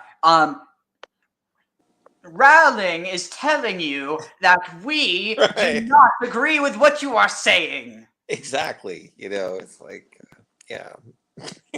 Usually you've gone full like narcissist by the time that you're referring to yourself in the third person. Someone lock her up in Azkaban. initially depicted, and a whole host of other topics. This drive to re-examine and criticize Harry Potter is undoubtedly fueled to some extent by the actions of the author in recent years. J.K. Rowling is a committed and very vocal opponent of trans rights, and, well, I'm not going to rehash all that here. There are several very vocal opponents of trans. What's this? J.K. Rowling apologizes after accidentally tweeting "fuck up some turfs" while responding to a 9-year-old's drawing. I'm telling you, if it wasn't for her already being famous, she would be a lol cow. Like seriously, and I don't think it's right to harass lol cows, but like you have to admit there are some lol cows who kind of like they're asking for it. There is a point when you're kind of rolling out the red carpet and begging. Yeah, it's like here, punch me. Like at the end of the day, if someone's keeping to themselves and like they're being bullied, that's one thing. But if they're outright bullying other people and it just so happens that they're completely unaware of their own actions, like I don't think that I don't know. It's yeah. Snappy said you're right, Ariel. She would be bullied to the extreme, no matter what. And that's the thing. She has enough power and enough privilege to be able to oppress other people. But think about it. Like at the end of the day, everyone like who feels bad for lol cows would feel bad for her, except most of those people don't feel bad for her now because she has all this power and influence that she uses to oppress others. I guess also like I look at it as a punching up versus punching down thing, right? Like, I have no problem bagging on Elon Musk. Like, I will bag on that motherfucker all day long because he's got so much goddamn money that it doesn't matter, man, or at least it shouldn't. Like, he shouldn't give a shit what my pathetic little ass thinks of him, right? But, like, I wouldn't do the same thing to somebody that was, like, down on their luck and struggling, you know? Like, or like a 9-year-old, you know? But I'll totally punch up like J.K. Rowling because, I mean, fuck, I mean, she's like the richest person in England, isn't she? So, I mean, it's also kind of, isn't the royal family more rich than her? I don't know. They do have an awful lot of money, I'll tell you that. I don't really get like the royal family, to be completely honest. Like, I don't get why they still exist. But yeah, I think one of the funny things about this is that she's a TERF, so she was saying "fuck up some TERF." She retweeted the wrong thing. Totally. Snappy says, "Good point, Chat GPT." Chat GPT. I said Chat GPT. She is the richest woman in the UK. Wow, that's just so wild. That like, yeah. I mean, literally, she is a witch if you think about it, and not in a derogatory way. I mean, she's not a nice person, but I mean that she's like she managed to conjure money. She literally created something out of the air, and all of a sudden now people literally are getting lost in the world that she created. Totally. She is like literally richer than the royal family. Oh, rich? I said witch, but yeah, rich too. Yeah, I gotcha. I was thinking of another thing that ends in itch, but we don't. Let's not. Totally. I Right, gotcha. Well, I'm not going to rehash all that here. There are several videos on YouTube which thoroughly cover J.K. Rowling's transphobia, and I'll link some of those below. But for our purposes today, all we need to know is that J.K. Rowling's statements on trans rights have put her at odds with a lot of people who previously enjoyed her work. And people naturally want to work that out, right? How could a children's book author who wrote such a beloved series go on to be such a bigot? Perhaps the signs were there all along. Yep. Now, whenever it comes time to re-examine the Harry Potter series, I confess I feel very left out. I read the first 3, maybe 4 books as a young lad, but then I guess I got too old for them, or maybe they just got too long. She really got away from the editors at some point. Those later books can be a real slog. But still, I wanted to know, how fair are these criticisms of Harry Potter? Do they hold water? Now, it wouldn't be exactly fair for me to start offering opinions having not read the books, so I went and read the Harry Potter books. I watched the movies. Sean. I watched the Fantastic Beasts movies, which were rubbish and weird. I read a whole bunch of Pottermore articles, the short stories from Hogwarts, the script of the stage play. I even read The Casual Vacancy and a few bits here and there of Rowling's detective series. What all this means is I am now a certified Harry Potter expert, and I can get involved in the discourse entirely guilt-free. So I'm going to do my own Harry Potter discourse retrospective today. There's a lot to talk about, and I think it's only fitting that we begin at the beginning.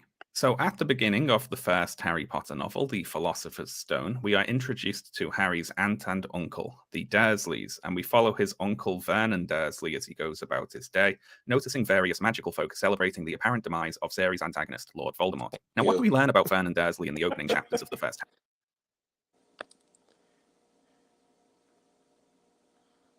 Did you say something?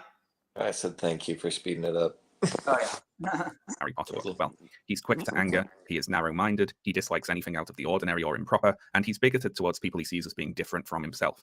He's a conservative, basically. He and his wife are Rowling's liberal skewering of typical conservatives. She even has Vernon reading the Daily Mail in a later book. Vernon is verbally and physically abusive to Harry because Harry is a little magical lad, and Vernon hates magic. He wants the magical and non-magical worlds to stay far apart, and he's willing to go to extremes to keep them that way. We're also introduced to Harry's cousin Dudley, who is a spoiled bully who is also abusive to Harry.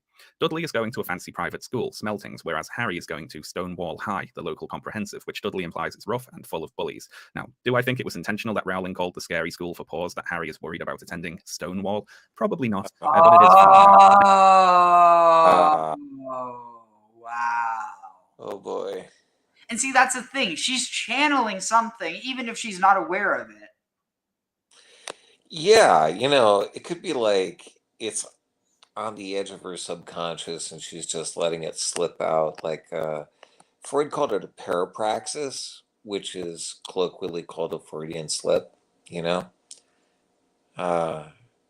maybe that's what that is like it's slipping through. Yeah, wow. Wait, you said something about Abraxas, or did I mishear? Yeah, it's Sigmund Freud. He called it a parapraxis. Parapraxis. Oh, okay. Effectively what it is like if there's something that you think about a lot, but you don't want to say it like out loud. Like, say, for example, I don't know, you're in a room with somebody that just annoys the fuck out of you, right? Like maybe they pick their toenails in public, or they've got some sort of a habit where you're just like, dude, but you don't want to say that to their face, right? So you might make like little comments about toenails, like without meaning to. Like you might be like, in Yeah. place of another word that you meant to say, and they Interesting. call that colloquially a Freudian slip. Yeah, I've heard Freudian slip, but so parapraxis, like para as in like across, and then praxis being practice or action. Exactly right. It's yeah.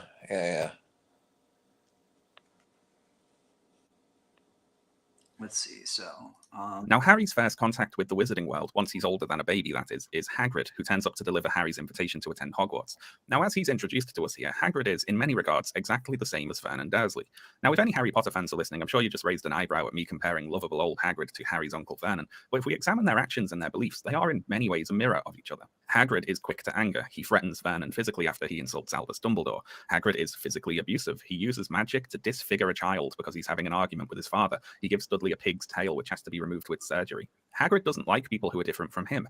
Muggles. He uses the word muggle not just as a descriptor, but as an insult. It means mundane, dull, and unspecial. Hagrid wants the magical and non-magical worlds to stay far apart, and he's willing to support extremes to keep it that way. When Harry asks why the Ministry... Wow, never even thought of it that way. Let's see. So I can watch it later. I'm just gonna try. Yeah. So we could. I'll share. I'm going to post this in the community tab. So if anyone wants to watch it, I'm just going to skip to the. I'm going to skip to the most watched parts. That way that we can get a bit more, and then we'll probably play a little bit, but probably not for that long. So let's see. So no worries. It's been worth checking out if you have the time. Good night, no name. Yeah. So let's continue with this. Ministry of Magic works to keep the existence of magic a secret, Hagrid responds, "Blimey, Harry, everyone would be wanting magic solutions to their problems. No, we're best left alone." One of Hagrid's functions in his introduction to Harry here is to serve as comeuppance for the Dursleys, to give them a taste of their own medicine. Hagrid and his magic are divine retribution. Dudley likes to bully people, so he gets bullied by Hagrid. Dudley was going to a fancier school than Harry, now Harry is going to a fancier school than him. Vernon likes to other those different to him, and so he gets othered by Hagrid, made into a muggle. Now, while it might be satisfying from the audience's perspective to watch Dudley, who they know is a bully, be treated the way he treats others, from Hagrid's perspective, he's just disfiguring a child he just met, A similar scene happens in the fourth book, when Fred and George Weasley poison Dudley with a sweet that makes his tongue grow to be a foot long. And then the next chapter opens with Harry and the Weasleys all laughing at Dudley. Now, this is strange. Firstly, the Weasley twins have never met Dudley before, so they poison him off secondhand information, basically. But also it's strange because Rowling forgets to have Dudley do anything bad in the opening of the fourth book. He doesn't do anything to Harry or anyone else. Rowling's just coasting off his previous bad behavior in the earlier books. Wow. Well, actually, I tell a lie. Dudley does do one thing that J.K. Rowling considers to be very bad and worthy of punishment, and that is be overweight. Just in Goblet of Fire, for instance, we're treated to descriptions of Dudley being as big as a young killer whale, being wider than he is tall, too fat to hide behind his parents. We hear about his porky hands, his piggy eyes, his massive backside, and the comic relief of the opening chapters is that Dudley is struggling to stay on a diet. Harry even mocks him about this before sneaking off to eat some cakes that he's concealed. This is all why it's funny that Dudley later eats a poisoned sweet, I suppose. This is one of the things that really jumped out at me reading the Harry Potter books, just how much time is devoted early on in each story to making fun of Dudley for being overweight. Rowling just really seems to have it in for fat people, and she gets worse in the Casual Vacancy published after the Harry Potter books when one unsympathetic character is introduced in the following way. He was an extravagantly obese man of 64. A great apron of stomach fell so far down in front of his thighs that most people thought instantly of his penis when they first clapped eyes on him, wondering when he had last seen it, how he washed it, how he managed to perform any of the acts for which a penis is designed. Now, I think it's very telling that Rowling would write that most people think things like this when, well, I can only speak for myself here, but if I see an obese guy, I don't immediately start thinking, Why does her mind go there first, right? No, and I don't know that I want to. You have the point. It's probably best if we don't know. Snappy says it gets worse. Oh, no. And Neil's watching cats popping. That's not the only thing. Oh, hi, Neil. How are you? Dude, it's so good to see you. Thanks, Neil. Yeah. What was this? Who looks at anyone and thinks about it? Well, now, think about it. I gotta tell you, no, I look at guys and I think about their cock, right? Well, I do, but like I don't write about it. But think about it. Think about this. Who looks at someone and thinks about their genitals? A turf. I bet she's really horny. I don't know, man. Like that. Honestly, probably the thought of trans women and trans men getting more action than her probably makes her furious. No doubt, no doubt. Although with that much money, shit, she could buy it if she wanted. It actually says in it says in the Talmud you shouldn't prostitute out yourself because eventually you'll get so addicted to the sex that when no one wants to sleep with you, you'll start hiring out prostitutes so that you can sleep with them.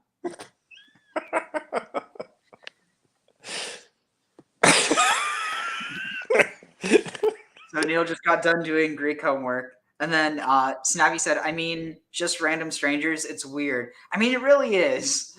And then It kind of is, yeah. Like, I gotta tell you, there are times when if I see a hot dude, and I will think about his dick, but I won't say that, and I won't write it. I'm not gonna be like, hey, everybody, look. yeah. But yeah, Neil said that's usually it, jealousy. And then Not Nassar is laughing. So this is interesting. So there's some smoking hot trans women that piss bigot women off. I literally saw this one Twitter influencer. I forget who it is. Let's see. Maybe I can find it. Let's see. Trans girl that looks like J.K. Rowling. Let me see if I can find it. Wait. Dang it. No, it's but basically she posted about how on one hand she's really pissed that some people tell her she looks like J.K. Rowling, but on the other hand she's really happy that that J.K. Rowling, if she knew, would be so pissed that she's being compared to a trans woman. Karens get pissed off about it. Yeah, just being honest. So true, Neil. Yeah, so let's see. I'm going to skip to where are we here? Oh, wait. Thinking about him washing his penis.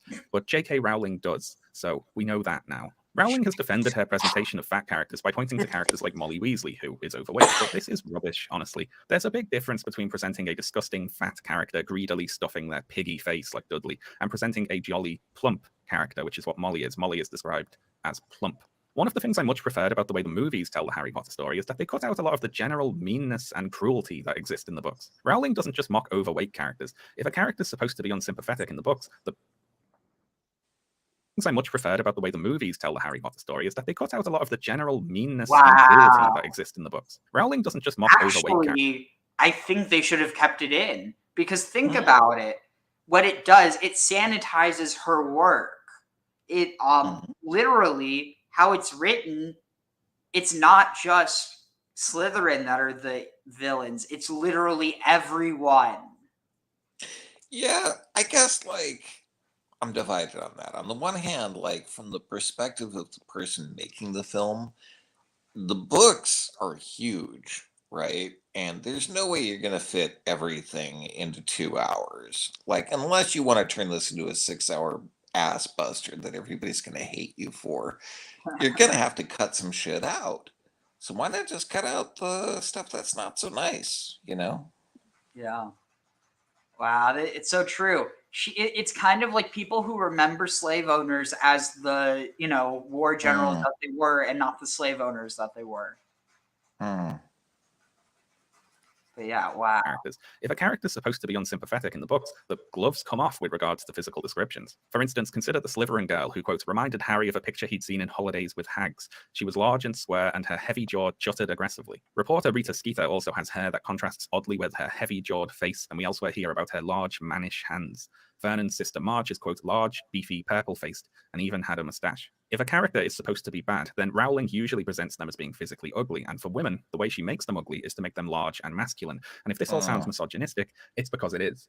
Even beyond physical descriptions, the characters themselves, even Harry and his friends, have a real mean streak in the books that was largely excised in the movies. And let's look at one example of this. There's a scene in The Order of the Phoenix where the evil Dolores Umbridge fires the Hogwarts divination teacher, Professor Trelawney, and tries to have her evicted from the school. This scene is depicted rather differently in the book than in the movie. In the movie, Trelawney is more of a sympathetic figure. She's supposed to come across as helpless and frail, someone who it would be especially cruel to bully, to highlight just how awful Umbridge is being.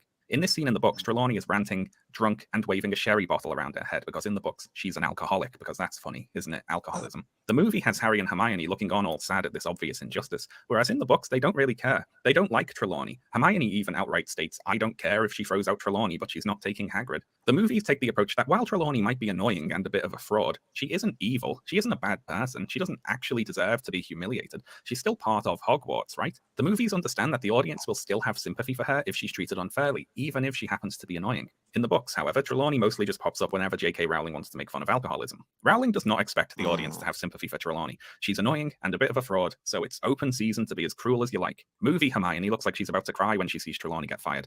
Book Hermione could watch Professor Trelawney be slowly beaten to death by a bludger, and she wouldn't feel a single thing. Anyway, let's move on by asking a question. Is it wrong, in the Harry Potter series, to make fun of someone for being overweight? Now, the obvious answer, you might think, is no, because Harry makes fun of Dudley for being overweight, Hagrid makes fun of Dudley for being overweight, the narration makes fun of Dudley for being overweight, and this is all played for laughs. It's not presented as the same type of bullying as Dudley's bullying. It's not considered deserving of retribution. However, we also see both Draco Malfoy and Vernon Dursley make fun of Molly Weasley for being overweight, something which outrages Harry and his friends. It's understood that it's wrong to make fun of Molly for being overweight. When Draco insults Molly's weight, it isn't played for laughs. It's used to illustrate how rude and insulting Draco is. So is it wrong to make fun of someone for being overweight? And the answer is, it depends on if you're a good or a bad person, and whether your target is a good or a bad person. But whether you're a good or a bad person is totally divorced from whether or not you mock people for their weight. Now, this is just one example, obviously, but this disconnect is typical for most actions in the Harry Potter stories. What is done isn't so important compared to who is doing it.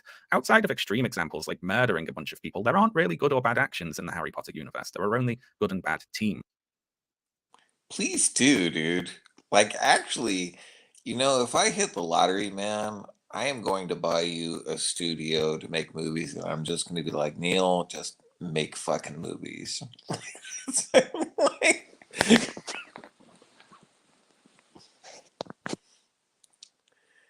Yeah.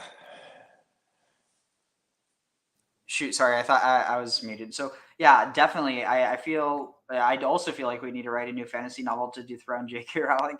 Yes. I've actually got this one idea. Basically, it's a world 200 years in the future that it's based off of the reality we exist in now, just imagining how things develop in the next 200 years. And basically, so like here, I'll actually give an example. And I mean, we can already see the start of it. And it's like, it's literally not what anyone would ever think, but let's see. Fire shoot it. Wait, so here. Check this out. Here, let's see. Yeah, but didn't they already make that one? It was called Idiocracy, I think. No, but this imagines it that way, but with high tech. So, oh shit! Yeah. So look at this. Tell me if you're able to see. I might have to zoom in more here. Wand that shoots real This is the fire. Lumitero Fireball wand. Comes with a ticket. It's the Elder Wand. Okay, let's go try to shoot some fire. All right, now I'm actually ready to go test this. 1 second, I'm going to try to find like a full screen video. Okay, here. Let's see. Here it is. What is this? Oh, wait, here.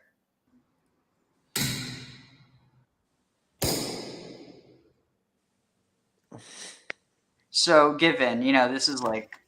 This looks like a bad idea. If you make this, kids are gonna burn down the fucking house, dude. No, it's flash paper, so it disintegrates immediately. Okay. But yeah, so basically, here, let me noise a little bit. So, given this is a toy, but like imagine what technology could do if it was dressed up in a way to mimic magic. Totally. And so basically my idea for a story is a government that manages to take over not through jackbooted goose-stepping soldiers, but literally by dumbing people down and then controlling them through lack of education, and that only the upper class gets an education. But to the lower class, it basically is just seen as they're wizards and that they have some sort of innate power, when in reality, it's just the innate power is knowledge. It's literally just, something that they learned. I would say that you're very close to the current situation in that description, except that instead of it being knowledge, it would be money. Because in this culture, as long as you've got a bunch of money, you could do anything you want, and people will treat you as if gold and rainbows shoot out your ass. Just I mean, it's like when Trump said that he could shoot somebody in the middle of Fifth Avenue, and its numbers would only go up. Yeah, that's a type of magic. It's literally It is. persuasion. But yeah, we call it technology now, 100%. But Totally. imagine a world where people don't know that for instance, what if someone doesn't know what this is, and all of a sudden Definitely. people fire? Oh, So yeah. If we'd have taken that to the ancient Near East in a time machine, like everybody would think that you were a wizard. Oh, 100%. So Snappy's idea is basically a kid going through the mysteries, finds a book, and does a spell, and it actually works. Summons the demon Beelzebub, called the occult ventures of Dante and Bubsy. Oh, that's clever. Alchemy, magic, enchanting. We just changed the terminology to tech, medicine. Oh, definitely. Yeah, and I mean, enchanting in a lot of ways is really just this idea of. I think in a lot of ways you could even compare it to. Well, so alchemy would probably be like modern chemistry. Then you have magic, which would be probably like imagery and essentially media, and then enchanting, which I would argue would actually be the use of inscription in which to basically create magical formulas. That's basically the motherboards that have precious minerals etched into them, enchanted into them, that cause them to work. And don't forget modern medicine, dude. Like, it wasn't but 100 years ago that people died of even the most minor infections, and now with antibiotics, Yeah, it's Yeah. amazing. And electricity, Neil says electricity would be considered magic in the ancient world, harnessing energy, 100%. And I mean, there are even people who argue that they did in the ancient world. I mean, a lot of it sounds like pandering to me, but who knows? Maybe there is something there. I can't speak to it. So let's see. So, okay. Sometimes literal good and bad teams. Characters are assigned good or bad as labels, and whether their actions are considered good or bad follows from that. As another example, we could ask, is owning slaves wrong as it's presented to us in the Harry Potter stories? Which again, we have to answer with, it depends. Are you a good slave owner or a bad slave owner? Now, just to head off a potential criticism here, you might say, Sean, what are you expecting here, morality-wise, from the children's book series written for little babies? Aren't you taking this a little bit too seriously? And the answer to that is that I don't really like the assumption that stories are unable to be criticized because they're for children. After all, you can have stories for children that are executed very well and stories for children that are executed very poorly. Also, while the first stories are written for little babies, the later Harry Potter novels are intended for increasingly older audiences. Rowling tried to increase the target reading age of the novels along with the main characters, and she did this in a few ways. Firstly, the novels get more complicated, they get much longer than they have to be. They get much more violent, minors start getting killed. That's minors with an O, not like minors. Beloved characters like Sirius and Dumbledore start getting murdered. Spoiler warning. The main character's cute pet owl gets murdered, and then it explodes. It's rough. The stories also get more sexualized as the characters age through their teens and start experiencing all of those teenage hormones. And it also gets increasingly political. In the early novels, politics is something that children occasionally glimpse adults doing, but it's largely above their ability to influence, because they're 12. Later, however, the politics of the wizarding world become a key component of the stories. The Ministry of Magic becomes an important setting, the Minister of Magic an important character, and the actual non-wizarding Prime Minister is a point of view character in Book 6. So how does this aging up and complicating of the series relate to the presentation of good and evil? Well, when the series starts, things are very simplistic. Basically, all evil in the wizarding world stems from Voldemort. If someone is bad, it's because they're a follower of Voldemort or the child of a follower of Voldemort. Everyone in Slytherin is bad because they're the bad team. Things are very black and white. Now, despite attempting to mature other aspects of the series, Rowling never gets away from this overly simplistic presentation of morality. She makes a few attempts, but they prove to be false starts. She always ends up right back here in the first novel, where all evil stems from Voldemort, who murders people because he's bad. And it makes for rather frustrating reading. Rowling frequently threatens to make the series more interesting, introducing several ideas that seem very much like setups for a later payoff, but then that payoff just never comes. As an example here, let's talk about the fountain in the main hall of the Ministry of Magic. This is introduced in the Order of the Phoenix and described as follows. Halfway down the hall was a fountain. A group of golden statues larger than life-size stood in the middle of a circular pool. Tallest of them all was a noble-looking wizard with his wand pointing straight up in the air. Grouped around him were a beautiful witch, a centaur, a goblin, and a house elf. The last three were all looking adoringly up at the witch and wizard. Now, if you get wizard supremacist vibes from this statue, you're supposed to. This is all a conscious reference to real-world statues that give off white supremacist, colonialist vibes, featuring usually white men in positions of power lording over their presumed inferiors. So in this statue, you've got a wizard holding up his wand, the symbol of his power, above the lesser races who are forbidden by the Ministry of Magic to use wands themselves. That's an idea introduced in Book 4. The House Elves are a slave race. The Centaurs are classified as beasts and restricted to particular territories. Even the goblins, who run the wizard banking system, don't have equal rights. This statue is important later on, as it's the site of the duel between Dumbledore and Voldemort. The statues either get destroyed or are brought to life to participate in the duel, and Voldemort ends up standing on the statue's plinth. And this is the site of the reveal of Voldemort's return to wider wizarding society, right? So this is a very simple metaphor, you would think. This statue is a literal monument to the hypocrisies and inequalities in the wizarding world. And it's here that Voldemort is revealed to the world, because it's from this inequality and hypocrisy that he draws his power. It turns out that not all evil in the world stems from Voldemort. Quite the opposite, in fact. Voldemort's authoritarian violence and desire for control is merely an extension of the systems that already exist in the world. The Ministry has no argument against Voldemort on an ethical level. The wizards own slaves, they run a torture prison, they deny equal rights to non-wizards. There are actually repeated worries in the novels that Voldemort will draw various races of creatures to his side, specifically because he might be able to offer them a better life than what the wizard supremacist ministry is currently imposing upon them. We even learn later that Voldemort was able to literally get away with a murder he committed by framing a house elf, something he knew would not be investigated due to discrimination against house elves. So the systemic inequalities and discrimination in the wizarding world enforced by the Ministry of Magic are providing both the opportunity and ideological groundwork for Voldemort to rise to power. Crucially, Voldemort's ideal world isn't fundamentally different to the one currently enforced by the Ministry. He just wants to extend the persecution to also include muggles and non-pureblood wizards.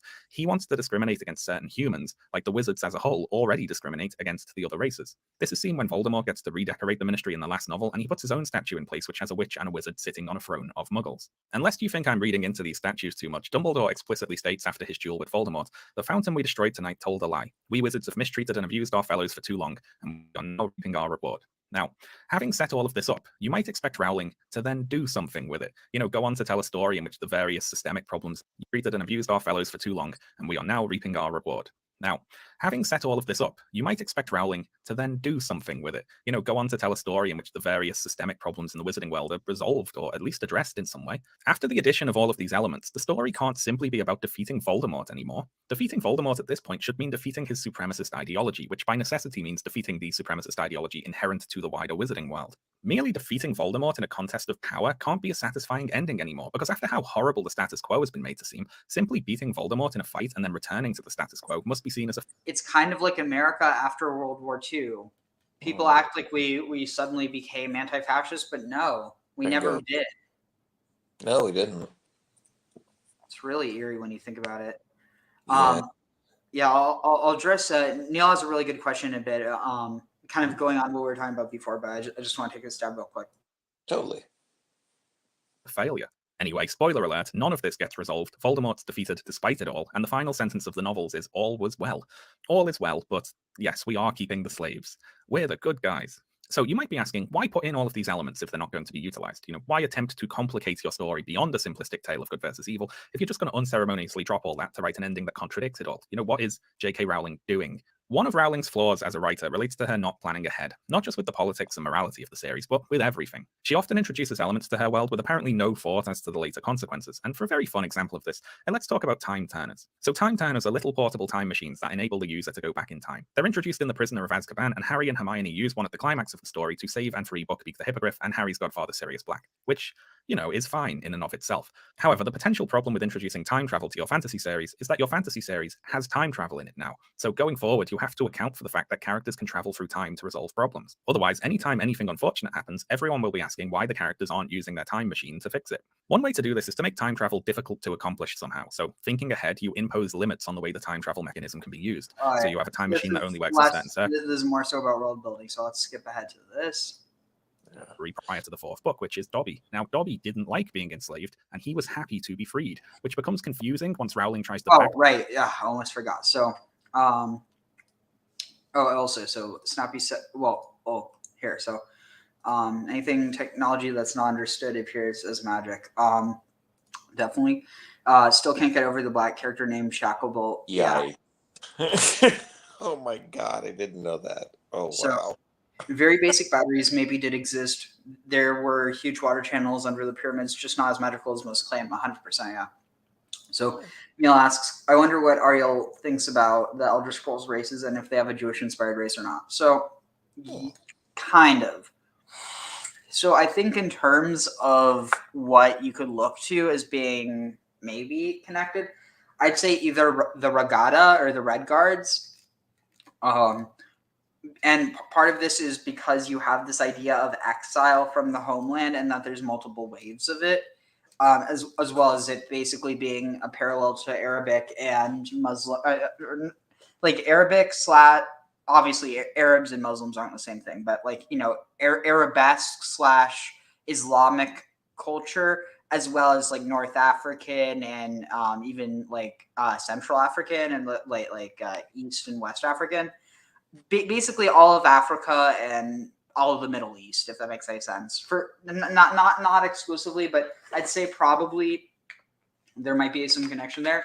But the clearest one is probably the what is it? What are they called? What are the night elves called? How am I or not night elves? The dark elves. Dang it! How am I forgetting this? I don't remember. The dark elves, whatever they're called. Dang it! Now it's really bugging me. The Drow. No, because this is specifically in Elder Scrolls. Yeah. It's not the Dwemer. Let's see. So let's see, where is this? It's weird in Elder Scrolls that they have a race of drug addicted cats with a. I think. Really? Yeah, skooma. It's probably a reference to the moon sugar is probably a reference to catnip, but I do think they're probably like these inserts for like some sort of like Middle Eastern trader group. You know, that moves around. They have accents that sound Middle Eastern too. The cat race. Skooma, they sell skooma, and the Nords and Bretons and Argonians are the addicts. The Elder Scrolls is weird. St. Paul says, I love the Elder Scrolls from the glitches. Oh, I only love Elder Scrolls from the glitches, and then hope you're doing better, Ariel. Yeah. It's not the Dwemer. Dunmer. Thank you. Yeah, it's the Dunmer. And so basically they do an exodus from the from the High Elves, and they end up going to this, far off land. They leave the, their homeland, and then they end up being transformed at a mountain. They make they make like a new pact, a new covenant with with this god, or like with the and there's the thing in the scheme of things, in the perspective of the I forget what the gods in the Elder Scroll world are called, but basically that the Aedra, that they turn from the Aedra to the Daedra, and in a sense they're like turning their back on their old gods in favor of this new tradition, similar to how you originally had this like polytheism that eventually became just the worship of one god. I mean, and then also you have a character that's kind of like Moses, but the Nerevar or the Nerevarine, I forget how it's called, is definitely a parallel to the idea of a Christ or Messiah. But yeah, let's hear. Pedal and say, actually, the elves like slavery. I have to jump Dobby's off, an elf, and he doesn't like slavery. What? I'm gonna have to jump off, guys. I hate to call it quits so soon, but I gotta start my day tomorrow morning at 7 o'clock. No worries. Have a good one. Always good talking to you. Good talking to you too. Good night. Take care. Yeah, Neil, if you want, Neil or Snappy, if y'all want to hop on, feel free. It's kind of difficult to dialogue, but I'll just watch a bit more and then skip ahead. And she deals with this by saying that Dobby's just weird. And I want to talk about the scene in which we find out that Dobby is weird for not wanting to be a slave, because it really highlights just how poorly thought out this whole slavery bit is. So Hermione asks Hagrid to join her elf activism group, to which Hagrid responds, it'd be doing them an unkindness, Hermione. It's in their nature to look after humans. That's what they like, see? You'd be making them unhappy to take away their work and insulting them if you tried to pay them. But Harry set Dobby free, and he was over the moon about it, said Hermione. And we hear he's asking for wages now. Yeah, well, you get weirdos in every breed. I'm not saying there isn't the odd elf who'd take freedom, but you'll never persuade most of them to do it. So this is probably my favorite retcon ever. What, you thought Dobby was happy to be freed because slavery's bad? Well, guess what, nerd? Actually, slavery rules, and Dobby's just weird for not liking it. And on the one hand, this is funny, but on the other, it's rather frustrating, right? This scene is set in Hagrid's hut, and Hagrid, Ron, Harry, and Hermione are present. And all of these characters should know what it's like to be discriminated against based on what are assumed to be innate characteristics. Hagrid is half giant and has been persecuted because he's assumed to therefore be violent and dangerous. Hermione is Muggle-born and is subjected to racial abuse because of that. Ron's family is pureblood, but is looked down upon for associating with Muggleborns like Hermione. And Harry not only has his whole chosen one special destiny thing going on, he has a history of being abused by the Dursleys on account of being born a wizard, right? All of the characters should have a point of reference for questioning the logic that the house elves want to be slaves because it's just in their nature. But with the exception of Hermione, they aren't questioning it. Actually, even when it comes to Hermione, there is nothing in the text that directly states she is so invested in campaigning for the elves because of her own experience of suffering racial discrimination. I doubt Rowling would have intended or even noticed that possibility. Hermione is supposed to be functioning here solely as a haughty busybody who is the punchline of a joke. So, as Rowling writes it, we're to understand that it's wrong, for instance, for people to assume Hagrid is violent because he is a giant, because it's wrong to judge him on the basis of his race rather than his actions. But it's okay to assume the house elves, on the basis of their race, want to be slaves, even though some of them, demonstrably, do not want to be. It's in their nature to look after humans, and if they say otherwise, they're just being weird. So, time for an obvious statement here.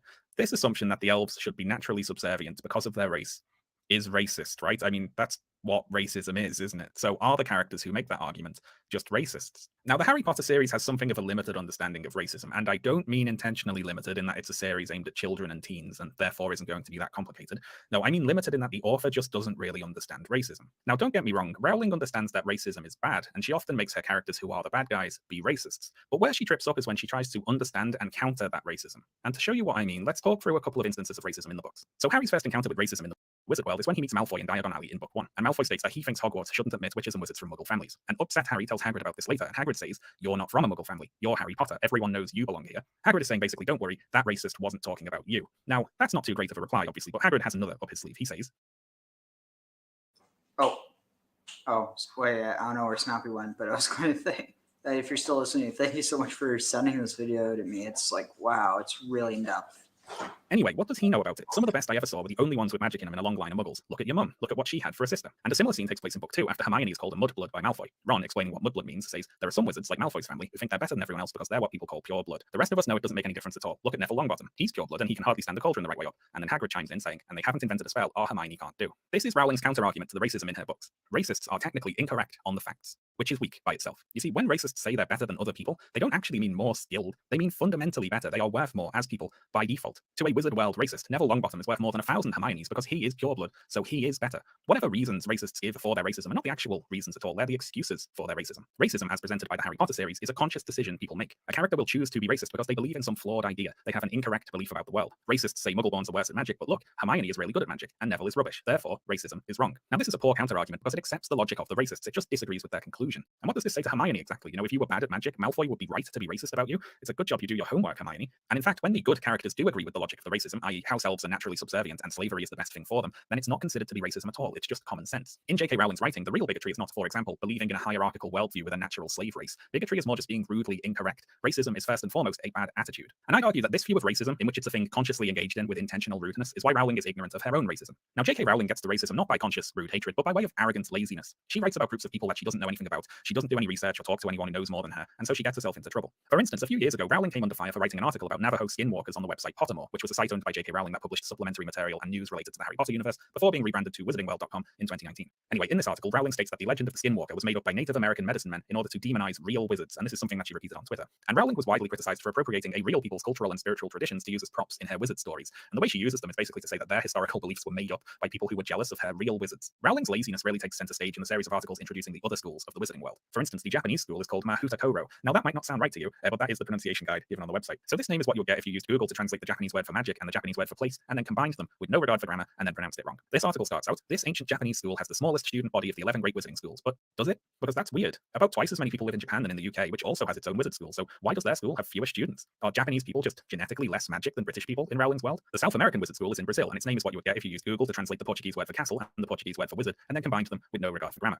The resulting word, castle wizard, sounds less like it's describing a castle for wizards and more as though the castle itself is a wizard. It's also named in Portuguese, despite the school predating the Portuguese colonization of the Americas, so what happened there? All this might seem nitpicky, but these are the sorts of questions you need to think about if you want to write about other people's cultures and histories. Rowling gets herself into trouble here because she just lazily makes it up as she goes along. Case in point from the Harry Potter series, the Scottish Chinese character Cho Chang, whose name is made up of two Asian surnames, which depending on how you translate them are possibly from different countries even. It'd be like calling a European character Lopez Schneider or something. Now there's been a lot of criticism of Cho Chang and a lot of wondering about how Rowling came up with the name exactly, but I know I can solve that mystery today. You see, Rowling often names things in her books using word association. So she comes up with some words words associated with the thing she's trying to name, and then constructs a name out of those. So what do I call this grim old place? Grim old place. Where do the goblins keep the ingots? In Gringotts. Where do the Dursleys live? Well, they're very private, and Dudley is always whinging, so they live in Privet Drive, Little Whinging, right? She also names some of her characters this way. So what do I call the werewolf? Well, Remus, raised by wolves, Lupin, from the Latin for wolf, right? This character is always taking umbrage with things, so I'll just call her Umbridge. Cringy. But now here's where it gets awkward. What do I call the black guy? Well, what comes to mind when I think of a black guy? Martin Luther King, a slave in shackles, right? Kingsley Shacklebolt. Now, what do I call the Asian character? What comes to mind when I think of an Asian person? And now, I don't even want to say what I would bet J.K. Rowling thought of here, but she thought the two-word phrase and then just changed it a little bit to get to Cho Chang. That's how she came up with that name. She used lazy, racist word association. Probably. I mean, I can't prove it. To Rowling, though, because none of this is consciously aggressive, because it isn't intentionally racist, it doesn't really count. And so it goes in the novels with those who support the slavery of the house elves. Hagrid, for instance, can argue in favor of slavery perfectly politely. On the other hand, it's Hermione who is presented as obnoxious and rude. She is the one with the bad attitude. Now, in all of the scenes discussing the slavery of the house elves, readers might note the lack of opinions held by our own point of view character, Harry Potter. The Harry Potter novels are written from a limited third-person perspective that is closely tied to a single point of view character, which is usually Harry Potter, although there are a few chapters written from the point of view of other characters. What this means is that the narration and therefore the reader has access to Harry's inner thoughts and feelings. If Harry is embarrassed, we can just be told he was feeling embarrassed. But if Ron is embarrassed, the narration has to say something like Ron looked embarrassed, because the narration doesn't have direct access to the other character's thoughts and feelings like it does for Harry. I mention this here to highlight how, after his initial surprised outburst about Dobby's slavery in the Chamber of Secrets, Harry Potter doesn't really have any opinions about slavery. In the slavery debates in the books, Harry is mostly just a passive, thoughtless observer. Hermione obviously opposes slavery very strongly, and Ron finds this laughable and mocks her for it, and claims that slavery is acceptable because the elves like it. But Harry, our point of view character, just sits there silently, not thinking anything for the most part. When he does voice an opinion, it's only to wonder when Hermione is going to give up on the activism thing. He doesn't appear to have any strong opinions other than Hermione should stop talking about it. Even when Harry finds out that Professor Slughorn has been using a Hogwarts house elf to test his drinks for deadly poison, this is after one of his drinks was actually poisoned, by the way. Harry's only thought is how outraged Hermione would be if she heard about that. When our hero, Harry Potter, hears that his teacher is testing what is potentially fatal poison on slaves, he just thinks, wow, it's a good job Hermione isn't here, because she'd probably be really annoying about this. Now, the other major house elf character in the books is Kreacher, who Harry inherits after the death of Sirius Black, so our main character becomes a slave owner. That's nice. Kreacher is depicted as miserable and insulting. He's horrible to everyone, and everyone is horrible to him in return. Harry also inherits Sirius's house, 12 Grimmauld Place, which is decorated with decapitated slave heads. And in the novel where this house first appears, The Order of the Phoenix, at Christmas time, our main characters decorate the house for Christmas, which involves putting little Father Christmas hats and beards on the slave heads. So our heroes decide to decorate their decapitated slave heads with little Christmas hats. Now, I'm going to need to hit pause here next to the Christmas slave heads and ask, what is happening right now? Why are the Harry Potter books like this? And we're going to have to go on a few tangents here, but stick with me. So, say you're an author and you want to put slavery as a theme into your children's fantasy series. Now, how do we do that? Well, there's a few ways to go about it. The first is to just make the only slave owners bad people, right? So only the bad characters like the Malfoys own slaves, and all the good characters oppose it. Maybe there's a political effort to free the slaves, but the old racist pureblood families keep using their wealth and power to block it, right? So you've got a very clear good, bad dividing line on the issue of slavery. That's the simplistic, straightforward way to do it. The more complicated way to do it is have slavery be a systemic issue inherent to the whole wizarding society. And at first glance, it seems that this is what Rowling is going for. Characters who are otherwise presented as good people defend slavery. Hagrid argues it's in their nature. Ron says they like being slaves. Molly wishes she had a slave to do the laundry, even though she can do housework by magic, and so on. And this systemic problem is even explicitly tied to the rise of the main antagonist of the series.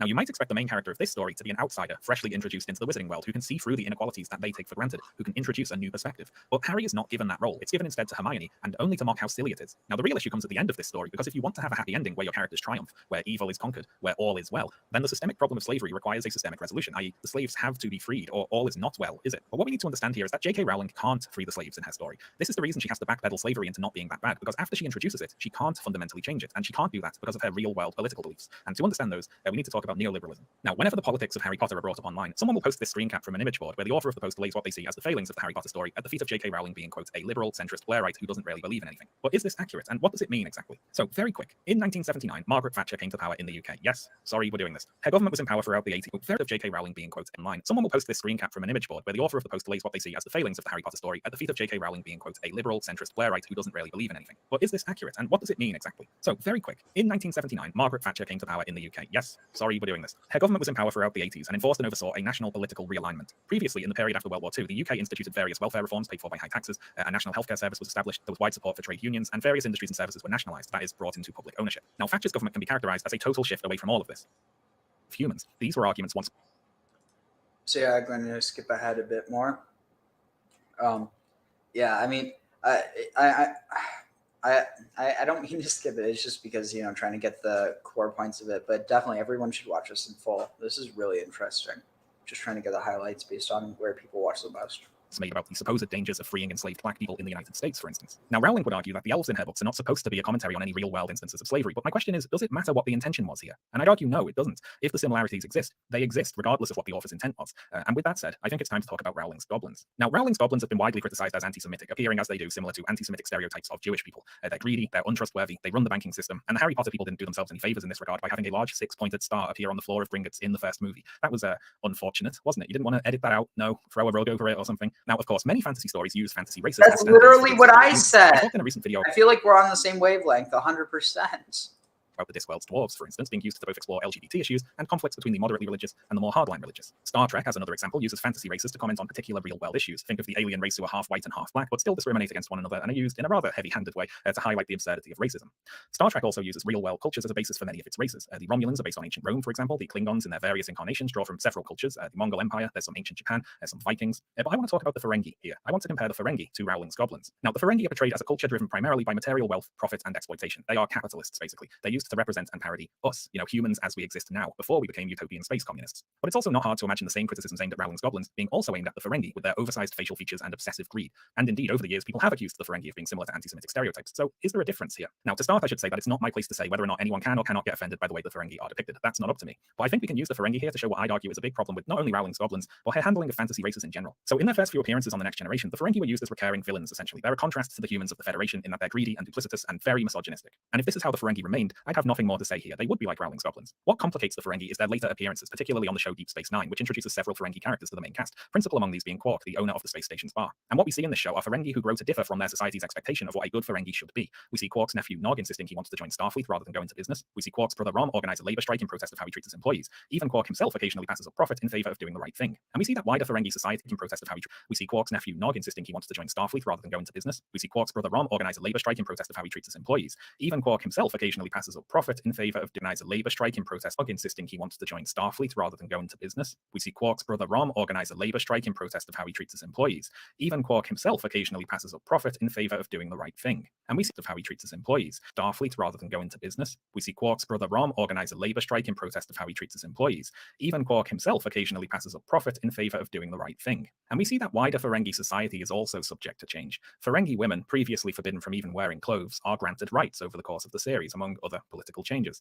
What this all means is that we now know that though the Ferengi are typically greedy and selfish and opportunistic and sexist, they do not have to be. These traits are the cultural and social traits of a particular society, a society that is alive and is subject to change. Over time, the Ferengi become less arguably a stand-in for any one particular group of humans, and more arguably a representation of how people behave under certain societal and cultural conditions. After we witness the existence of Ferengi who defy societal norms and the flexibility of Ferengi society itself, these traits can no longer be construed as simply racial traits. But J.K. Rowling, as we've seen, cannot write flexible societies, so she cannot give any of this additional characterization to her fantasy races. There is none of the depth to Rowling's goblins like there comes to be for the Ferengi. They simply are the way they are because they are goblins. Their different beliefs and behaviors stem from the fact that they are, as Bill Weasley puts it, a different breed of being. The traits of Rowling's fantasy races are, in the main, racial traits. Now, there's an ongoing conversation about the presentation of fixed racial traits in fantasy races, particularly when it comes to a different breed of being. Their different beliefs and behaviors stem from the fact that they are, as Bill Weasley puts it, a different breed of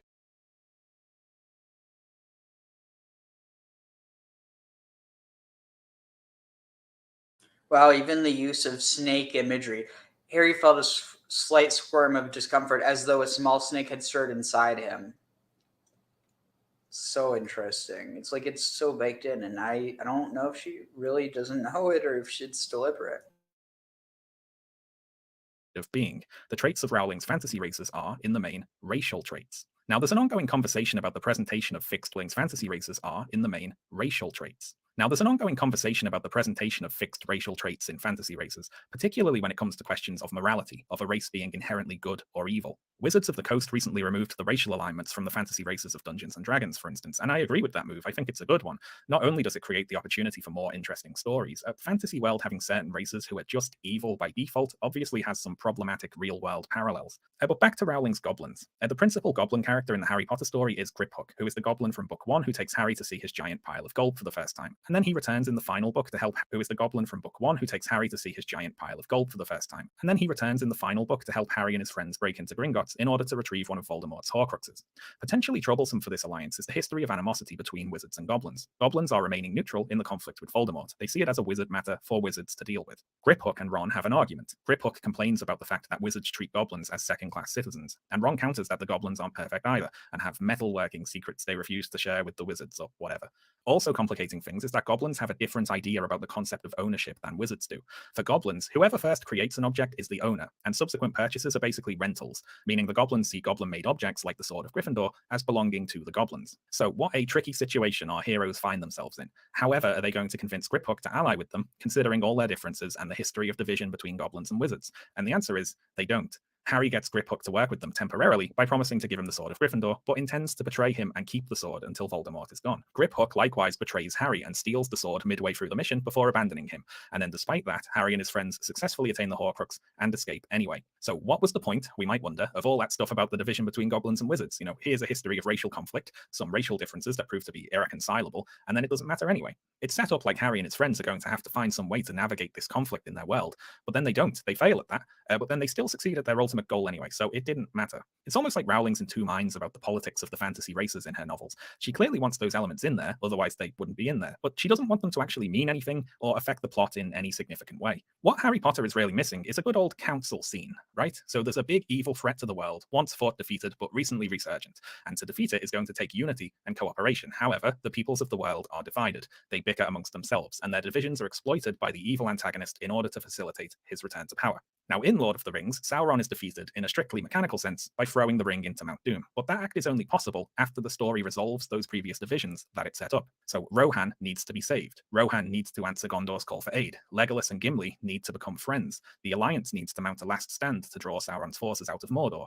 Only then is it actually possible to defeat Sauron. In Harry Potter, similar elements are set up in their conflict with Voldemort, but then they just don't pay off. The slaves aren't freed, non-human races aren't given equal rights, the goblins remain neutral, Harry and Griphook betray each other, nothing changes in the world, but then they just win anyway. A lot's been said about the disappointing ending of Harry Potter, but like a lot of disappointing endings, it's not that the author was writing a good story and then just messed up at the conclusion. Rather, it's the point at which you're forced to realize that you're never getting a payoff to a lot of what was set up. It's where you have to realize that you've just been reading a disappointing story. There's a scene at the end of the last Harry Potter book after the defeat of Voldemort, which is like a peek into an alternate universe where the story was actually good.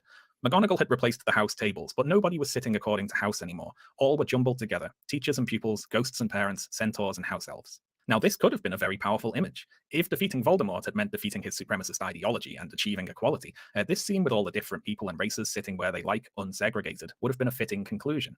But the Harry Potter series we have never earns this ending. None of these themes end up being important at all in Harry's final confrontation with Voldemort. The centaurs join the final battle not because anything has changed for them, but because Hagrid nags them, basically. The house elves join the final battle, led by Kreacher, not because anything has changed for them, but because Harry is just such a nice slave owner. And as for Harry and Voldemort, Rowling has them talking primarily about wand mechanics. You see, Voldemort previously couldn't kill Harry because their wands share a core or something, so he sought out the Elder Wand, the most powerful wand in the world, in order to finish Harry off for a cooking. Anything has changed for them, but because Harry is just such a nice slave owner. And as for Harry and Voldemort, Rowling has them talking primarily about wand mechanics. You see, Voldemort previously couldn't kill Harry because their wands share a core or something, so he sought out the Elder Wand, the most powerful wand in the world, in order to finish Harry off for good.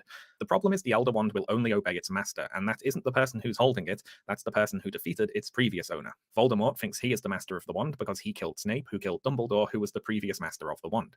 Harry thinks he is the master of the wand because before Dumbledore was killed, he was disarmed by Draco, who was in turn later disarmed by Harry at Malfoy Manor, an event for which the Elder Wand was not present. So, the question is this: does the Elder Wand somehow know that Harry took Draco's wand from him, even though it wasn't there? And will the Elder Wand therefore not work when Voldemort uses it to try to cast a killing curse at Harry? And the answer is, of course, who cares? Why is this what Harry and Voldemort are talking about in their final showdown? 7 novels of conflict, and their final fight is decided upon by the inscrutable, just introduced mechanics of a sentient magical stick. They may as well have flipped a coin to decide who wins the final fight. So the stick decides in Harry's favour, and Voldemort's spell bounces back at him and kills him. He goes out pretty much the same as Gilderoy Lockhart, trying to use a broken wand that backfires and hits him instead. Harry has no active part in any of this. He's just a prop off which Voldemort bounces a spell, exactly the same as when he was a baby. Now, not only does the Harry Potter series not earn the scene with all the Hogwarts houses and races sitting wherever they please, it actually undermines it in the actual ending of Harry Potter, the epilogue set 19 years in the future, which shows Harry sending his son off to Hogwarts, with his son worrying that he'll be sorted into Slytherin. So, they've kept Slytherin, They've still kept Slytherin there. Now, I know it's an old joke. Why doesn't Hogwarts just get rid of the evil house? But they definitely should have after the fall of Voldemort, when the entirety, all of the Slytherin student body either fled or joined Voldemort. But more than just Slytherin, they've kept the segregation of the school children. The desegregation was just a one-day affair, I guess. And I suppose the house elves got a 15-minute break after Voldemort was killed, and then it was back to work. Actually, the final sentence of the final novel, prior to the epilogue, is Harry wondering if he can get Kreacher, his slave, to bring him a sandwich. Anyway, this epilogue, where all the characters have paired off and had a dozen kids all named after the characters who died in the series, is embarrassing to start. It's worse than the cringiest fan fiction. But it's also depressing, because it reveals to us that nothing has changed in this world. This is presented by Rowling as though it's a good thing, but in reality, the ending of Harry Potter is even more dismal an ending than in 1984. Slavery was not ended. Equality was not achieved. We're still segregating the school children according to supposedly innate characteristics. We learned nothing, basically, but now it's 19 years later, and my scar is not hurting, so all is well. Harry Potter is ultimately not the right character for the story he's in. Harry, as a mostly passive audience point of view, works in the first few novels, but as the series goes on and Rowling fully reveals all the problems inherent to the wizarding world, Harry's passivity becomes an unintentional, tragic flaw. We learn in The Cursed Child that an adult Harry has become the head of magical law enforcement. He is the top cop in the wizarding world. It's now his day job to ensure that nothing changes in his society. And he's friends with Hermione, who is now the Minister for Magic. Hermione did the most homework, which means she gets to be the Prime Minister, because you see, the real magic in Harry Potter is a functional neoliberal meritocracy. Harry Potter is not just a Cinderella fantasy, it's a liberal fantasy, one in which conservatives get bullied, evil defeats itself, and societal change is unnecessary because the slaves like it where they are. Harry Potter asks, what if a hierarchy of wealth and power, but everyone was in their rightful place? Now, before I leave today, there's still one very pressing question that we haven't answered. Why didn't the wizards stop Hitler? Why didn't the wizards use their magic to prevent the various atrocities of World War II? Now, you might say, it doesn't matter. It's a joke question. There is absolutely no reason we need an actual answer to it. But I feel like I know what's been happening inside J.K. Rowling's mind post the main Harry Potter series. You brats keep asking why the wizards didn't stop World War II. Well, I'll show you. So the Fantastic Beasts movies are set in the decade prior to World War II, and one of antagonist Gellert Grindelwald's stated motivations for his actions is to prevent World War II. Not cause it, but prevent it. At a rally, he shows prophecies of images from World War II. We see the Blitz, a nuclear bomb going off, and a column of people marching beside a series of train cars. So, very classy. Thank you, Fantastic Beasts movies. Come for the whimsical magical animals, stay for the grim portrayals of the Holocaust. Now, you might say Grindelwald is being disingenuous in his stated desire to prevent World War II, and is just using it as an excuse to attract people to his cause. But as an audience watching it today, we know that he was right. His prophecies were accurate. These things did happen. And we also know that the wizards didn't stop World War II.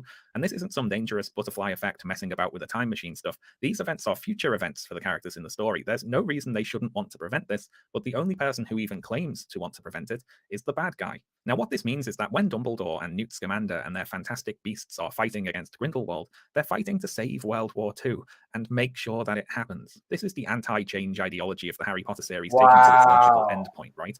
The wizards didn't stop Hitler because stopping Hitler is wrong. Now, I've no idea how close the Fantastic Beasts movies are actually going to get to World War II, but Rowling once stated on Twitter that the series is supposed to end in 1945, which would mean that they cover all of it. Now, I'll end with a plea from me to J.K. Rowling today. So listen, Joanne, please don't. This isn't something we need to see. There's no good answer to the question, why didn't the wizards stop Hitler?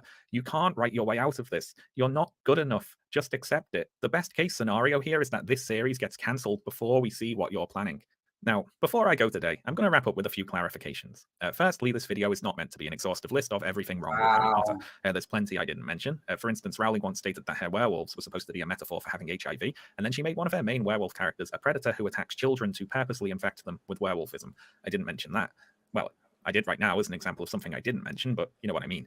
I'd also like to make clear that Harry Potter's anti-change problem is by no means unique. Think of all the Hollywood blockbusters in which the good side are those seeking to preserve the status quo, and the antagonists are people with legitimate grievances about the world and a desire to change it, and then they pull a cheap trick and have the antagonists just murder a baby or something so the audience knows that they're the bad guys. This is art produced by the rich, people who have done very well under capitalism, thank you very much, and therefore see all systemic change as inherently evil, no matter how reasonable it might seem on the surface. Next, I'd like to clarify that my criticisms of Harry Potter aren't a moral condemnation of anyone who still finds things to enjoy enjoy about the books. I've compared Harry Potter to a bunch of other stories today, and I'd like to make clear that I'm not saying Harry Potter is the wrong way to do things, and those other stories are the right way, necessarily, because it's more complicated than that. In the specific instances I compared them to Harry Potter, I believe they are better or more interesting, but that obviously doesn't mean they're without problems themselves. Lord of the Rings obviously has issues with its evil fantasy races. Deep Space Nine, while excellent a lot of the time, has also broadcast some of the worst episodes of television ever created, and the Discworld novel Snuff has its own problems. Now, I'd argue it is to a degree aware of some of its problems and does investigate them in the text, but at the end of the day, it still is a story about a powerful white guy turning up and solving a bunch of other people's problems. Now, while that's still very much more satisfying to read than Harry Potter's complete refusal to engage with his society's problems, that's not a trope that is without its harmful aspects. We have had a lot of those stories, haven't we? So yes, if you still like Harry Potter, don't worry, I'm not saying you're a Slytherin. Thanks a lot for watching today, folks, and thank you especially to my supporters over on Patreon, some of whom should be scrolling by right now. Patreon backers get early access to all of my videos, so if you'd like more videos like this one, and also early access to those videos, please check out the Patreon link below. Right, that's all from me today, folks. I'll see you next time. Wow, yeah, that was really good. Wow. It's fucked up. Like, it really is. I don't know how she could be unaware of that. It's like, there's no way, you know? No way, no how. So, let me just start up, get a few minutes of gameplay and comment on that. And then, yeah. Hopefully this works. I haven't ever actually tried live streaming a game before. So, here goes nothing. How do I do this? Wait, stop sharing. Where is this? Present. Share screen. Where is it? Let's see. It's almost okay. Wait, it's getting started. Then once it's popped up, I'm just going to put on some music in the meantime.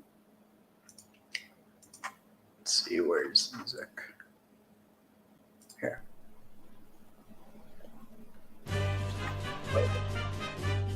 Oh yeah, here. Yes. One of my new harvests. Some really purple bud. Alright, is it? Okay, it's finally started. Here, I think.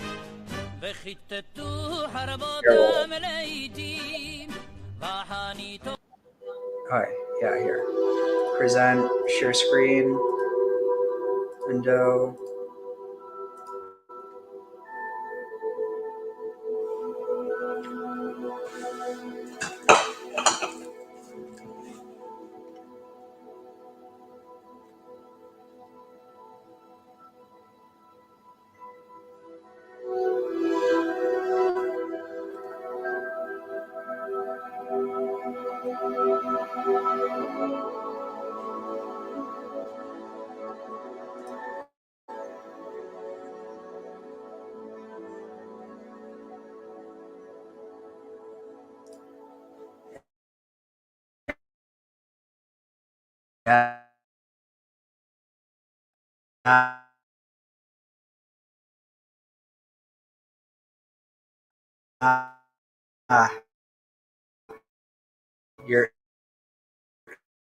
You're right. It's like she knows enough not to say. All right, so let's see.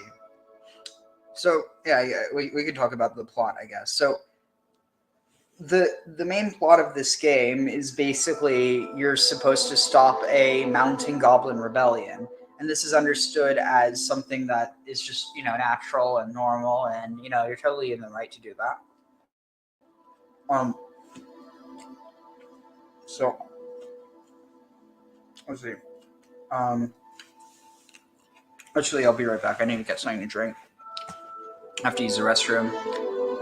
So enjoy the music, and just remember, the people who made the music are not her.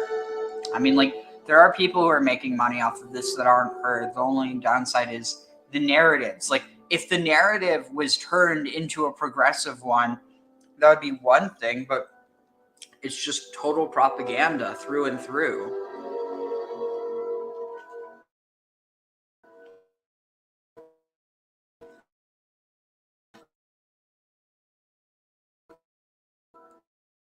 Okay.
All right, so let's get some thoughts in chat so we can get a dialogue going, because holy crap, that's terrifying. And like, so the reason that they throw in this one mention of there's like a, what is it? One of the House Black family servants or house elf slaves, basically. What is it? Even after their servants, or I mean their master's long dead, they still kind of simp for her. But the thing that's really interesting about this whole narrative is that they mention the. Oh shoot! 1 second. Here, okay. Yeah, they mention that although she's dead, this elf still is just completely, like won't do anything that she said not to do. So it's still completely under her sway. What's that? Oh, that's good. So, that's really good. Got some boba. Where is it? Screen's freezing up on me.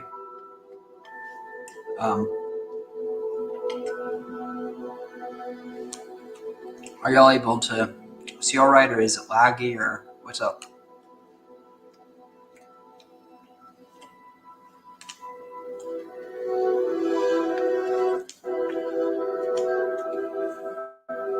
Probably should have loaded it ahead of time, but didn't realize that this would happen.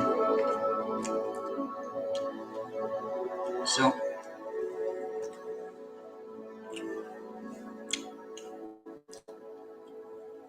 let's see. So, Hogwarts Legacy. Let's see the description for this game.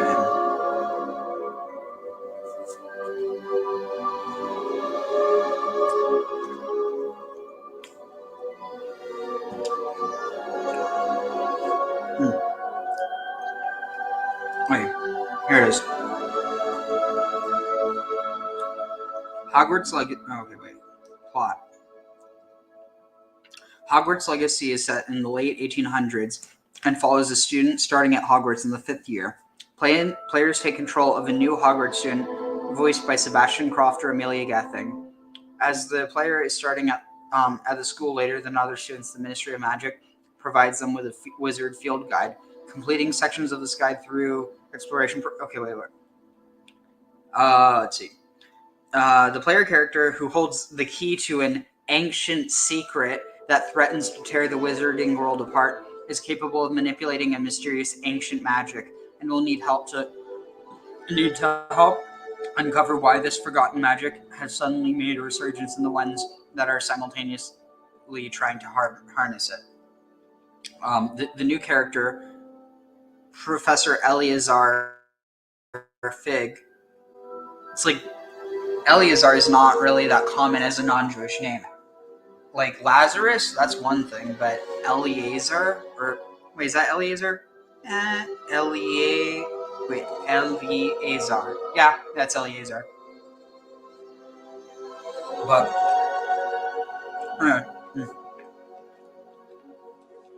the new character, Professor Fig, acts as a mentor character to the protagonist. Other new characters include Hogwarts student Amit Takar, voiced by Asif Ali, Everett Clopton, Luke Youngblood, and Professors Onai, Candace Kane, and Shaw Som Kapila, Phineas Nigellus Black, Simon Pegg, and Professor Matilda Weasley, Leslie Nichol. During their adventure, the protagonist can build friendships with fellow students Natsai Onai, Poppy Sweeting. Okay, wait. I thought it loaded.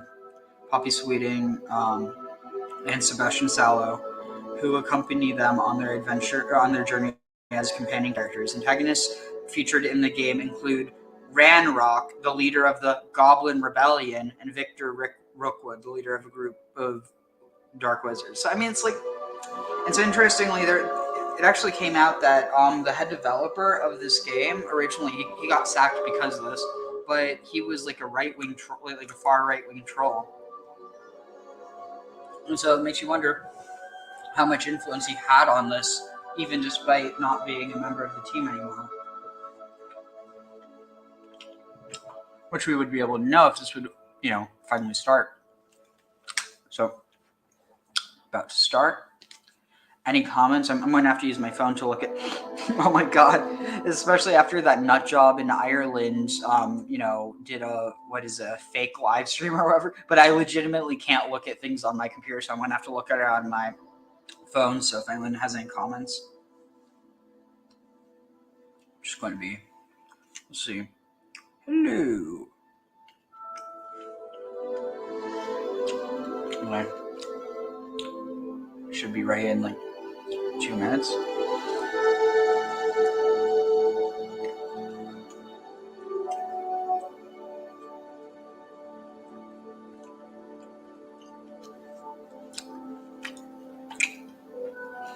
So, let's see. Yep, let the disappointment commence. Let's enter Joanne's shitty world. What house would y'all be in? I'm choosing Ravenclaw mainly because I don't know. I've always been more into like books than fighting and shit. But at the end of the day, it's clear that none of the houses are actually pure. They're all. The idea is within a human context, the only bad ones are Slytherin because they don't like certain humans. But all the other ones, they have no issue with humans for the most part. The issue is with other races. Which race is the problem? So, Hufflepuff. I tend to think that Ravenclaw and Hufflepuff are actually the best in that Gryffindor, they just view themselves as the good guys. Whereas the other ones, they don't try to view themselves as like within those moral things. It's just more so like what they're interested in. But again, this is all just the fever dream of the, pseudo-liberal. All right, here we go. Let's see.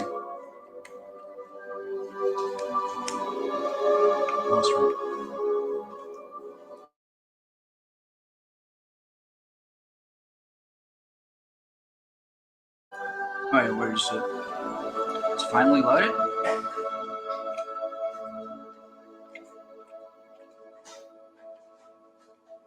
Okay, come on. Load. Click. Shoot. Hope it doesn't like time out or something.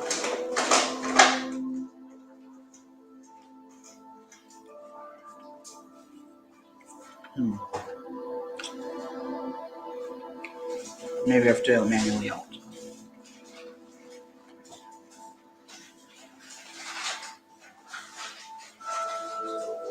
Okay, yeah, I don't know what's going on. Give me a moment. Maybe I have to...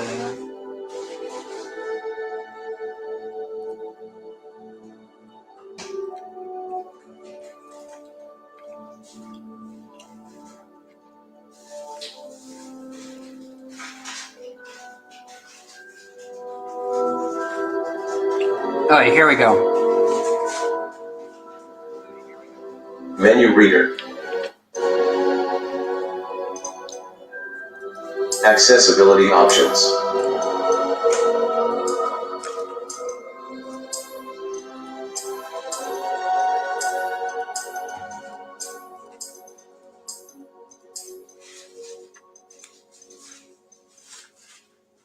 Let's see.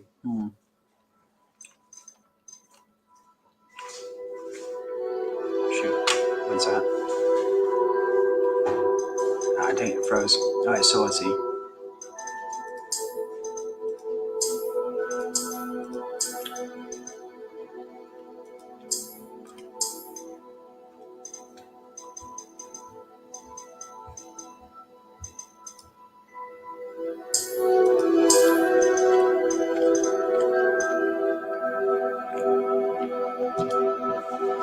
Let's see. Here.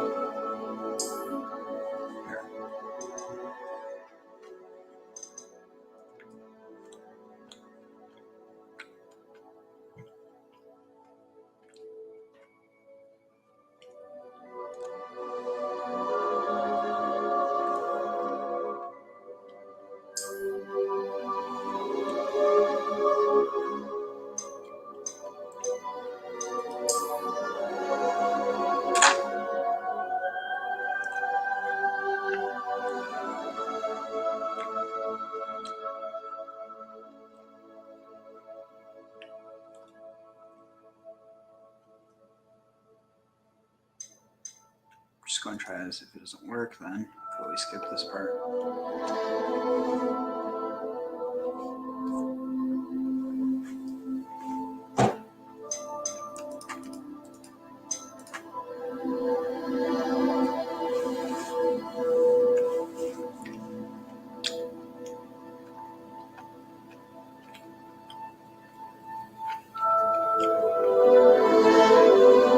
Well, it's frozen.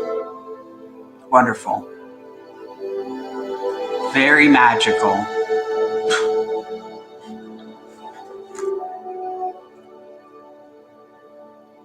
Shoot. I have no clue what's going on.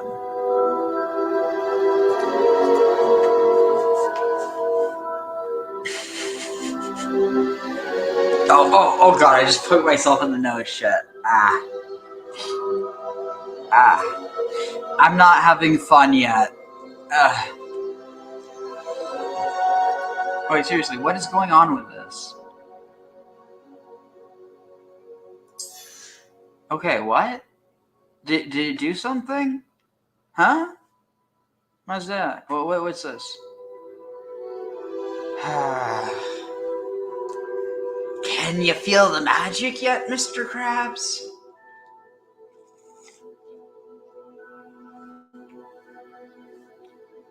What's this?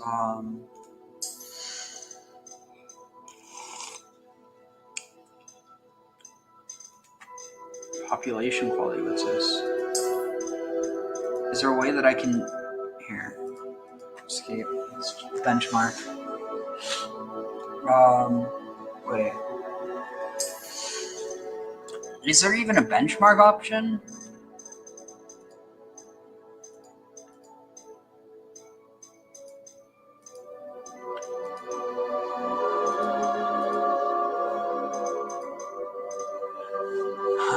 I'm going to have it as windowed because that should probably make it go a bit faster. Alright. If it won't freeze...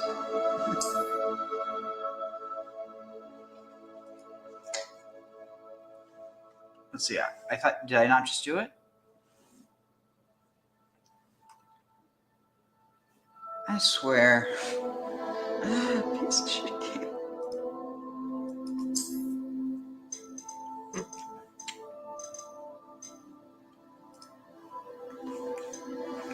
Shit, I can't even...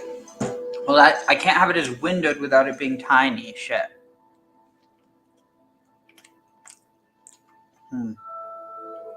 Oh, wait, no, it still is. Okay, sweet. Well, let's see. Let's just put the graphics really low. Let's see, recommended. Let's just try it like this. I could always change it later.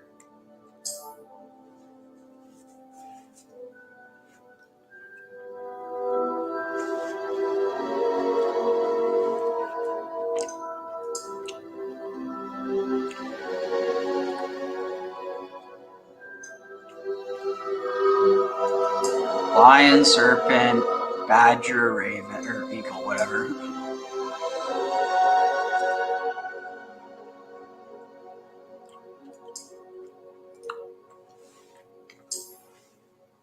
All right, here we go. I think we're winning now.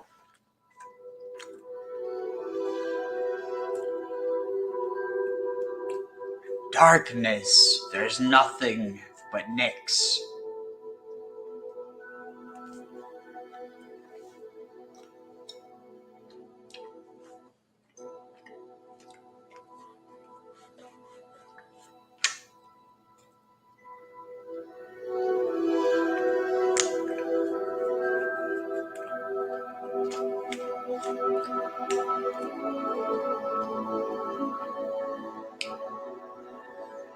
Okay, I think I'm stuck in the shadow world.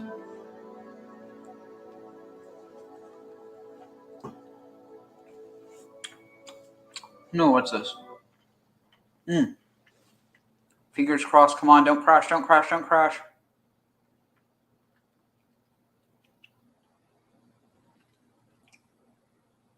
What's going on?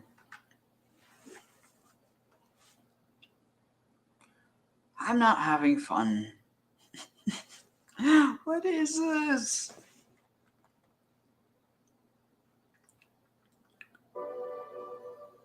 I wonder if it's because I'm streaming. I can't imagine that. It's oh,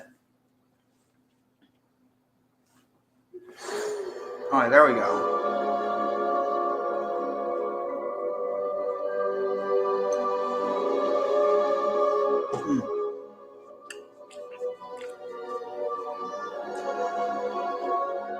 All right.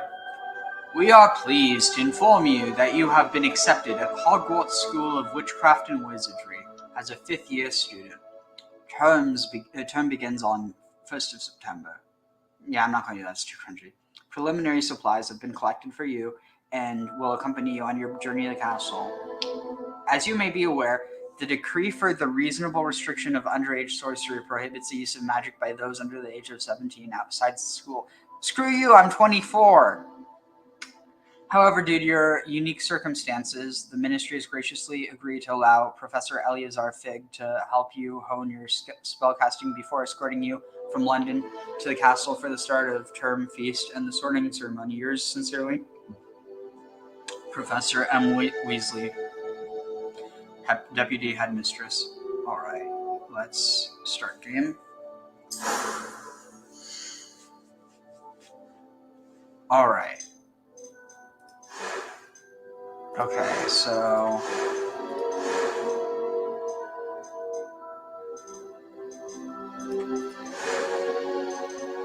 let's look for a oh god, my nose. Ow.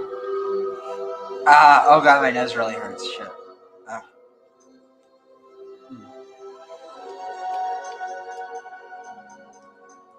Also, like, I wish there was like a.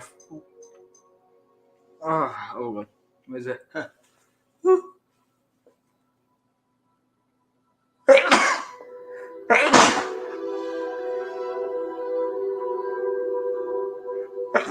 Ow, shit. Someone better meme this. Make some good out of this pain. Alright, so here, let's see. Yeah, it's a good template. So I'm just trying to think. It's like I don't really have a whole lot that I know what to talk about, like, especially as I'm kind of thinking about. This is kind of the reason why it would be nice to have someone else, you know, filling in, but no harm, no foul. Let's see.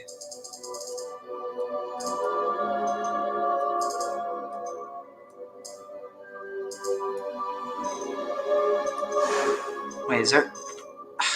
Shit, there's not beards.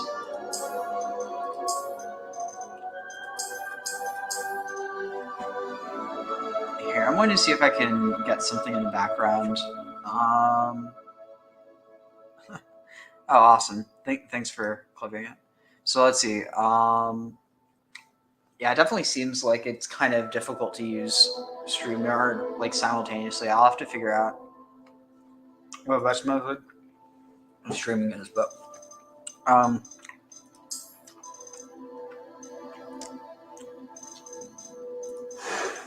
so this is interesting. Did they? Oh, never mind. So,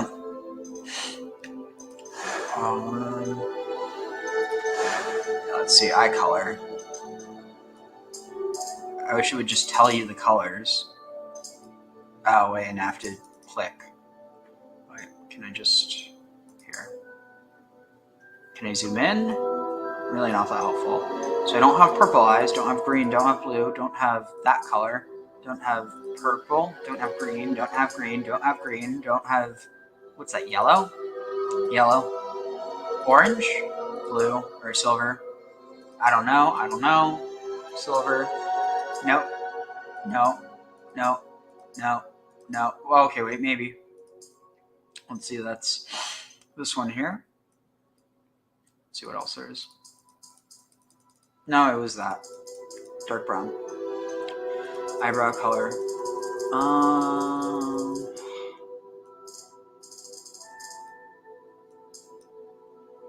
Yeah, so, let's see. Yeah, I mean, if anyone comments, I can respond to that. I just don't really have a whole lot on my mind. It's like I feel kind of pressed to, make to see. Okay, eyebrow shape.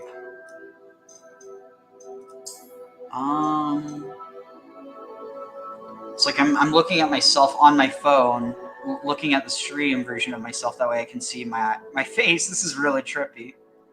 Okay, so looks like they're kind of angled, almost like maybe this. Oh no, but I don't have the notch in my brows. Maybe like that. This? No. Oh wait, here maybe. Yeah, that's good. And then pretty dark. I hate that you can't slide it and it like updates it, like how you have to literally just click. It's ridiculous. But again, not as ridiculous as J.K. Rowling being a transphobe. That's the most ridiculous thing out of it all. Okay, let's see. That should be good enough. What's this? Complexion? What's this? Different scars? I don't have different scars. Freckles and moles. Oh wait, I keep forgetting I can't slide. I don't even know. Let's see, do I have? No, I'm pretty clear-skinned. I used to have a lot of freckles though. No, I really don't.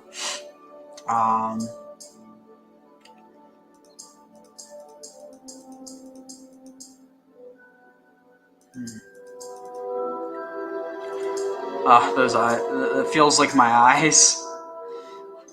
Definitely not getting. Well, I am now, but let's see. Either this one or like the fourth. Oh wait, here. So, here. What's the difference between this and? Oh, it's the nose. No, I don't have a red nose. Okay, let's see. What's this? Hairstyles. Hair color. Like brownish red.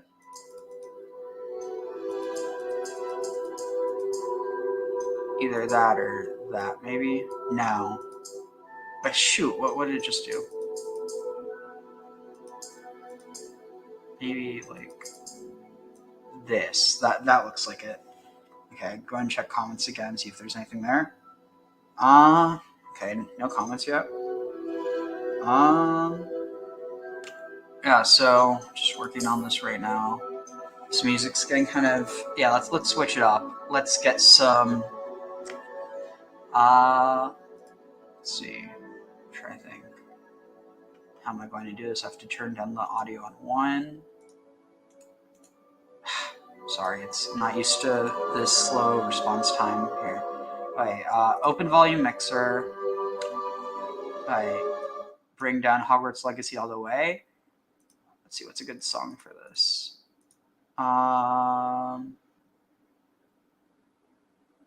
Let's see. Okay. What would be good music for this? Yeah, Laisigoi. It's kind of. Oh.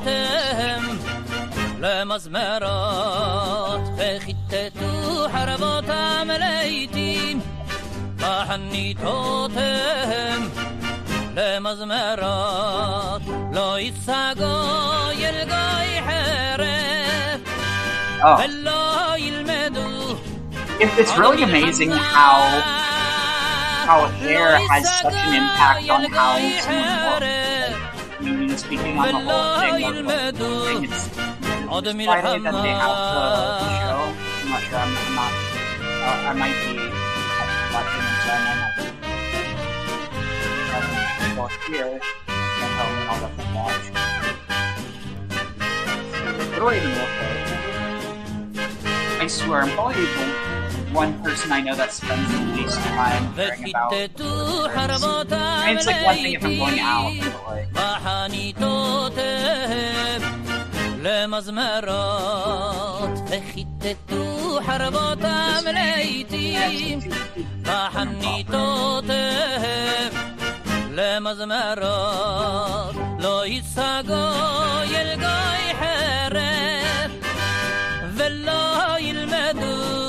عدم الحمام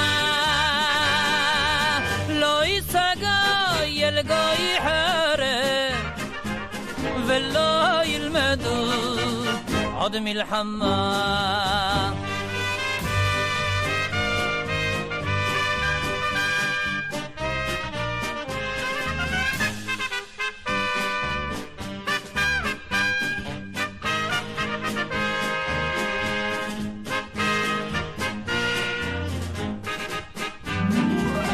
לא ייסגו ילגו יחרד ולא ילמדו עוד מלחמה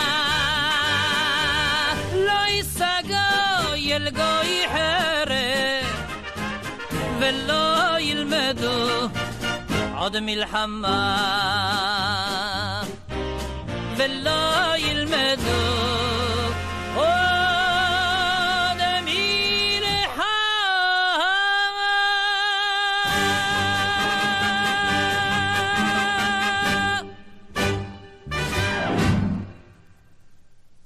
All right, so I think we're ready. So let me just turn the audio back on.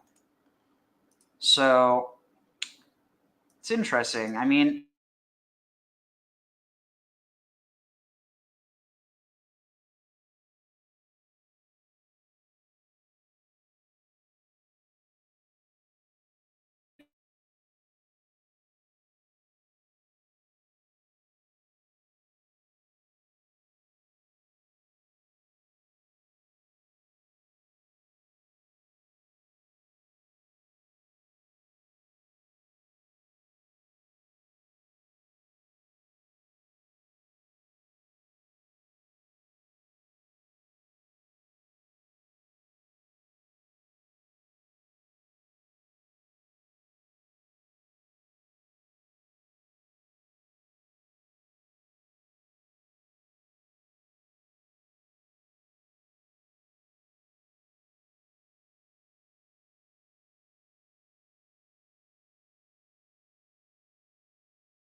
hey, sorry about that. I think my, oh wait, did it?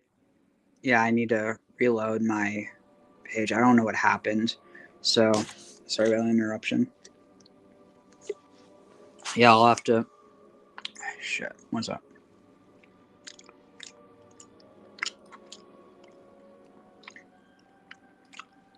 I'm turning down Hogwarts Legacy. Okay, it's reloading, so I'm gonna hop out and it should hop back in.